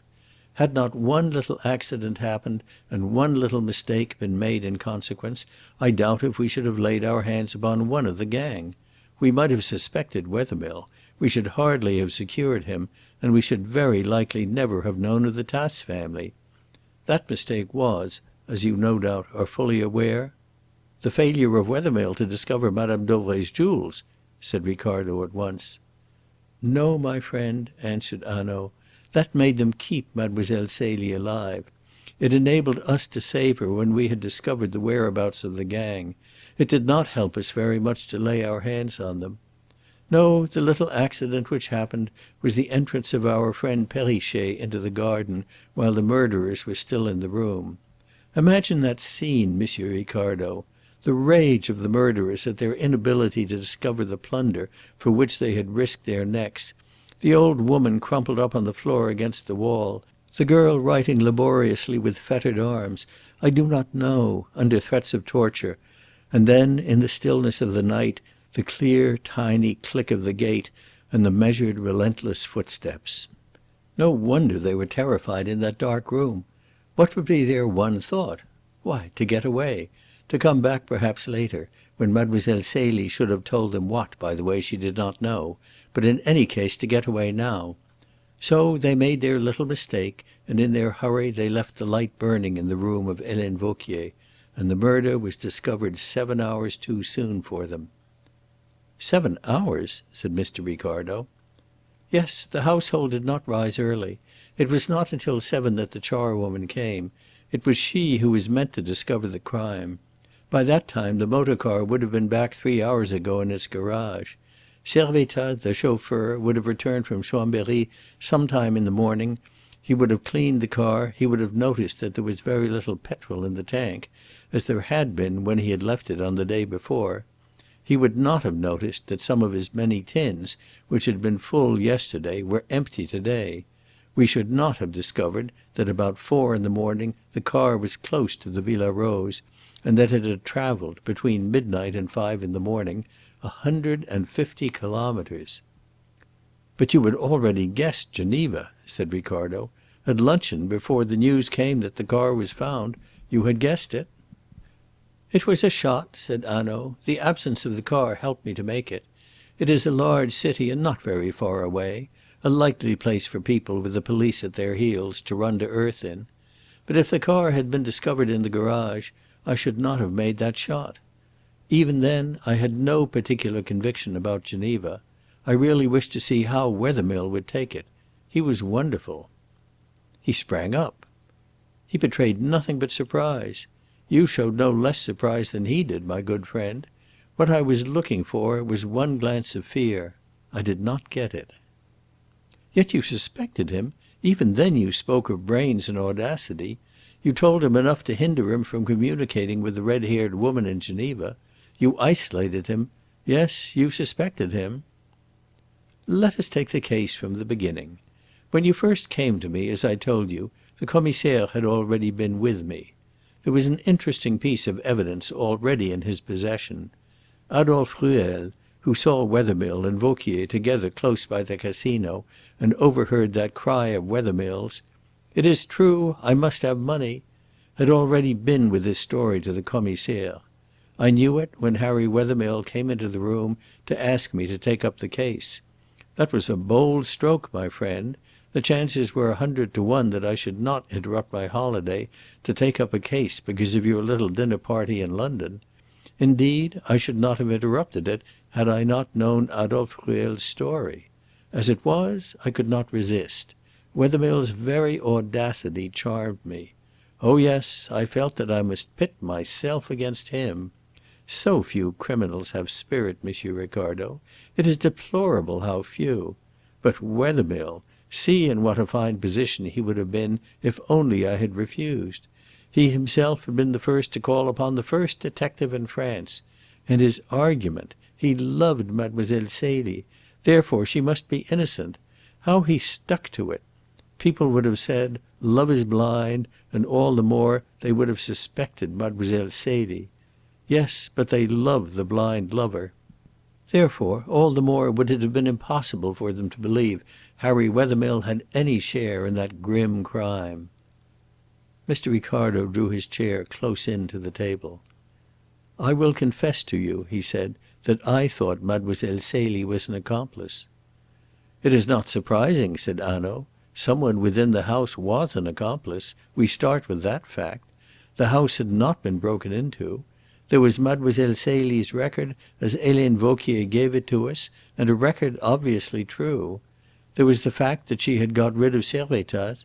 There was the maid upstairs very ill from the chloroform. What more likely than that Mademoiselle Celie had arranged a séance, and then when the lights were out had admitted the murderer through that convenient glass door?" "There were, besides, the definite imprints of her shoes," said Mr. Ricardo. "Yes, but that is precisely where I began to feel sure that she was innocent," replied Hanaud dryly. "All the other footmarks had been so carefully scored and ploughed up that nothing could be made of them.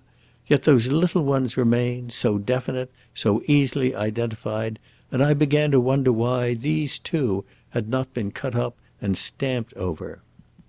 The murderers had taken, you see, an excess of precaution to throw the presumption of guilt upon Mademoiselle Celie rather than upon Vauquier. However, there the footsteps were. Mademoiselle Celie had sprung from the room as I described to Wethermill. But I was puzzled. Then in the room I found the torn-up sheet of notepaper with the words 'Je ne sais pas' in Mademoiselle's handwriting. The words might have been spirit writing. They might have meant anything. I put them away in my mind. But in the room the settee puzzled me. And again I was troubled, greatly troubled." "Yes, I saw that." "And not you alone," said Hanaud with a smile. "Do you remember that loud cry Wethermill gave when we returned to the room and once more I stood before the settee? Oh, he turned it off very well.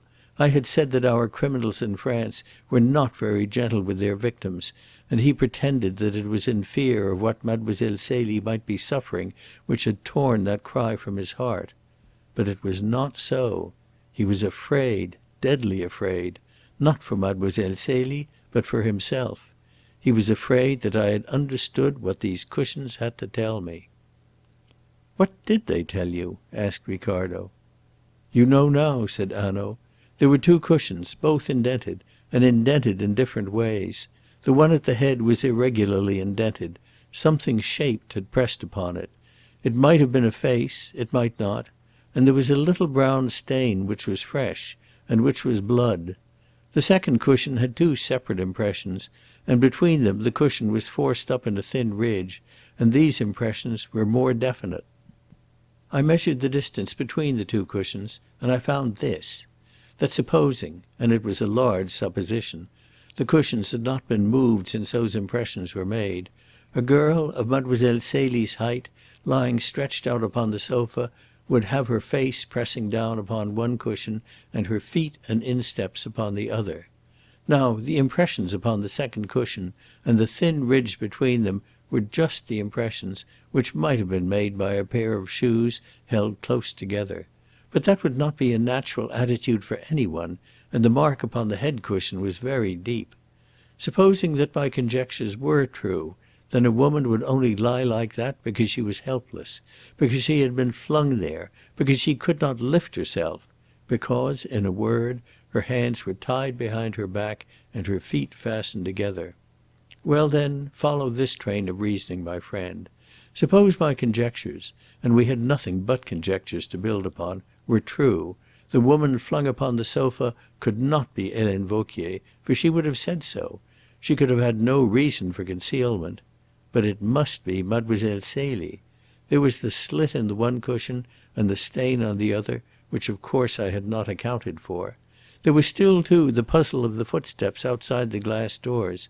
If Mademoiselle Celie had been bound upon the sofa, how came she to run with her limbs free from the house? There was a question not easy to answer. "Yes," said Mr. Ricardo. "Yes, but there was also another question. Suppose that Mademoiselle Celie was, after all, the victim, not the accomplice. Suppose she had been flung tied upon the sofa. Suppose that somehow the imprint of her shoes upon the ground had been made, and that she had afterwards been carried away, so that the maid might be cleared of all complicity. In that case it became intelligible why the other footprints were scored out and hers left. The presumption of guilt would fall upon her. There would be proof that she ran hurriedly from the room and sprang into a motor car of her own free will. But again, if that theory were true, then Helene Vauquier was the accomplice, and not Mademoiselle Celie. I follow that. Then I found an interesting piece of evidence with regard to the strange woman who came. I picked up a long red hair, a very important piece of evidence, about which I thought it best to say nothing at all. It was not Mademoiselle Celie's hair, which is fair, nor Vauquier's, which is black, nor Madame Dauvray's, which is dyed brown, nor the charwoman's, which is grey. It was, therefore, the visitor's. Well, we went upstairs to Mademoiselle Celie's room. "Yes," said Mr. Ricardo eagerly, "we are coming to the pot of cream." In that room we learnt that Helene Vauquier, at her own request, had already paid it a visit. It is true the commissaire said that he had kept his eye on her the whole time. But none the less, from the window, he saw me coming down the road, and that he could not have done, as I made sure, unless he had turned his back upon Vauquier and leaned out of the window. Now, at the time, I had an open mind about Vauquier. On the whole, I was inclined to think she had no share in the affair. But either she or Mademoiselle Celie had, and perhaps both. But one of them, yes, that was sure. Therefore I asked what drawers she touched after the commissaire had leaned out of the window. For if she had any motive in wishing to visit the room, she would have satisfied it when the commissaire's back was turned. He pointed to a drawer, and I took out a dress and shook it, thinking that she may have wished to hide something. But nothing fell out. On the other hand, however, I saw some quite fresh grease marks, made by fingers, and the marks were wet. I began to ask myself how it was that Helene Vauquier, who had just been helped to dress by the nurse, had grease upon her fingers. Then I looked at a drawer which she had examined first of all. There were no grease marks on the clothes she had turned over before the commissaire leaned out of the window. Therefore it followed that during the few seconds when he was watching me, she had touched grease. I looked about the room, and there on the dressing-table, close by the chest of drawers, was a pot of cold cream. That was the grease Helene Vauquier had touched. And why, if not to hide some small thing in it, which firstly she dared not keep in her own room, which secondly she wished to hide in the room of Mademoiselle Celie, and which thirdly she had not had an opportunity to hide before? Now, bear those three conditions in mind, and tell me what the small thing was. Mr. Ricardo nodded his head. "I know now," he said. "You told me. The earrings of Mademoiselle Celie. But I should not have guessed it at the time." "Nor could I, at the time," said Hanaud. "I kept my open mind about Helene Vauquier, but I locked the door and took the key. Then we went and heard Vauquier's story. The story was clever, because so much of it was obviously, indisputably true. The account of the séances, of Madame Dauvray's superstitions, her desire for an interview with Madame de Montespan, such details are not invented. It was interesting, too, to know that there had been a séance planned for that night. The method of the murder began to be clear. So far she spoke the truth. But then she lied. Yes, she lied, and it was a bad lie, my friend. She told us that the strange woman Adèle had black hair. Now, I carried in my pocket-book proof that that woman's hair was red. Why did she lie, except to make impossible the identification of that strange visitor? That was the first false step taken by Helene Vauquier. Now let us take the second. I thought nothing of her rancour against Mademoiselle Celie. To me it was all very natural. She, the hard peasant woman, no longer young, who had been for years the confidential servant of Madame Dauvray, and had no doubt taken her levy from the impostors who preyed upon her credulous mistress. Certainly she would hate this young and pretty outcast whom she has to wait upon, whose hair she has to dress. Vauquier, she would hate her. But if by any chance she were in the plot, and the lie seemed to show she was, then the séances showed me new possibilities. For Helene used to help Mademoiselle Celie. Suppose that the séance had taken place, that the sceptical visitor with the red hair professed herself dissatisfied with Vauquier's method of testing the medium, had suggested another way, Mademoiselle Celie could not object, and there she would be neatly and securely packed up beyond the power of offering any resistance before she could have a suspicion that things were wrong. It would be an easy little comedy to play, and if that were true, why, there were my sofa cushions, partly explained. "Yes, I see," cried Ricardo with enthusiasm. "You are wonderful." Hanaud was not displeased with his companion's enthusiasm. "But wait a moment. We have only conjecture so far, and one fact, that Helene Vauquier lied about the colour of the strange woman's hair. Now we get another fact. Mademoiselle Celie was wearing buckles on her shoes, and there is my slit in the sofa cushions. For when she is flung onto the sofa, what will she do? She will kick, she will struggle. Of course it is conjecture. I do not as yet hold pig-headedly to it. I am not yet sure that Mademoiselle Celie is innocent. I am willing at any moment to admit that the facts contradict my theory, but on the contrary, each fact that I discover helps it to take shape. Now I come to Helene Vauquier's second mistake. On the evening when you saw Mademoiselle Celie in the garden behind the baccarat rooms, you noticed that she wore no jewellery except a pair of diamond eardrops. In the photograph of her which Wethermill showed me, again she was wearing them. Is it not therefore probable that she usually wore them? When I examined her room I found the case for those earrings. The case was empty. It was natural, then, to infer that she was wearing them when she came down to the séance. Yes? Well, I read a description, a carefully written description, of the missing girl, made by Helene Vauquier after an examination of the girl's wardrobe. There is no mention of the earrings. So I asked her, was she not wearing them? Helene Vauquier was taken by surprise. How should I know anything of Mademoiselle Celie's earrings? She hesitated. She did not quite know what answer to make. Now why? Since she herself dressed Mademoiselle Celie, and remembers so very well all she wore, why does she hesitate? Well, there is a reason. She does not know how much I know about those diamond eardrops. She is not sure whether we have not dipped into that pot of cold cream and found them.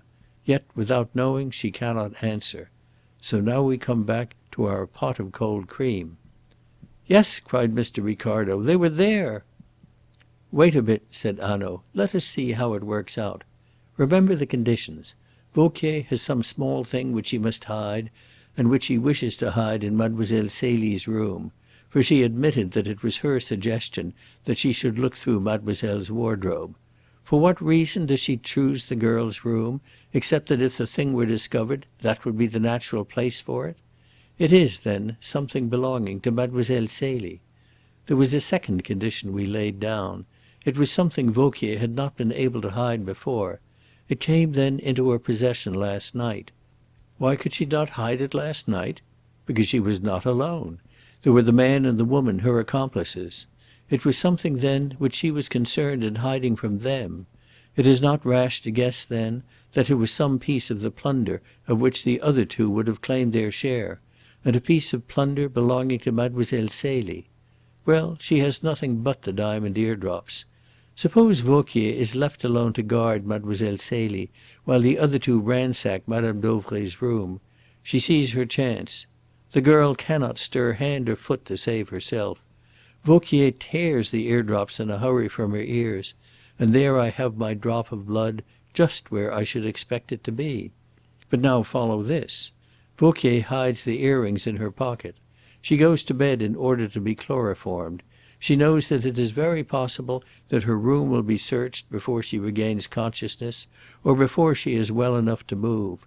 There is only one place to hide them in, only one place where they will be safe, in bed with her. But in the morning she must get rid of them, and a nurse is with her.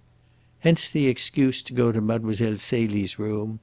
If the eardrops are found in the pot of cold cream, it would only be thought that Mademoiselle Celie had herself hidden them there for safety. Again, it is conjecture, and I wish to make sure. So I tell Vauquier she can go away, and I leave her unwatched. I have her driven to the depot instead of to her friends and searched. Upon her is found the pot of cream, and in the cream Mademoiselle Celie's eardrops. She has slipped into Mademoiselle Celie's room, as, if my theory was correct, she would be sure to do, and put the pot of cream into her pocket. So now I am fairly sure that she is concerned in the murder." We then went to Madame Dauvray's room and discovered her brilliants and her ornaments. At once the meaning of that agitated piece of handwriting of Mademoiselle Celie's becomes clear. She is asked where the jewels are hidden. She cannot answer, for her mouth, of course, is stopped. She has to write. Thus my conjectures get more and more support. And mind this, one of the two women is guilty, Celie or Vauquier. My discoveries all fit in with the theory of Celie's innocence. But there remain the footprints, for which I found no explanation.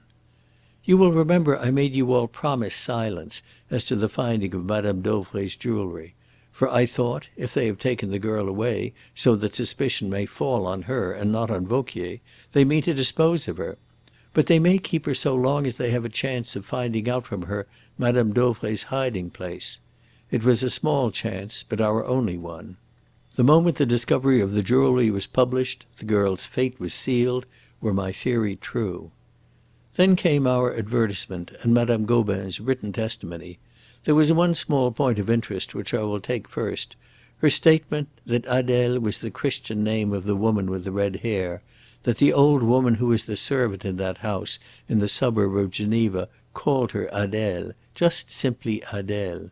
That interested me, for Hélène Vauquier had called her Adèle too when she was describing to us the unknown visitor.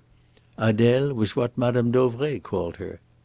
"Yes," said Ricardo, "Hélène Vauquier made a slip there. She should have given her a false name." Hanaud nodded. "It is the one slip she made in the whole of the business. Nor did she recover herself very cleverly. For when the Commissaire pounced upon the name, she at once modified her words. She only thought now that the name was Adèle, or something like it. But when I went on to suggest that the name in any case would be a false one, at once she went back upon her modifications. And now she was sure that Adèle was the name used. I remembered her hesitation when I read Marthe Gobin's letter. They helped to confirm me in my theory that she was in the plot, and they made me very sure that it was an Adèle for whom we had to look. So far, well. But other statements in the letter puzzled me. For instance, she ran lightly and quickly across the pavement into the house, as though she were afraid to be seen. Those were the words, and the woman was obviously honest. What became of my theory, then? The girl was free to run, free to stoop and pick up the train of her gown in her hand, free to shout for help in the open street if she wanted help? No, that I could not explain until that afternoon, when I saw Mademoiselle Celie's terror-stricken eyes fixed upon that flask as Le Maire poured a little out and burned a hole in the sack. Then I understood well enough the fear of vitriol. Hanaud gave an uneasy shudder. And it is enough to make any one afraid. That I can tell you.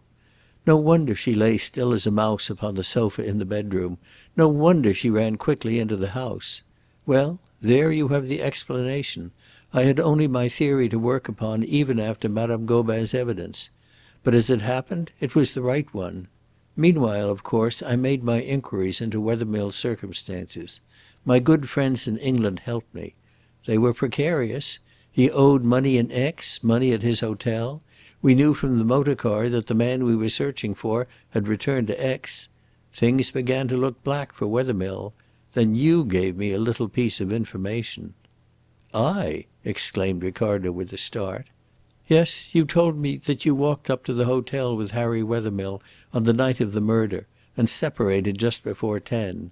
A glance into his rooms which I had. You will remember that when we discovered the motor car, I suggested that we should go to Harry Wethermill's rooms and talk it over. That glance enabled me to see that he could very easily have got out of his room onto the veranda below and escaped from the hotel by the garden quite unseen. For you will remember that whereas your rooms look out to the front and onto the slope of Mont Revard, Wethermill's look out over the garden and the town of Aix.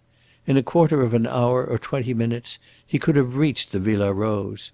He could have been in the salon before 10:30, and that is just the hour which suited me perfectly. And as he got out unnoticed, so he could return. So he did return. My friend, there are some interesting marks upon the window sill of Wethermill's room and upon the pillar just beneath it. Take a look, Monsieur Ricardo, when you return to your hotel. But that was not all. We talked of Geneva in Mr. Wethermill's room, and of the distance between Geneva and Aix. Do you remember that?" "Yes," replied Ricardo. "Do you remember, too, that I asked him for a road book?" "Yes, to make sure of the distance. I do." "Ah, but it was not to make sure of the distance that I asked for the road book, my friend. I asked in order to find out whether Harry Wethermill had a road book at all, which gave a plan of the roads between here and Geneva. And he had. He handed it to me at once, and quite naturally. I hope that I took it calmly, but I was not at all calm inside. For it was a new road book, which, by the way, he bought a week before, and I was asking myself all the while, now, what was I asking myself, Monsieur Ricardo?" "No," said Ricardo with a smile. "I'm growing wary. I will not tell you what you were asking yourself, Monsieur Hanaud, for even were I right, you would make out that I was wrong, and leap upon me with injuries and gibes. No, you shall drink your coffee and tell me of your own accord." "Well," said Hanaud, laughing, "I will tell you. I was asking myself, why does a man who owns no motor car, who hires no motor car, go out into Aix and buy an automobilist's road map? With what object? And I found it an interesting question. Mr. Harry Wethermill was not the man to go upon a walking tour, eh? Oh, I was obtaining evidence. But then came an overwhelming thing, the murder of Marthe Gobin. We know now how he did it. He walked beside the cab, put his head in at the window, asked, 'Have you come in answer to the advertisement?' and stabbed her straight to the heart through her dress. The dress and the weapon which he used would save him from being stained with her blood. He was in your room that morning when we were at the station. As I told you, he left his glove behind. He was searching for a telegram in answer to your advertisement. Or he came to sound you. He had already received his telegram from Hippolyte. He was like a fox in a cage, snapping at every one, twisting vainly this way and that way, risking everything and every one to save his precious neck. Marthe Gobin was in the way. She is killed. Mademoiselle Celie is a danger. So Mademoiselle Celie must be suppressed. And off goes a telegram to the Geneva paper, handed in by a waiter from the cafe at the station of Chambéry before 5 o'clock. Wethermill went to Chambéry that afternoon when we went to Geneva. Once we could get him on the run, once we could so harry and bustle him that he must take risks, why, we had him. And that afternoon he had to take them." "So that even before Marthe Gobin was killed, you were sure that Wethermill was the murderer?" Hanaud's face clouded over. "You put your finger on a sore place, Monsieur Ricardo. I was sure, but I still wanted evidence to convict. I left him free, hoping for that evidence. I left him free, hoping that he would commit himself. He did, but well, let us talk of someone else. What of Mademoiselle Celie?" Ricardo drew a letter from his pocket. "I have a sister in London, a widow," he said. "She is kind. I, too, have been thinking of what will become of Mademoiselle Celie. I wrote to my sister, and here is a reply. Mademoiselle Celie will be very welcome." Hanaud stretched out his hand and shook Ricardo's warmly. "She will not, I think, be for very long a burden. She is young. She will recover from this shock. She is very pretty, very gentle. If no one comes forward whom she loves, and who loves her, yes, I myself, who was her papa for one night, will be her husband for ever." He laughed inordinately at his own joke. It was a habit of Monsieur Hanaud's. Then he said gravely, "But I am glad, Monsieur Ricardo, for Mademoiselle Celie's sake, that I came to your amusing dinner party in London." Mr. Ricardo was silent for a moment. Then he asked, "And what will happen to the condemned?" "To the women? Imprisonment for life." "And to the man?" Hanaud shrugged his shoulders. "Perhaps the guillotine. Perhaps New Caledonia. How can I say? I am not the President of the Republic.